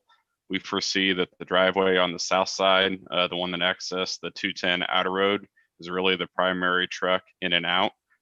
We do have another truck entrance on the southwest corner, but that is really south of the neighborhood that we're discussing. So we were pretty, diligent and intentional with how we laid those out. The other two driveways that are shown are intended to be employee only. We have done the traffic study. We've determined, that we don't foresee any adverse impacts with what we're showing. We do have our traffic consultant on the line if we need to get more technical, but at a high level, we feel that what we've got proposed is a safe solution, and the existing roadways will allow for the development. Can all the truck traffic be limited to the very south, the middle entrance, so it only accesses from the service road in? And then just for backup, that southwest corner, in case something happens with the road, it needs to be fixed or something like that. Can that be signed, noted in some way? I think it potentially can. I mean, that was our intention with the other northwest and northeast access points. The southwest one is really there for if you're coming from the west or eastbound 210. That's the most direct way to the area. But I think operationally they can, make suggestions to go Searcy Creek and loop back on the outer road. We want to encourage as best we can truck traffic through that south entrance onto the service road. And we'll do that with signage and whatever we can. But to your point, that's where we'd like them to go and to enter and leave. Okay. Chairman Corral, I think there's a fear that there's going to be hundreds of employees for each of these buildings, and our estimation is that there will only be about 40 employees for each of the buildings. So it's not a high traffic generator. Can I ask the question, like when you say employees, because does that count trucks that are coming in and coming out to pick up and drop off? No, that's administrative staff and then staffing within the spaces within the building. I don't believe it includes the truck traffic or the truck drivers. Okay, because I think just to clarify, I don't think anyone's concerned about those 40 people. I think it's more about the truck traffic that would be flowing in and out. So I don't know if you have any numbers on what that is. It's hard. I mean, we've got based off the IT, which is the guideline for trip generation for these proposed uses, that provides guidance on how to estimate trips for these types of buildings. In the AM and PM peak hour, it's approximately 229 total trips in the facility. So that would account for both the total, or that would account for both the trucks and the cars.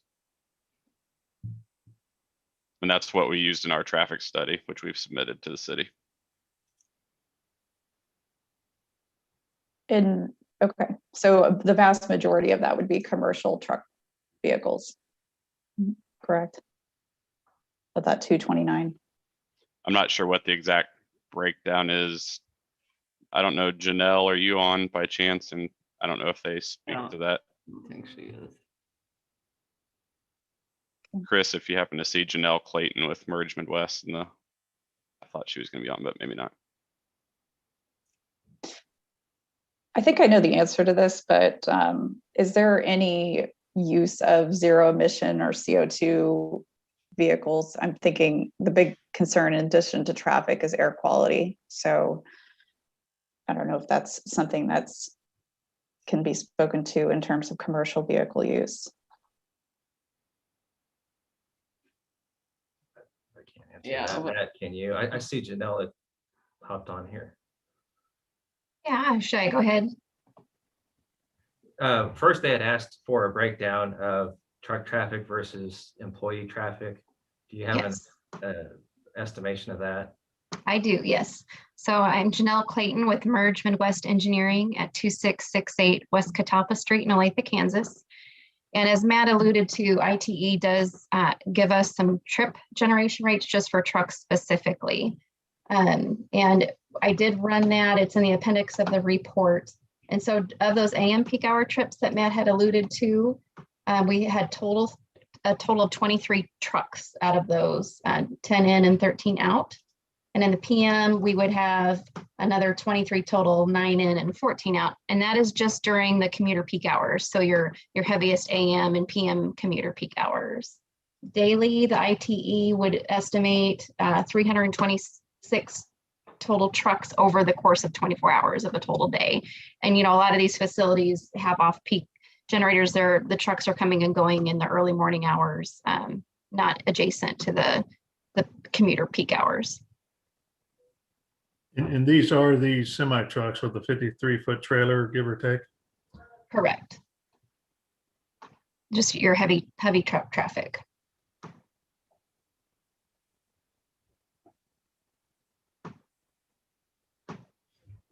And then the other. And that's why we tried to design a site so they're entering from the service road.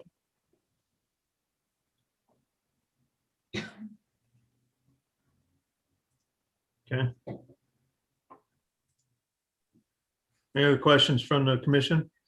Yes, Commissioner Crowe, I have a question regarding the zoning. I need to get back to my thing. It was saying that residential low density to conservative district to light industrial.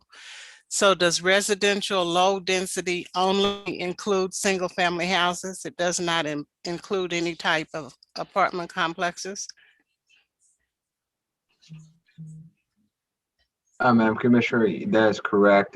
Basically, low density residential would be things generally compatible with our R7.5, perhaps R6 districts, which are traditionally single family products.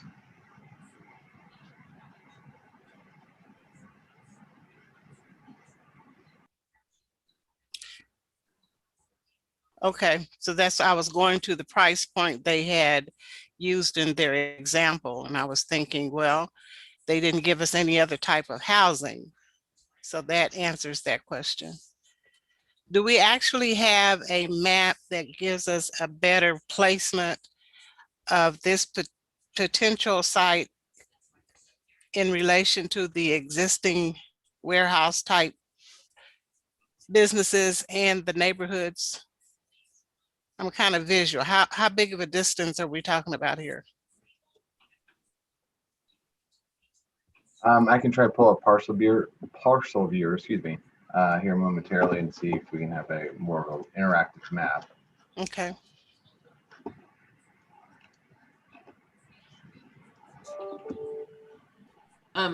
Commissioner Beasley, while he's doing that, Our setbacks of our building, if you go the midway point on our setback from the parking to the right-of-way line, and this is the right-of-way, the eastern right-of-way line for Brighton is about 120 feet.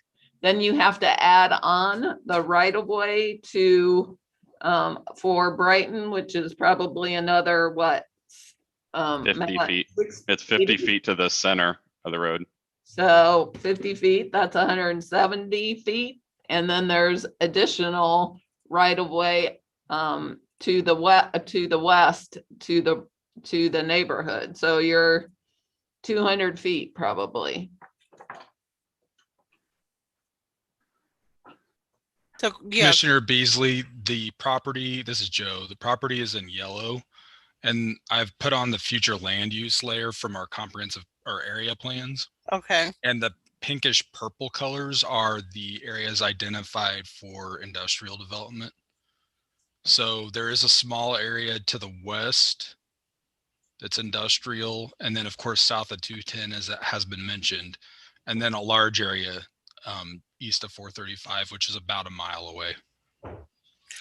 So help me in my thinking. 210 does take me over to the Worlds of Fun complex area. Yes, it takes you further right. east. It takes you. That's right. And you mentioned that's about a mile away. Yeah, it's about a mile away to Okay. 435. It's on the other Okay. side of 435 where the industrial land uses are. So it's in that pink area that you pointed out as industrial. That's where Worlds of Fun and stuff is? This is Worlds of Fun here. It's commercial.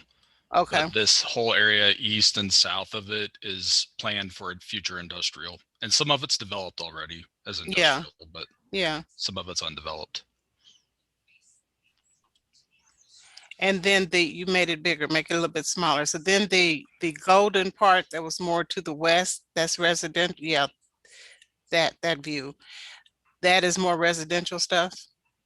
Yeah, this is the subject property right here, and this is all residential to varying densities. Okay. Medium density, medium high density residential to the north, and medium density to the west. So then on the south side of 210, I'm looking at pink as well.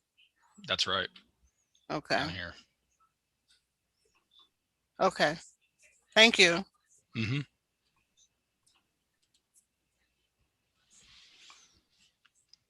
Okay, any other questions from the commission? Yeah, I'd like to talk, maybe go about down a different path here. The security of the complex. There's no fencing or perceived fencing and so forth. Just with the use of that building, just want to understand. And it's been so close to residential as well. What's the plan for security around the building? I mean, at this point, we've not talked about securing the property in any way. Many of these are unsecured. Robert, I don't know if you. Yeah, no, it's very important to the tenants that their spaces be secured. A lot of the stuff that they store is of high value. So we'll have to take a look at that. We haven't gotten real into the weeds on what we'll do and what will be allowed, but that is a great concern to us as well. Yeah, you may want to have a look at what's happening in Colorado on some facilities. The other question I've got, just when Joe pulled that up on the conservation district, is there any issue, and this is probably a question for staff, any issue with flooding or anything like that? We're close to, seems to be some sort of stream or irrigation ditch, or I think it was an irrigation ditch that was mentioned in the staff report. Just wanted to make sure that the property again isn't going to be flooded or isn't in a flooding zone.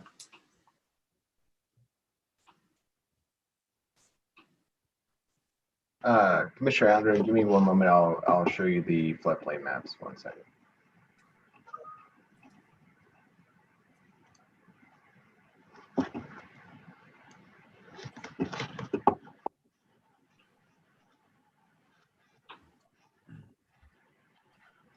The short answer is it's not. It's on a ridge between two streams. but Chris will show you in a second. Okay, I just wanted to make sure because I think there was some resistance by the applicant to put LID landscaping in there and so forth as well. I think we'd be open to. Yeah, I mean, we can do landscaping there, Commissioner Allender. It just made more sense to do it on the west and the north sides. If you stand on the south side of the property, you're actually above 210 by several feet. Okay. And if you, I'm going to take your word for it. I don't need to see the map, but I just wanted to confirm, that's all. yeah, and if you have further questions, Matt Kist has looked at storm drainage in the area. Yeah, we've got the proposed detention facility on the southwest corner. Everything will drain to that, be controlled and treated there, and then released into the existing. There's a roadside ditch generally on the east side of Brighton, the west side that we'll discharge to. So we'll be required to meet city requirements for controlling runoff from both water quality and quantity perspective, which we intend to do. Okay. Right now it's all undetained, so we feel like it'll actually make things better for the whole system.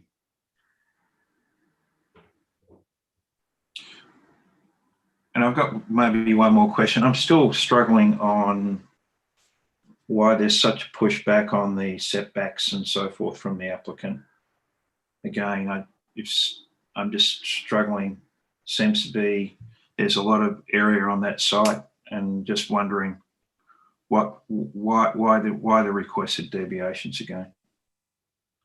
It's Commissioner Allender, it's because the park's right of way is so wide there that it prohibits the ability to really set back the 75 feet and get both of our industrial buildings on the site with the interior loading that we want to have, which we think benefits the area. So has there been discussion with the Parks Board on? I mean, I know you're looking at buying, but is there any deviation from the Parks that is required as Parks Board as well required? The only approval from the Parks Board is the accesses that go out onto Searcy Creek Parkway. They are in control of that access. Commissioner Allender, to add to your question, the Justin Pearson, his conditions in the staff report, he does represent the Parks and Rec Department on our applications that we review. Okay. And this is Justin Peterson with the Parks Department. Just to comment on this, my understanding is that the Parks Board has heard and seen the plans for this project, and that relates to the access onto Searcy Creek Parkway. Justin, you cut out.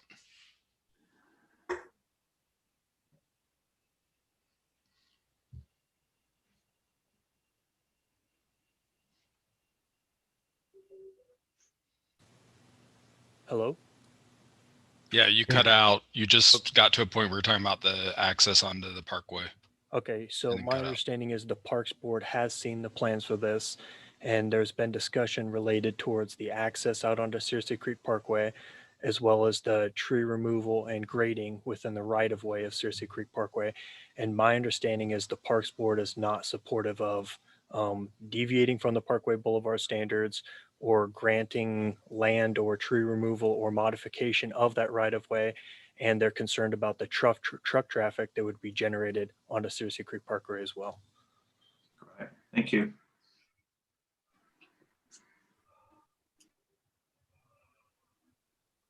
Okay, anything else on this particular project?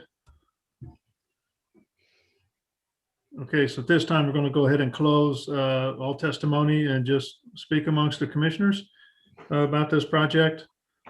And just a thought here, because one of the concerns, if the project moves forward as approval, then we need to come back and address the actual deviations and how to address those. Staff is looking for some assistance on that.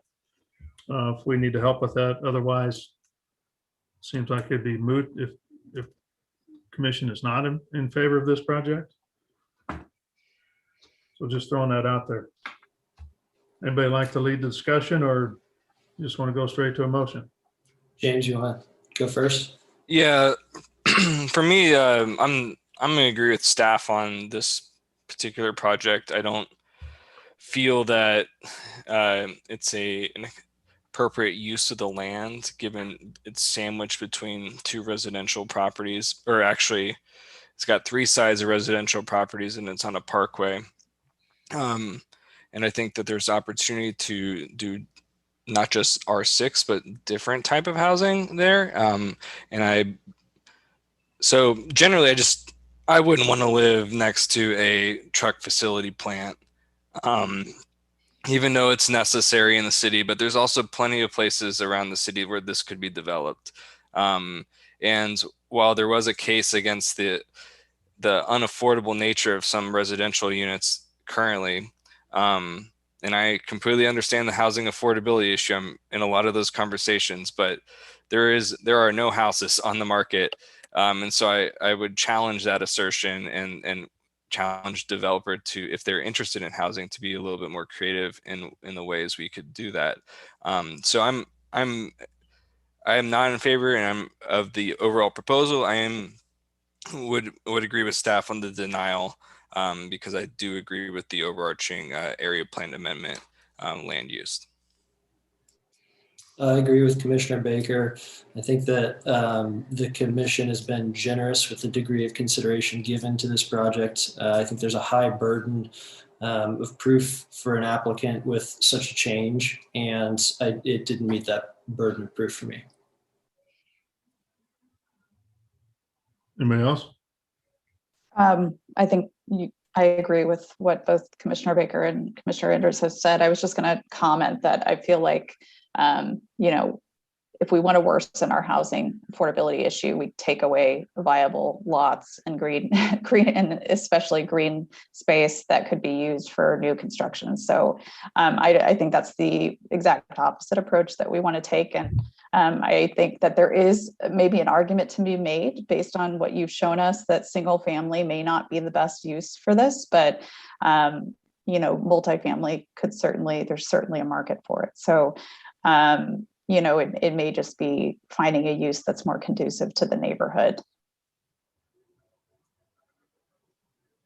Okay. I would agree with the previous three commissioners, and also, what's weighing on me is the neighbourhood. Certainly 3/4 of them are against that development. And I think you've got to listen, because it's so close to residential development. You've got to listen to the neighbourhood as well. Okay. Forstein, Kokethia, anything? Same, I agree with all the commissioners. I support staff decision for denial on this. I support the staff recommendation of denial. And after looking at the map, there is an area that's already set aside for industrial that I feel is close enough that we don't need to start a new area for industrial.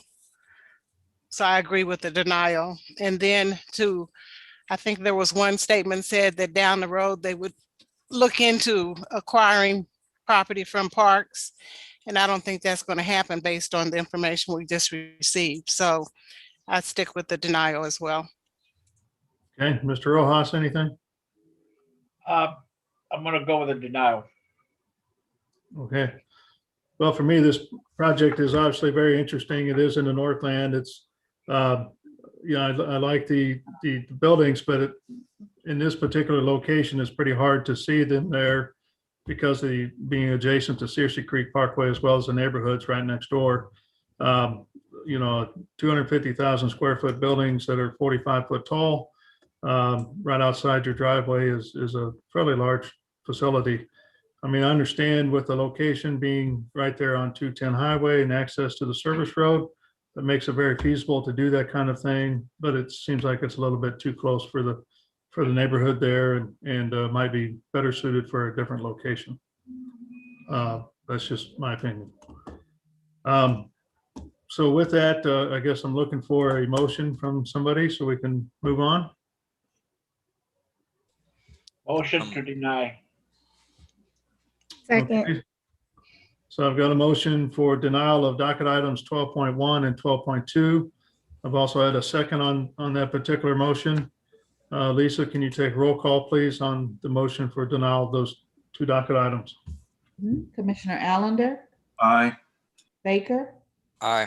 Beasley, Aye. Crowell, Aye. Enders, Aye. Hill, Aye. Rojas, Aye. and Sadowski. Aye. Well, I appreciate you bringing the project in.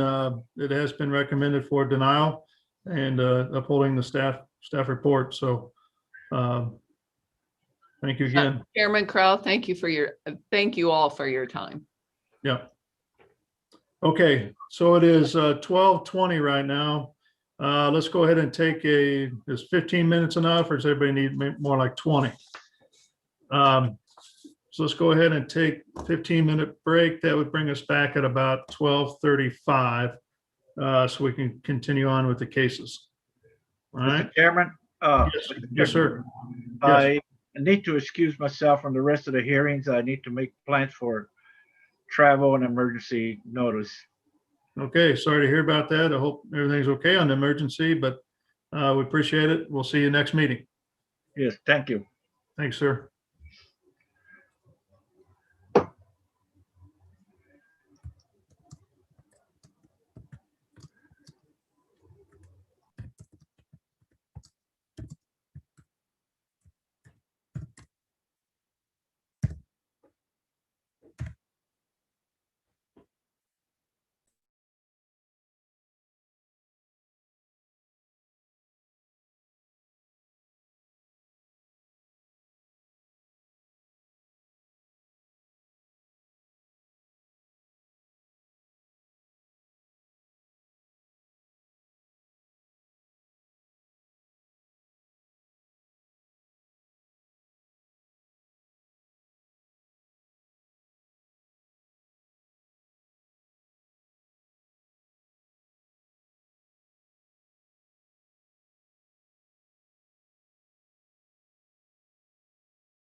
So we'll give it a minute or two here and before we restart our meeting.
All right, is everybody back?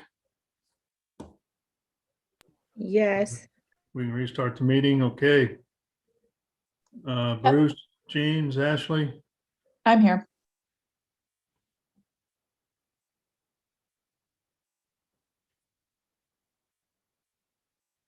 everybody get a bowl of Lucky Charms like I did?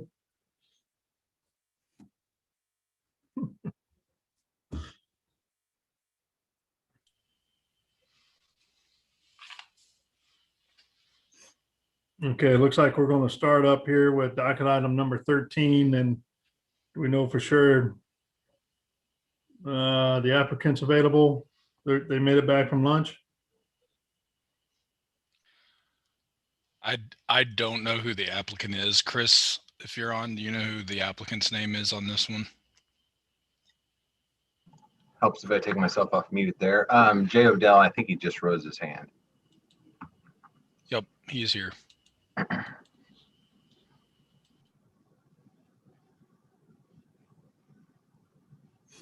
Okay.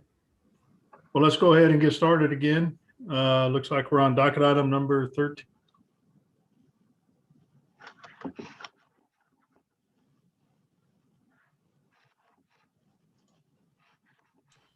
All right, docket item 13 is case number CPC 2021-00042. This is a request to approve a major amendment to a previously approved development plan to allow a medical marijuana dispensary and greenhouse on about 17 acres at the northeast corner of Prospect and Missouri Highway 150. Christopher Huey is the staff planner. Good afternoon, everyone. Again, as Joe said, Christopher Huey, staff planner, City Planning Development Department. This project will actually probably look fairly similar or fairly familiar. It originally went through the approval process late last fall. This is for the Greenlight Medical Marijuana Dispensary and Cultivation Facility at 14677 Prospect Avenue, currently zoned M1-5. The reason this is a major amendment, there's some certain conditions placed on the previously approved plan that the applicant is seeking to have changed. Since those were adopted by ordinance, the only way to amend said conditions is to go back through the entitlement process, hence the phrase of a major amendment. They have completed the necessary public engagement requirements on March 23rd. Here's the general location of the sites. Pretty much in the almost southern boundary of the city, relatively near the NSAA building and the I-49 Industrial Center, which used to be called the Center Point Complex. Here's the specific site in question. Prospect runs north-south along the west boundary of the property and M150 highway along the south boundary. As shown in the site plan, these are slightly adjusted site plans from the previous approved plan, but relatively very consistent. with an 8,000 square foot dispensary building in the south west corner of the site, and then two 60,000 square foot greenhouse or cultivation facility buildings. The northern one is actually shown in kind of a halftone as a future phase, but they are essentially identical buildings. The essential aspect of this particular amendment is the previously approved plans had the condition that the developer extend necessary sanitary sewer service mains to the site. The developer has done some cost analysis and some feasibility studies, and it's really just not possible given the distance, and we'll kind of touch on that here shortly. The use in of itself is not really up for this particular discussion. It's relatively remaining unchanged. There are some minor building articulation changes, which we'll kind of touch on a few of those as well. So again, here's the proposed site plan. This kind of east-west drive running middle through the site is the existing service road that serves the Midwest recycling facility just to the east of the site. Here's the proposed landscaping plan. And so I copied this directly out of the staff report because there's quite a bit of detail here. So the initial condition in the previously approved ordinance, that's ordinance number 200541, stated the developer shall secure permits to extend public sanitary stormwater conveyance systems to serve all proposed lots within the development and determine adequacy of receiving systems as required by the Land Development Division prior to the recording of plat or issuance of building permits, whichever occurs first.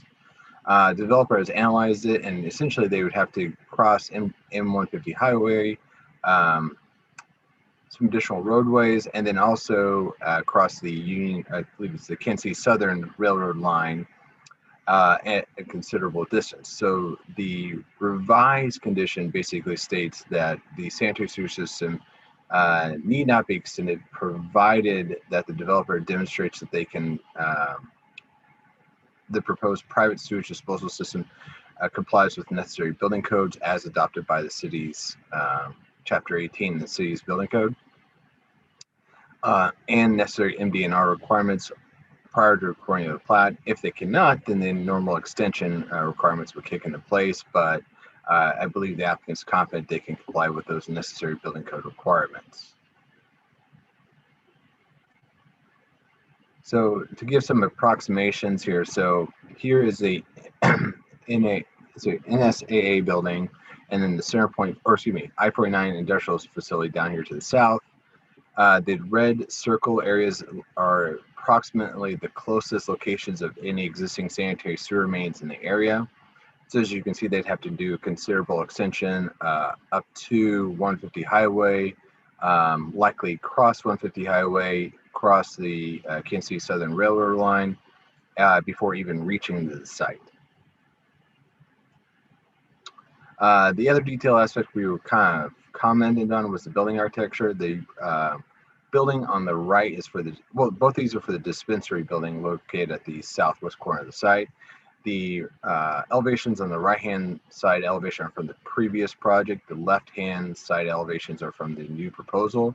The applicant had previously had some sort of kind of a faux wood grain material, kind of a unique architectural elements. The revisions had more of a standing seam metal facade, which staff felt was quite, to be quite honest, kind of inappropriate given the location of this of the property. In conversations with the applicant, I do believe they're going to make some amendments in the revised plans after City Planning Commission and City Council, or prior to City Council. And so in which that case, I think we can come to a reasonable conclusion and understanding that there will be some improvements that may not directly mimic the previously approved architecture, but will be an improvement what's currently being proposed. With that, staff does recommend approval of this major amendment application with conditions. I'm standing for any questions or the applicant presentation. Okay, any questions from the commission to city staff? I had a quick question. So So what about what are the plans for sewers and water in that area, just generally if that area gets developed more, which I think it's on the trajectory to do. And how does that impact making us a private sewer system currently? Would it just continue as is?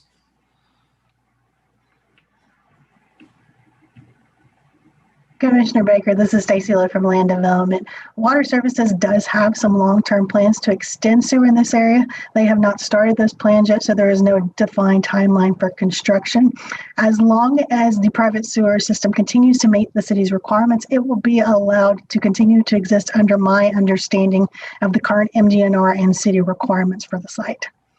Cool. Thank you. I know we don't want to build any more sewers that we don't have to at the moment. So There's been a lot of projects that have come up in this area. You are correct. So Water Services has started to evaluate this as one of their potential areas to do a major expansion at this time. However, they are just working on preliminary, trying to figure out the funding source for that expansion and the limits of the area they will work on. So there's no set timeline on when we can expect that system to be constructed and come online. Okay. Thank you. Any other questions? Okay, seeing none, let's go ahead and welcome the applicant. Thank you, Mr. Chair. Jay Odell with Aubrey Enterprises, and that's 15105 Avenue. That's in Overland Park, and I am the engineer of record for the project. First of all, thank you guys for your time. And in respect for that time, I really don't have anything further to add. Chris did a great job. I do want to thank staff for their help in this situation. We've got some kind of unique shareholders. As he mentioned, the NNSA property, it's actually owned by the Department of Energy. And in the packet, I think we've got a letter from them saying that basically they don't want any kind of disturbance to their area based off of what they're doing out of the building. And I kind of stopped asking questions after that. So who knows what they're doing there. But yeah, so it's basically the same plan that was approved, I believe in July or August, with a condition of extending the sanitary sewer. So with that, if you have any questions, I'm available. Okay, thank you. Any questions for the applicant? All right, seeing none, let's go ahead and open it up for public testimony. Is there anybody out there that has raised their hand to speak about docket item number 13? No one's raised their hand. Okay. With that, guess we'll go into discussion, or just I'll take a motion. I move to approve docket item 13 with conditions. Second. Okay, I've got a motion and a second for approval of docket item number 13 with the corrected conditions. Lisa, do you mind taking roll call, please, on that motion? Commissioner Allender, Aye. Baker, Aye. Beasley, Aye. Crowe, Aye. Enders, Aye. Hill, Aye. and Sadowski. Aye. Okay, looks like the motion passes 7-0. So we appreciate you coming in and the work you've gone through to get this sewer system figured out. So good luck with your project. Thank you all for your time today. Thank you. All right, so I guess we're up to docket item 15. All right, docket item 15 is case number CPC 2021-00039. This is a request to approve a rezoning from District R1.5 and B1-1 to District B1-1 on about half an acre at 4440 through 4446 Bellevue Avenue. The staff planner on this one, I believe it was Chris Huey. Is Jared, you're handling it today? Yep, I'm handling it. Thanks. Yep. Can you all hear me fine? Hi, everyone. I'm Jared Clements. I don't believe any of us have virtually met yet, so it's nice to meet you all. I'm the new planner in development management. Before us, we have docket item number 15. This is a rezoning without plan from R-1.5 to B1-1. So here is the site location in relation to the rest of the city. The subject site is in the Midtown Plaza area. Here you can see an overview of the immediate vicinity surrounding the subject site. Just for general context, the site is roughly 2 blocks north of 47th Street, which is just there by the plaza. So just for some context of what the site looks like, this is the south-facing view of the property, which is on the right here. The visible parking lot is the area that will be rezoned. So the key points of this rezoning, as can be seen in the image, the parcel contains 2 zoning districts. The applicant is proposing to rezone the northern half of the parcel, which contains the parking lot. The principal structure on this parcel is within the B1-1 district. On the southern half, the proposal would rezone the area within zoning district R-1.5 to B1-1. The existing lot does conform to the lot and building standards of the proposed B1-1 zoning district. The proposed zoning is in keeping with the land use recommendations of the Midtown and Plaza area plan of mixed use neighborhood. Staff believes this proposal complies with all approval criteria of section 88-15-08. It is in conformance with the area plan, as I mentioned, and the surrounding uses. There's a number of commercial uses nearby. The proposed rezoning isn't expected to detrimentally affect nearby properties. Because of this, staff recommends approval without conditions. This concludes my presentation. I believe the applicant is here and can answer any questions you may have of them, as will we. Okay, thank you. Any questions from the commission to staff? This might be better for the applicant, but I'm just curious how this one came up. It seems like something that could, obviously it's been in use for a long time. And I'm just curious how these cleanup rezonings come in front of us. Sure. I'm not extremely familiar with the background of this case, but I do believe that it was recommended they rezone during their development assistance team meeting. But I'll let the applicant speak to that as well. Okay. Let's go ahead and welcome the applicant. Jared, can you stop sharing your screen so I can promote them, please? You bet. Thanks.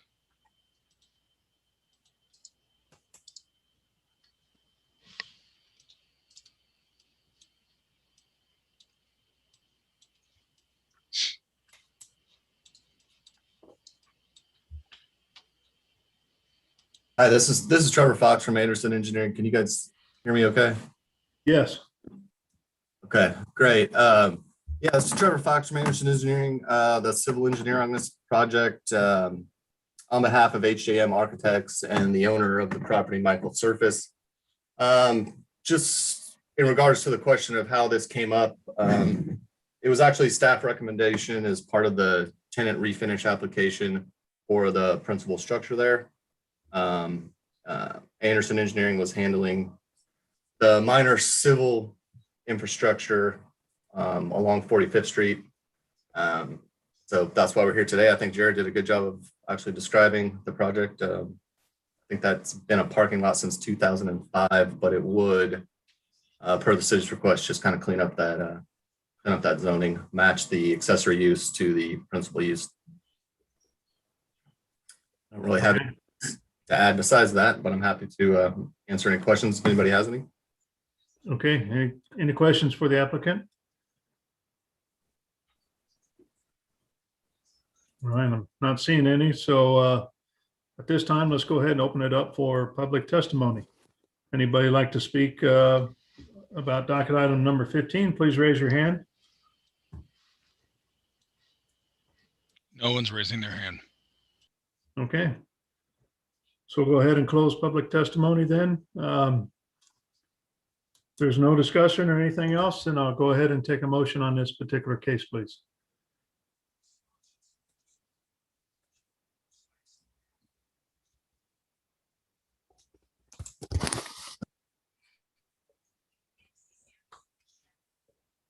Anybody?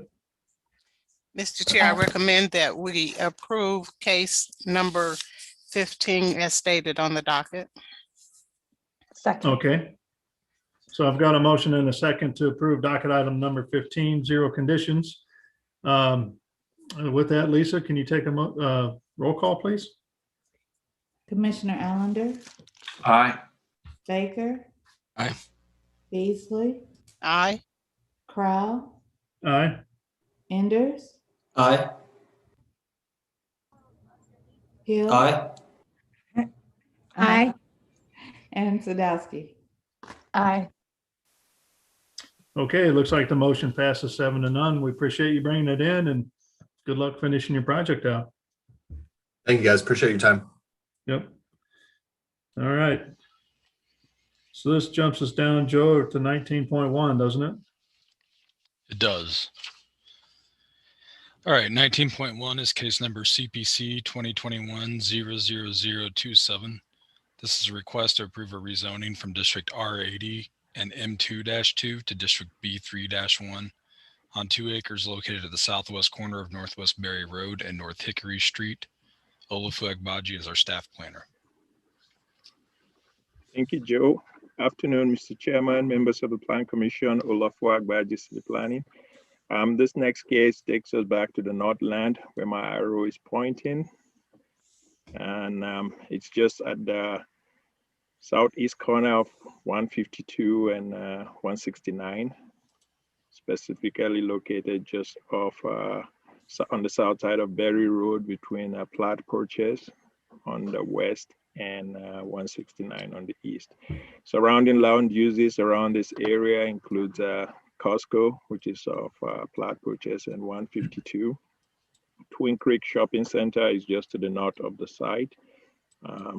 Evergy has one of their service center at this location, currently zoned M2-2. And to the west of the site is Joanne Fabric. There's a post office just off to the west of the site. Again, on the east side of 169 is Metro North Crossing, and south of that is Metro North Square with Power Play and other development. This is a closer look at the site, which shows that Evergy Center, zone M2-2 is to the south. On the west side of Platt Purchase Drive is a U.S. Postal Service a regional distribution site, Joann's Fabric, a little further west.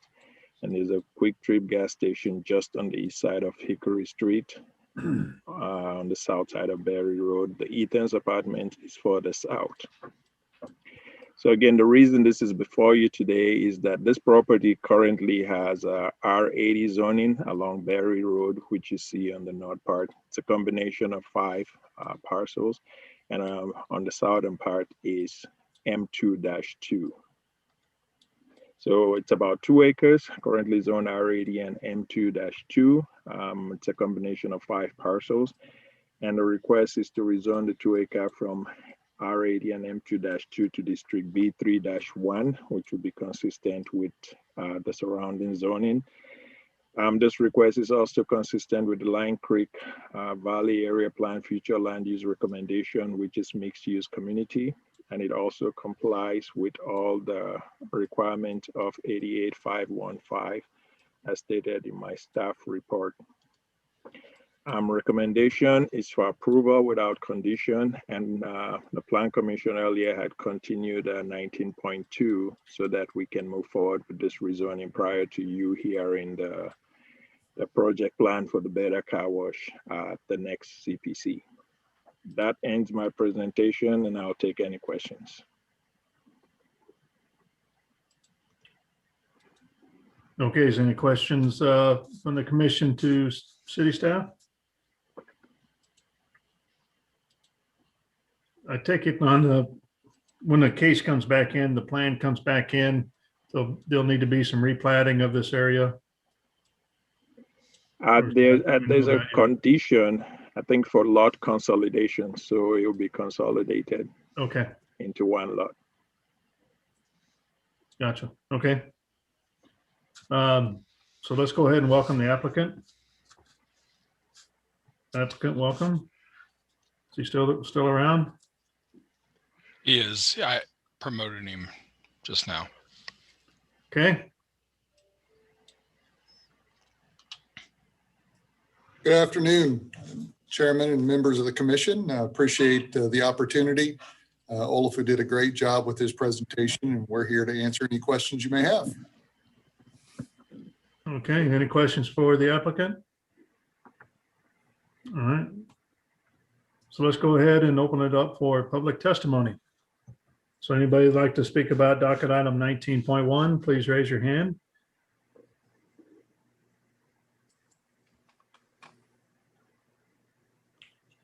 No one's raising their hand. Okay, so we'll go ahead and close public testimony then. With that, I guess there's no further discussion. I'll take a motion on this case, please. I move to approve 19.1. No conditions, correct? That's correct. Yeah, no conditions. Okay, so I've got a motion and a second to approve docket item 19.1. With that, Lisa, can you take a roll call, please, on this motion? Commissioner Allender, Aye. Baker, Aye. Beasley, Aye. Crow, Aye. Enders, Aye. Hill, Aye. and Sadowski. Aye. Okay, looks like the motion passes 7-0. Thank you for coming in. We look forward to seeing the site plan next time. You all, we'll see you next time. All right, thank you. Thank you. All right, so that moves us then to docket item 21. That's right. We have 3 companion cases here, and these will be familiar to the commission, and that's because the city council has remanded the rezoning request back to you, and since it's related to the special use permit and the area plan amendment, all 3 of them are on your agenda. First one is docket item 21.1. It's case number CPC 2020-00139.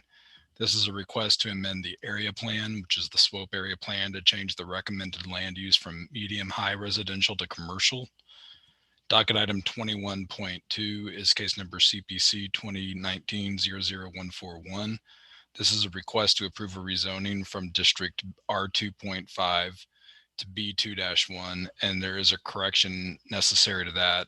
They're now requesting B3-1, and that's the purpose for the remand. This is to make an existing tire shop on the property a legal use. And docket item 21.3 is case number SUP 2020-00007. This is a special use permit to permit the existing use, which is technically classified as a vehicle sales and service use, and to allow that use on a parkway at the same location. So Mr. Chair, I do have a presentation that I can give. What I provided in the staff report was mainly background information so that this commission understands why this case was remanded back to the commission. We also attached the staff report that Patty Knoll had provided from last October, which is when you all last saw this case, or these 3 cases. Staff's recommendation hasn't changed. The only thing that's changed, and again, this is the purpose for the remand, is that the applicant, when the case was scheduled to, the rezoning case was scheduled to be heard by the city council's neighborhood planning and development committee, the applicant on that day changed their request from B2 to B3. And so I can go into that and I can give you a full presentation if you'd like, or I can just hit the highlights, whichever you'd prefer, Mr. Chair. I think I just prefer to hit the highlights on this particular case. Okay.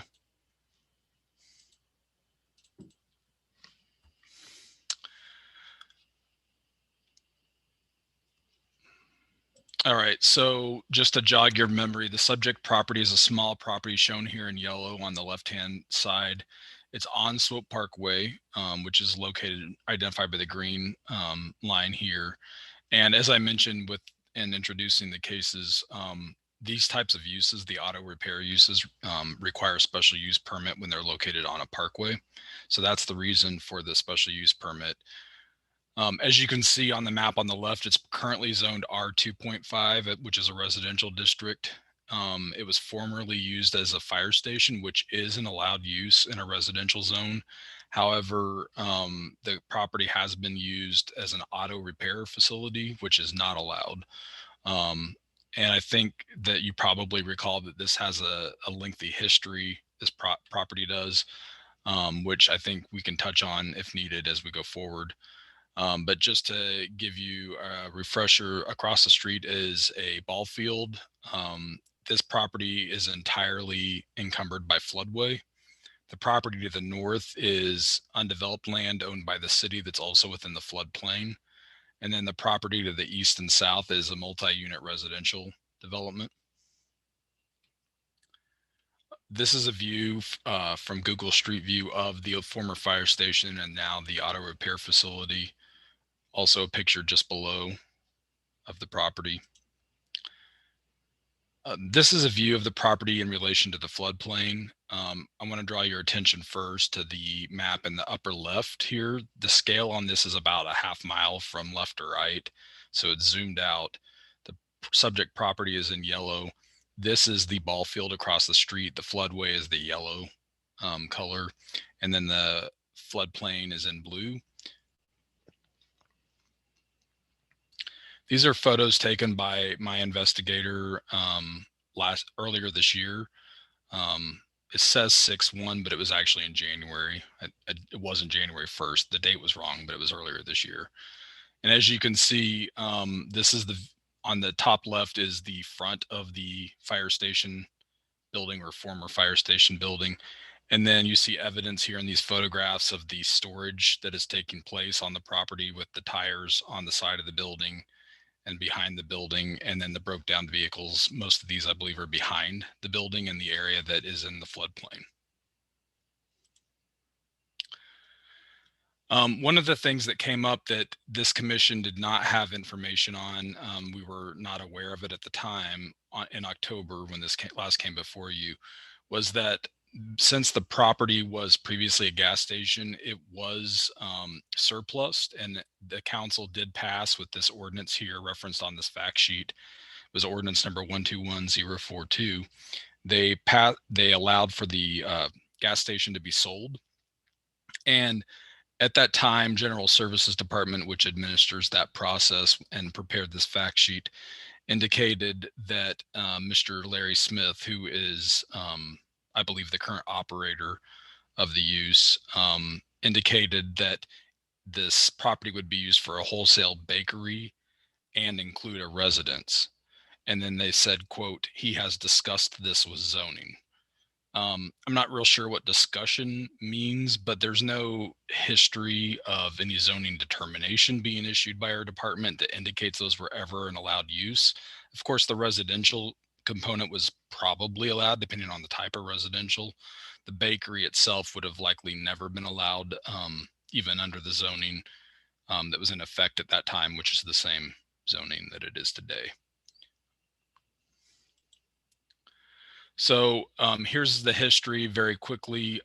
They began, a complaint was filed with the city on September 7th, 2018. That began a process that has now lasted for 2.5 years, where we have investigated the property. We initially found that we believe they were operating what is considered by the code to be a general auto repair use. There's general and limited in the code. General requires a zoning district of B3. So from a staff perspective, we always encourage the applicant that if they wanted to make it right, that they would need to rezone to B3. They disputed that all along and filed an application for B2. That was the request that came to you several times, and you finally recommended denial last October of that rezoning to B2. And it wasn't until it got to city council earlier this year where they changed the request. They came around to agreeing with staff that it ought to be zoned B3. And due to that change, the committee remanded it back to this commission for your consideration. So for all the same reasons that staff, and I realize this slide is really hard to read, but for all the same reasons that staff recommended denial before, we have the same reasons today. And those are referenced. I did provide analysis criteria in today's staff report. We did conduct a new analysis just because the zoning request is different. So that's the new rezoning analysis information in today's staff report. And in fact, this is an increased intensity of zoning from B2 to B3. So if anything, I guess we're more opposed to it than we were before, even though that is what is necessary to make the use legal. In our opinion, B3 is a more of a community level commercial zoning that you find in large shopping districts, and B2 is more of a neighborhood commercial. So while we were opposed to B2, we're even more strongly opposed to B3. That concludes my presentation, and I'll stand by for any questions you all might have for me. Okay. Anybody have any questions for Joe about this case? Is the decision to remand it back to CPC just, best practices? I believe that the director recommended that it be remanded back so that staff could evaluate the new request. So I don't know that there's a legal requirement. I guess I'd ask Sarah to weigh in on that, but I believe that the director thought it was appropriate. And that's what it boiled down to. Okay. Yeah, that's my recollection, Joe, as well. It was Jeff's recommendation. Thank you. Joe, did I hear you right? When the city owned it and transferred it to this owner, it was a gas station? That was the use? No, it was a fire station. Oh, fire station. Okay, It that's had what I been thought. closed for some Okay. time and it was surplused, and then we sold it. Got it. Okay. There used to be a gas station just north of that fire station. It's Commissioner Sandusky. Okay, thank you. Okay, any other questions? All right, let's go ahead and welcome the applicant back. Is the applicant available?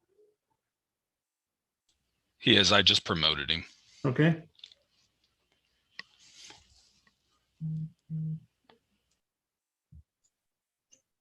Yes, I'm here, and I think Larry Smith is certainly watching and trying to get promoted to be a panelist also.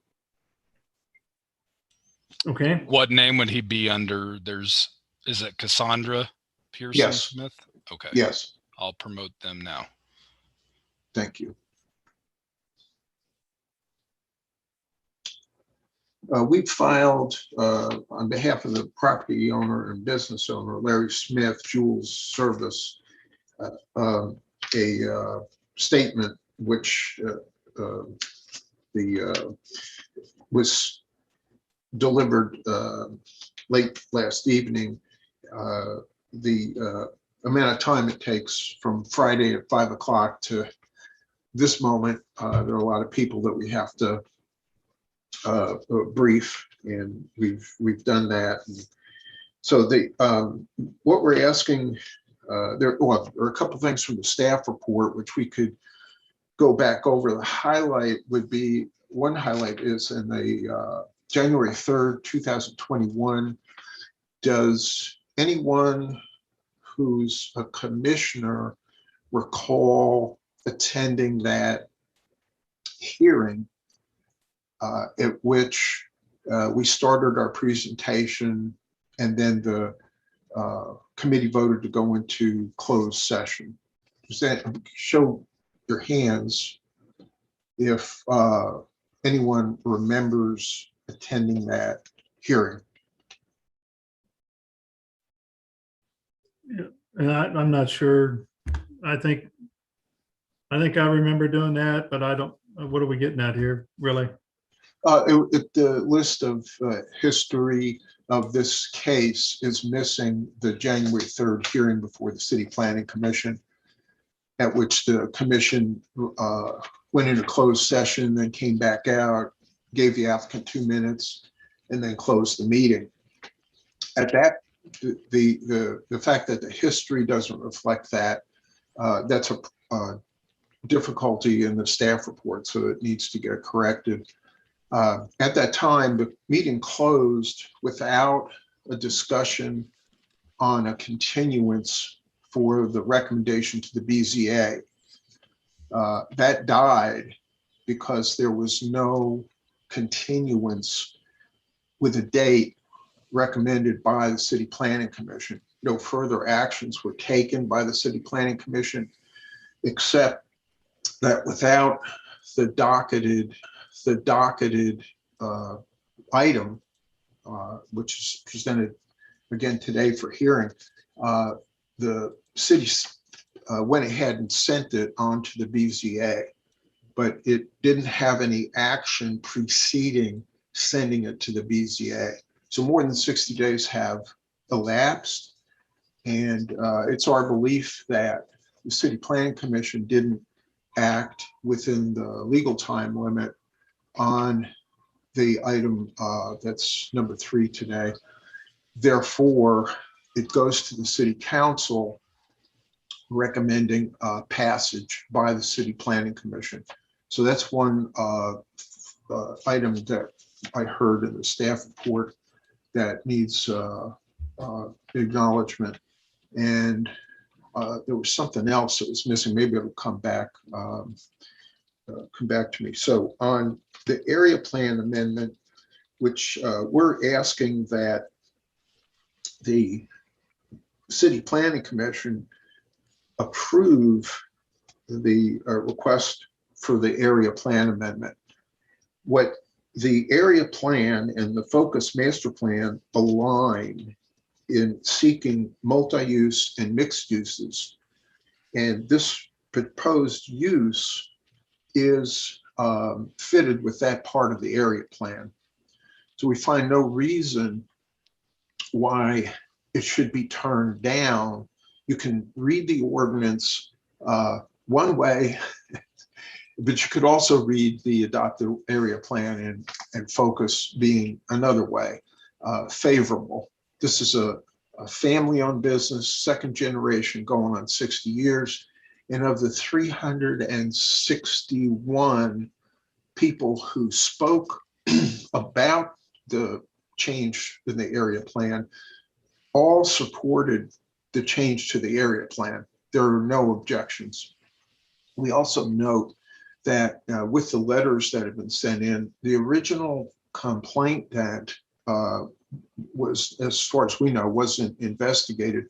That person hasn't come forward as far as we know, because there isn't anyone objecting to this use that caused the original ticket.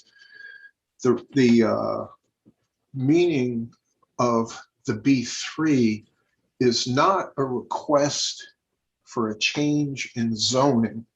This is only a housekeeping measure.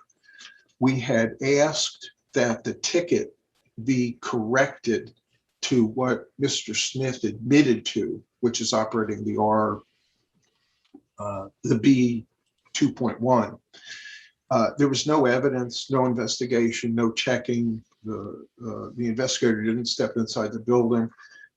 There's no mechanic on the payroll. There's no mechanic license for that location. There's no B3 evidence.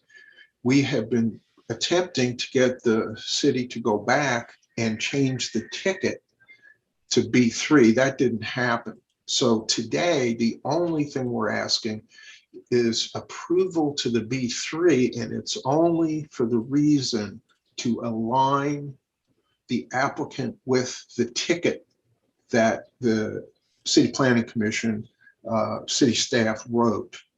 So that's the only that's the only issue for the commissioner to look at is since the ticket was written B3, the zoning request needs to be B3. This is to prevent future problems for Mr. Smith when he goes for financing. And if he would get ticketed, he'd have a basis to say, well, my zoning is corrected. The underlying fact of the entire case, which affects everything in the cases. There was no pre-development hearing. If there had been, everything that's before the commission would have been resolved in the pre-development meeting. We put on our drawings that we were applying for UR/MPD, and that never got discussed because there was never a pre-development meeting. So we understood the staff wanted to be cooperative, so we went with staying with this idea of the B2. We're now at the point where the lack of a pre-hearing negates every action that has had to go on in this matter.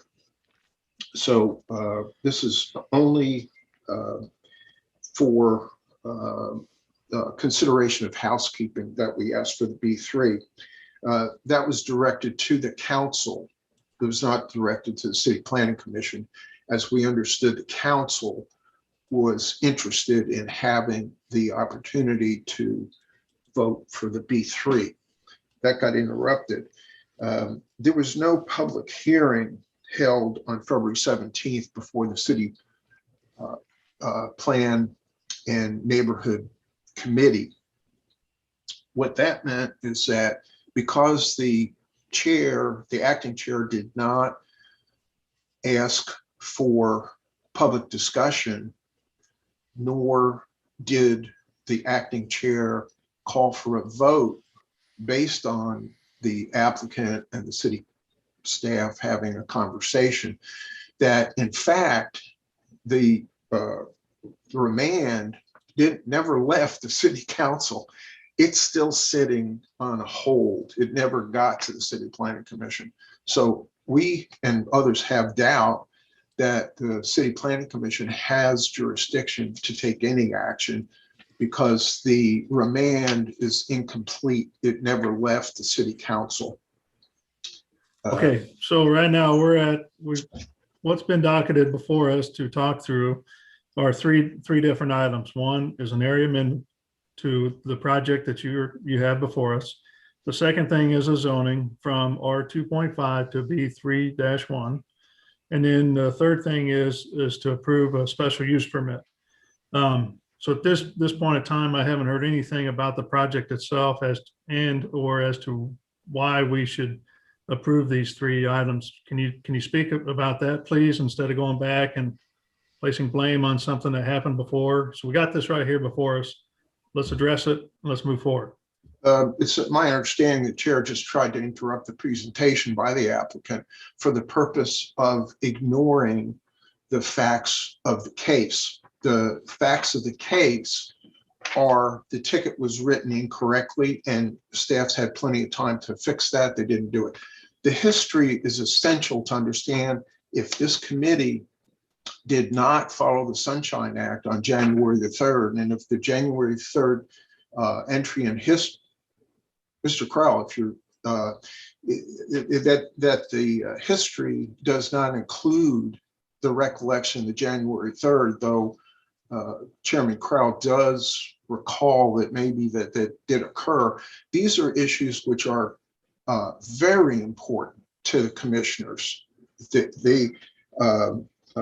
The recommendation on the special use permit is that the city staff, without the action by the City Planning Commission, so that SUP 0007 is likely to be set aside before it gets to the BZA or at the BZA, because there's no record that it was recommended one way or another.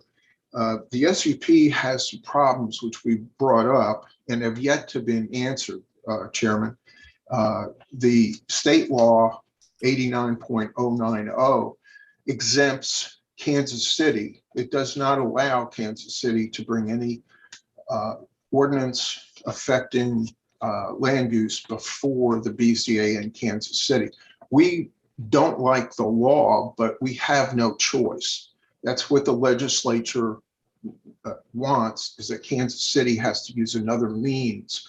So for the Planning Commission to vote, what we recommend the planning commission do today is do nothing. Don't let the city planning commission movement by the staff to have this hearing before the BZA, just let that proceed on its own.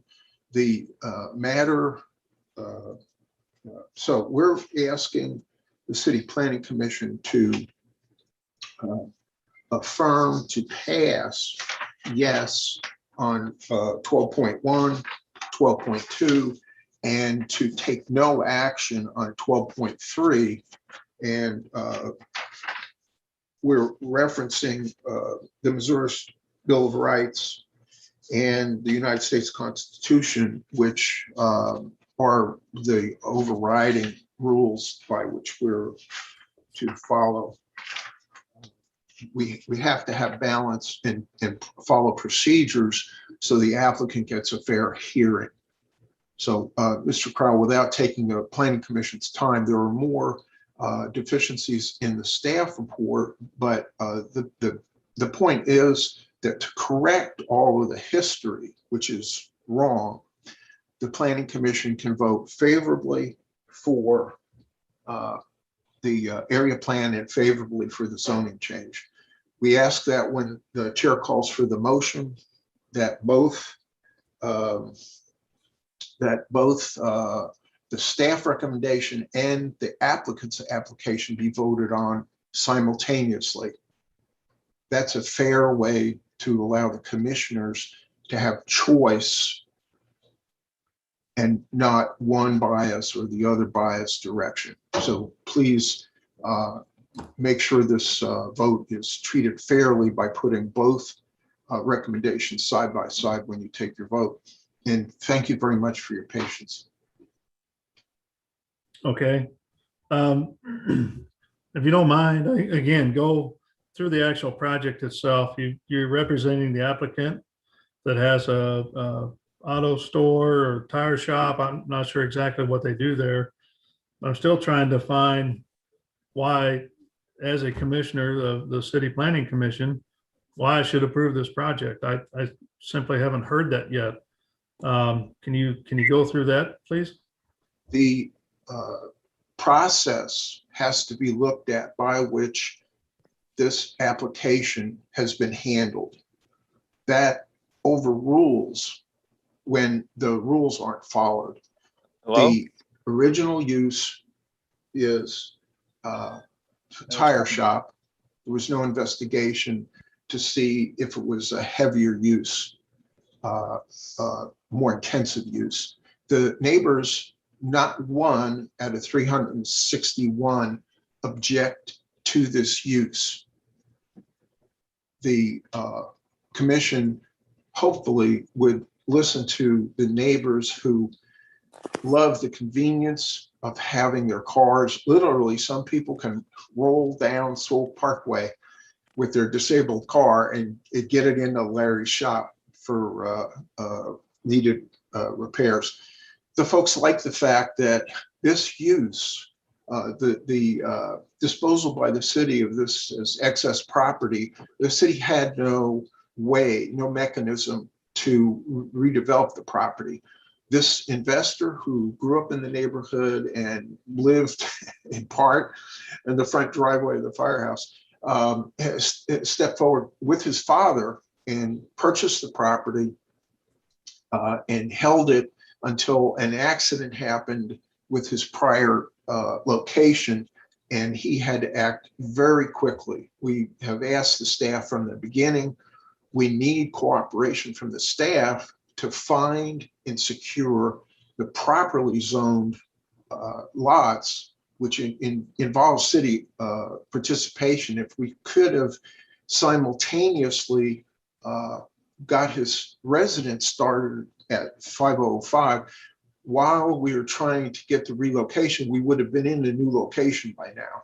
So these are things, Chairman, that are important for the commission to feel as they make their decision. The process to get here is unusual. And that's what we're asking the commission to overlook the deviation from standard and vote favorably for the area plan because it is supported by the area plan and focus that those folks thinking well wanted to have mixed uses and especially neighborhood-owned businesses. And so that's the matter of the ticket is written wrong, and it could not survive had it been brought to court. And that's where it should have gone, is to have a judge rule whether that was the proper ticketing, because it wasn't. So we're asking the commission to vote favorably on the two and leave the special use permit completely alone. Don't touch it. It'll disappear on its own with no controversy. And that's what Chairman Crowell, that's why we asked the commissioners to vote yes on point 1 and point 2 to correct the flawed process. Okay, thank you. Any questions for the applicant by the commission? Okay, so I'm gonna go ahead and open it up for public testimony. Is there anybody in the public that would like to speak on docket items 21.1, 21.2, or 21.3? Larry Smith. Hello? Yeah, Larry. Yeah. I can hear you on the cell phone, but you need to speak in the meeting. I think they're promoting you to be able to speak. Can you take your unmute and change it? Take your mute and change it to unmute. We can hear him. We can hear Yeah, we someone can hear him just fine. trying to speak. Okay. Yeah. Hello? Yeah, there you go. Please speak. Yes. I guess you guys have never seen or met me before, but and the picture you took, they were there, but it seems to show the worst times in around that building that those things were there. The truck you saw behind the building, a homeless person was sleeping in and burned the truck up. It was gone within 4 days after that happened, towed away. It's not there, nor hadn't been there for a long time. The tires, after they accumulate for a while, they call to get them picked up. Those tires are no longer there. They hadn't been there for a long time. So those pictures don't represent who I am, what that business is. If it was looking that bad for that long, my neighbors would not want me in that area. I've been, my family's been part of the community for practically 60 years. I'm just carrying my father's name on, trying to be somewhat upstanding person in my community. All my neighbors, all my customers over the years have been supporting us for all those years. No one has come up and disputed the fact that this business is there. I get praise on a regular basis that just so happy for me to be there. And no one seems to want to see or hear that. The folks have spoken and more than once by signing petitions. I'm just a small business person, just trying to maintain, trying to keep my family fed, trying to keep the neighborhood looking well, trying to do things in my own neighborhood, helping the kids in the area, trying to do things, cutting grass, paying up for doing different things, supplying them with lawnmowers when I can. I'm not a bad guy, and I'm not trying to denigrate my neighborhood that I've been part of since I've been alive. I'm 63 years old, and I'm still pushing it and going to continue to push it as long as I can, as you allow me to. Mr. Goldblatt has been a friend for a long time. He didn't quite explain things the way I would have, and I wish and I pray that you give me a chance to continue my father's name.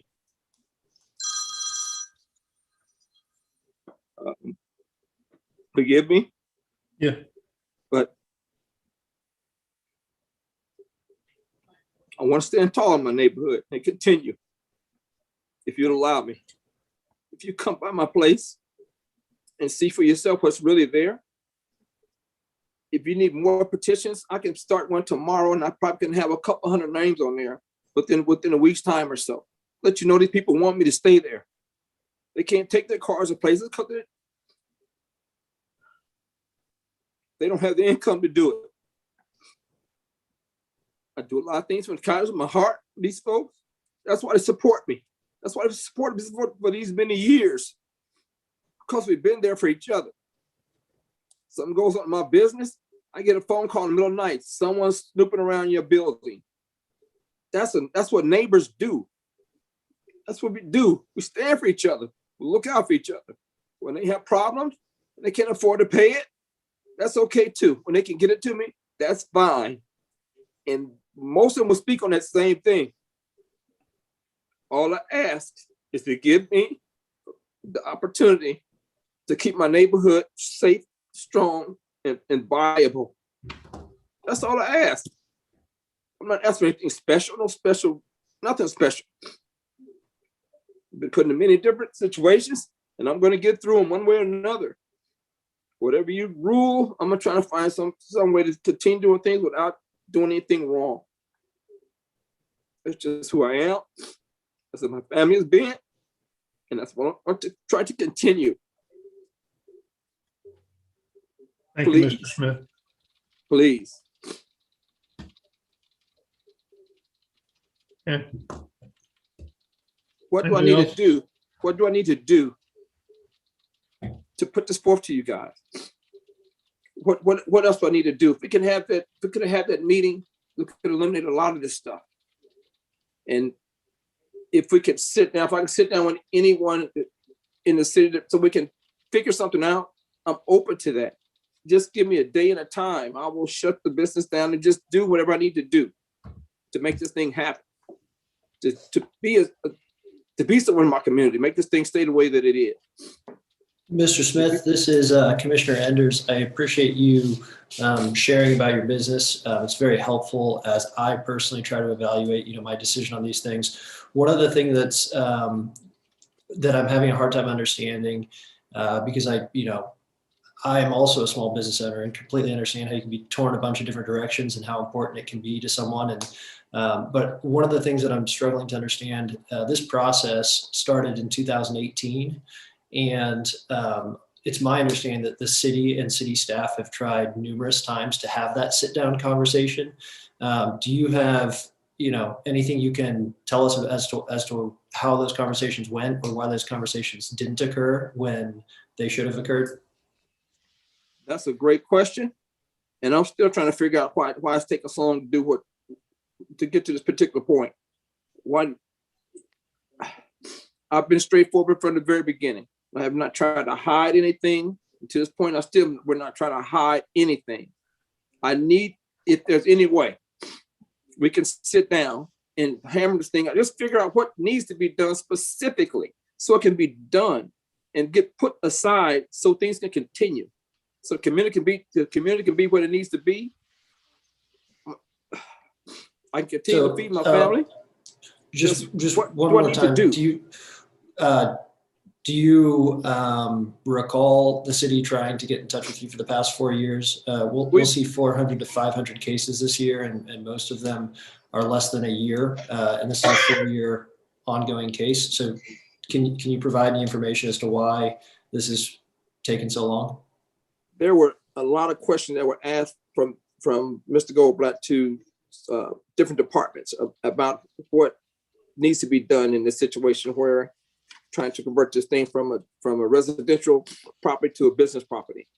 We've sent many letters and emails and so forth, and no response in a lot of cases. There's some things I was asked to do that was questionable, and we asked, what a state statute says, the special use permit is allowed the rest of the state other than the city of Kansas City. And we've had a lawyer look at this and just to explain to us why am I being forced to pay this $900+ just for a filing fee for something that they can't rule on. I'm a business person, but money doesn't come very easily. And to just throw $900+ out there for no reason at all and ask the question, why does it have to be done? In the state statute clearly states that it doesn't apply here in Kansas City. And I still can't understand that, but I paid it. was asked to have Thank- have a hearing and it was continued. And asked me to pay for that. And they continued. We were ready for the hearing. Pay. Give me specifics on what I need to do. And I will make this stuff happen to the best of my ability. Understood. Thank you, Mr. Why it Smith. took so long, a lot of questions were asked and were never answered. As to why they had to do some of these different things. And still to this day, I haven't got an answer to some of those things. So this is Commissioner Hill. I have two questions. This is probably best directed at staff. The first question is, I think the last time I remember hearing this case, it was because they did not comply with like the public engagement. I think staff had been trying I to didn't hear that. You're breaking up. Sorry. Public engagement. I think that was one of the requirements. The last time I remember us hearing that wasn't complied with, and they had reached out to you a couple of times. The second question that I have is more of a process, just wanting to know the difference between if we continue off docket, which will allow time, one more chance for you to circle back, I believe, to the staff to find out what are the specific requirements you will need before you can bring it back, versus denial. This denial, if we go with the denial, does that mean you start the process all over and all those fees that you paid are gone? So I'm just trying to understand the difference between continue off docket and then denial from a process. Can I answer your question? That was for think- staff. So there's a few questions there. The first is that we have a notice of violation that was sent to the property owner. We can't proceed to the court until the zoning issue is resolved. So you heard Mr. Goldblatt saying that's where it should be. Perhaps that's true, but we can't take it there until the city council and this commission make a decision on the zoning issue. So that's number one. Number two is that I guess this is in regards to the statements that they've tried to work with people. We have Justin Peterson on the line. I'm not going to ask him to speak, but he left our division in November of 2019, and he was the first planner on this project. He recalls 2 meetings with Mr. Goldblatt and Mr. Johnson, and we've told them from the very beginning that our area plan does not support a commercial zoning here. And we, therefore, from a staff perspective, we would not be able to support this use. And that's what we've been saying all along. When Mr. Goldblatt got more involved, I met with him and Larry a couple times as well. That was the same case that we made at those meetings. It's been a consistent message.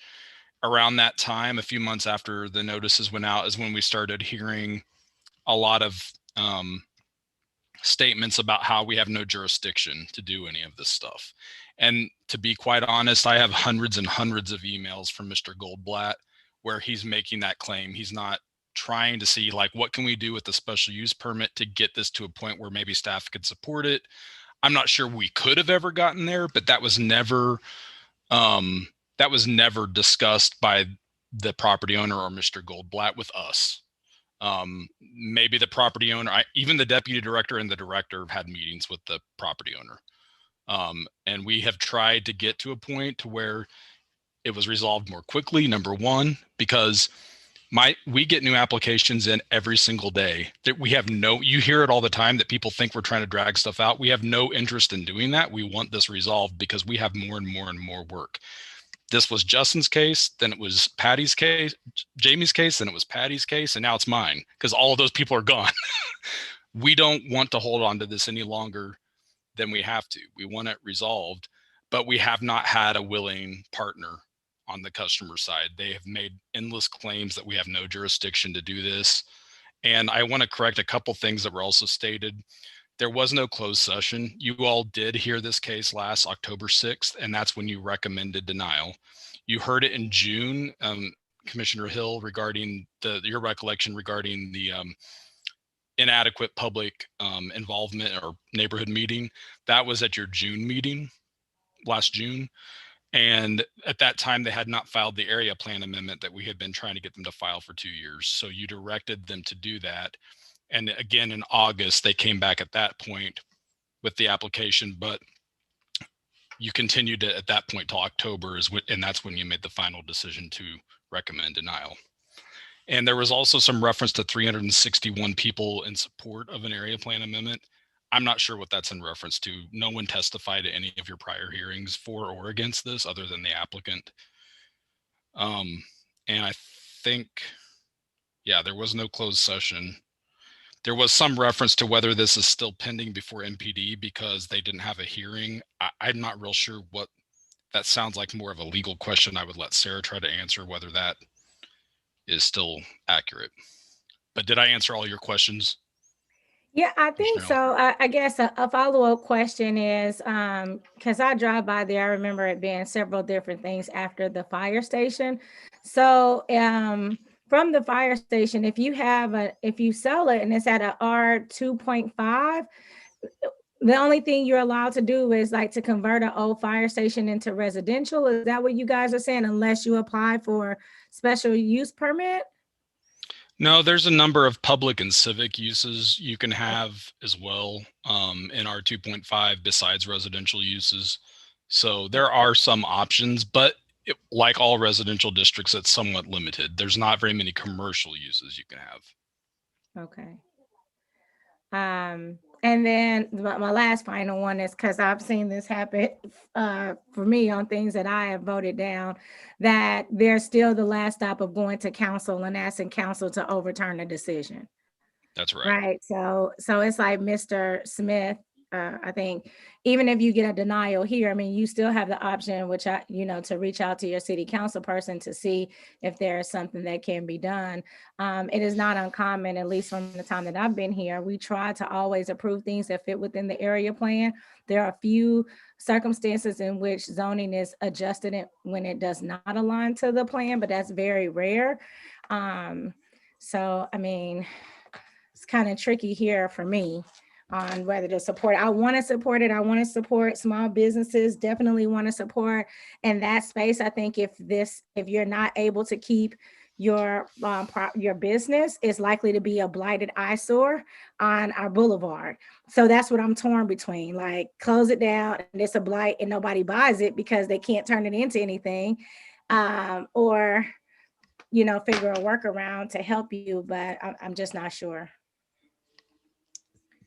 Can I just add to that? Because it sounds like if you had a small business, you would still have to rezone this property, even if that small business is like a bookstore or something that would not have any sort of noxious potential. Am I understanding that correctly, Joe?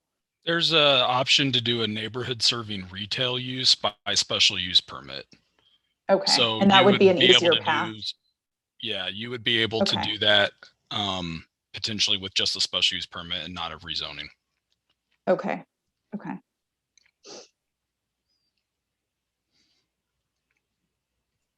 Okay, any other questions from the commission? So I think we're still are looking for public testimony at this time. Is there, besides Mr. Goldblatt, is there somebody else that's raised their hand from the public to speak on this project? No one else has raised their hand, Kobe. Okay, so we'll go ahead and close public testimony at this time. Chairman Crowell, this is Forresting. Yes. Can I clarify what the $900 fee was that the applicant paid? Yeah, I assume that's for the special use permit. That didn't have anything to do with the change in the area plan?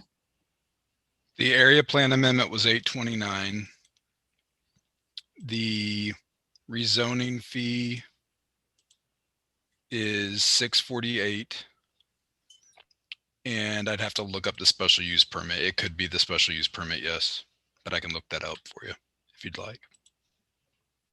So no, I was just trying to get a clear understanding of what he paid in trying to get the end result of a change so that he can continue his business. I wasn't clear on what he had paid for when he had paid that amount.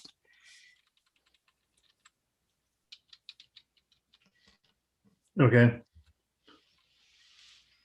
So at this time, I guess, Mr. Goldblatt, you had a couple more comments, and hopefully they're towards the case as to, for me, again, convincing why the approval of these docket items. Please do state.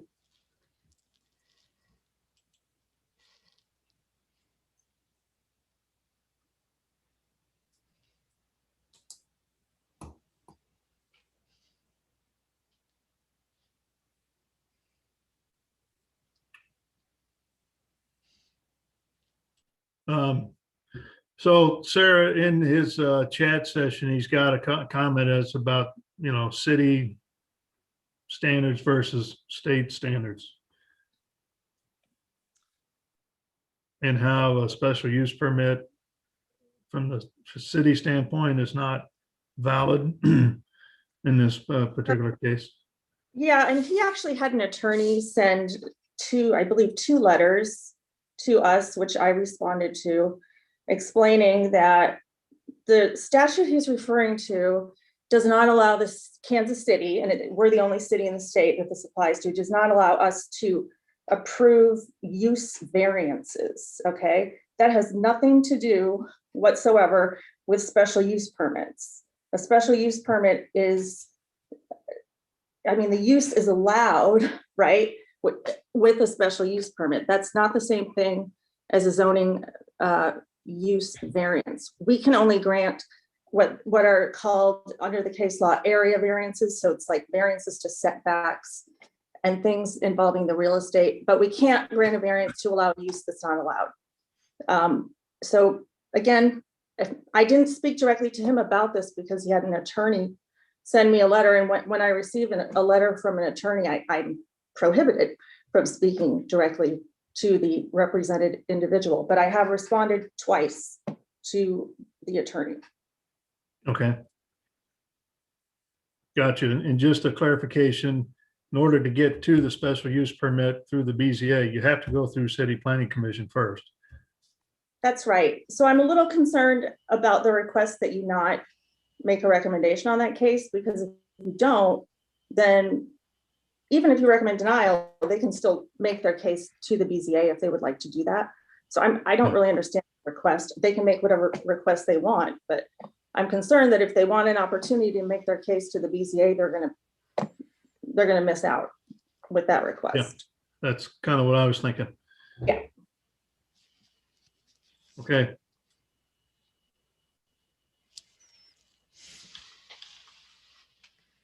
I just wanted to make a comment that I feel like there's a lot of things really muddying the waters here that is not helpful at all to this particular business owner. And I just want to make that opinion known that I don't think this conversation is at all helpful. So the more that, as Kobe has alluded to several times, we can just talk specifically to the merits of the use and how we can get his business to align better with that, the more we're all on the same page. But I feel like we keep getting derailed from that. So just kind of trying to speak on behalf a little bit and advocate for this business owner. I don't think that's been helpful for you.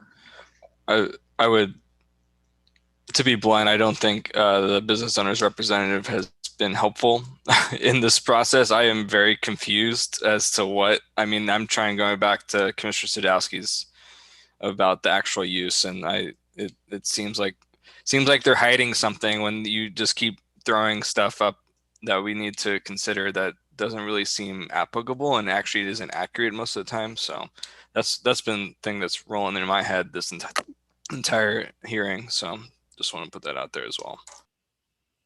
Can I just don't know whether, just want to throw it out there. If they had the opportunity to go back and talk to the neighbours again, does this get us through the log jam that we're here at? I'm just trying to see, is that something? And I'm really conscious that we're, taking into staff that they're being certainly reached out to.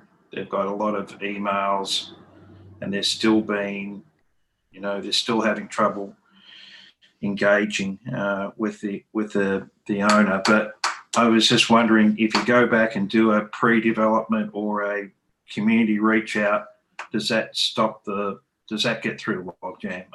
It's a question for staff. I'm not sure what he was referencing when he was talking about a pre-development meeting being the basis for this whole thing being a sham, I think was his terminology. We had many meetings with Mr. Goldblatt and his client. So I don't know what he would consider to be a pre-development versus a non-pre-development. And to answer your question very directly, I don't think another meeting would be helpful. This case has been, you guys have had this case. This is the 9th time that this has been on one of your dockets. And a lot of those continuances early on were because they hadn't done public engagement. So I'm not sure that making them try to do that again is going to be helpful to anyone really at this point. And personally, my decision as, a single commissioner, while the public opinion is extremely important, unfortunately, the difficulty of the process and the pictures from early in January don't support the idea of, for me, granting this use.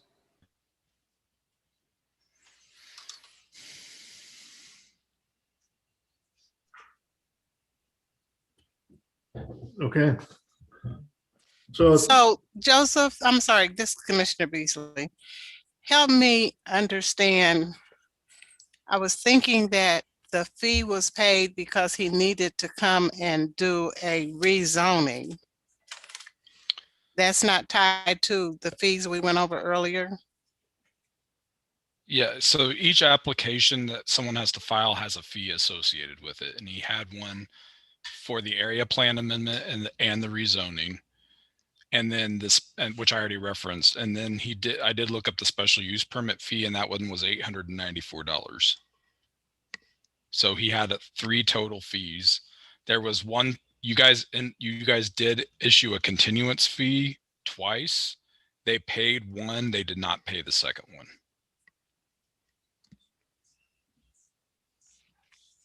Those are all the fees that the city of it has assessed at this point. There's no additional fees. I'm trying to think back over some of the conversation, and I want to go, I think, mainly back to when Patty Noah was presenting. I was thinking one of the additional driving forces was because it is on a boulevard, and that we did have to make a change, not just for a special use, but I thought we had to make a change to the area plan to allow us to do a special use for that type of business. Am I confusing myself on that part of it? Yeah, the special use permit's required regardless because it's on a boulevard. But the use is not allowed until you get to a B3 zoning. So in other words, if they didn't try to rezone and they brought a special use permit forward to the Board of Zoning Adjustment for their approval, the board would say, well, thanks for bringing this to me. Even if I am sympathetic and want to grant it, I can't do it until you've rezoned. So you have a rezoning and area plan amendment pending before you guys and then ultimately the city council. And if the city council approves the rezoning and area plan amendment, then the special use permit will be scheduled for BZA, and they can, if they decide to approve it, they can also deny it. So you can also end up with a rezoned property where the use itself is not permitted by the BZA. But if council approves it, will there be another fee involved for him to pay for the rezoning? No, you pay the fee once, and that pays for the whole process. Okay.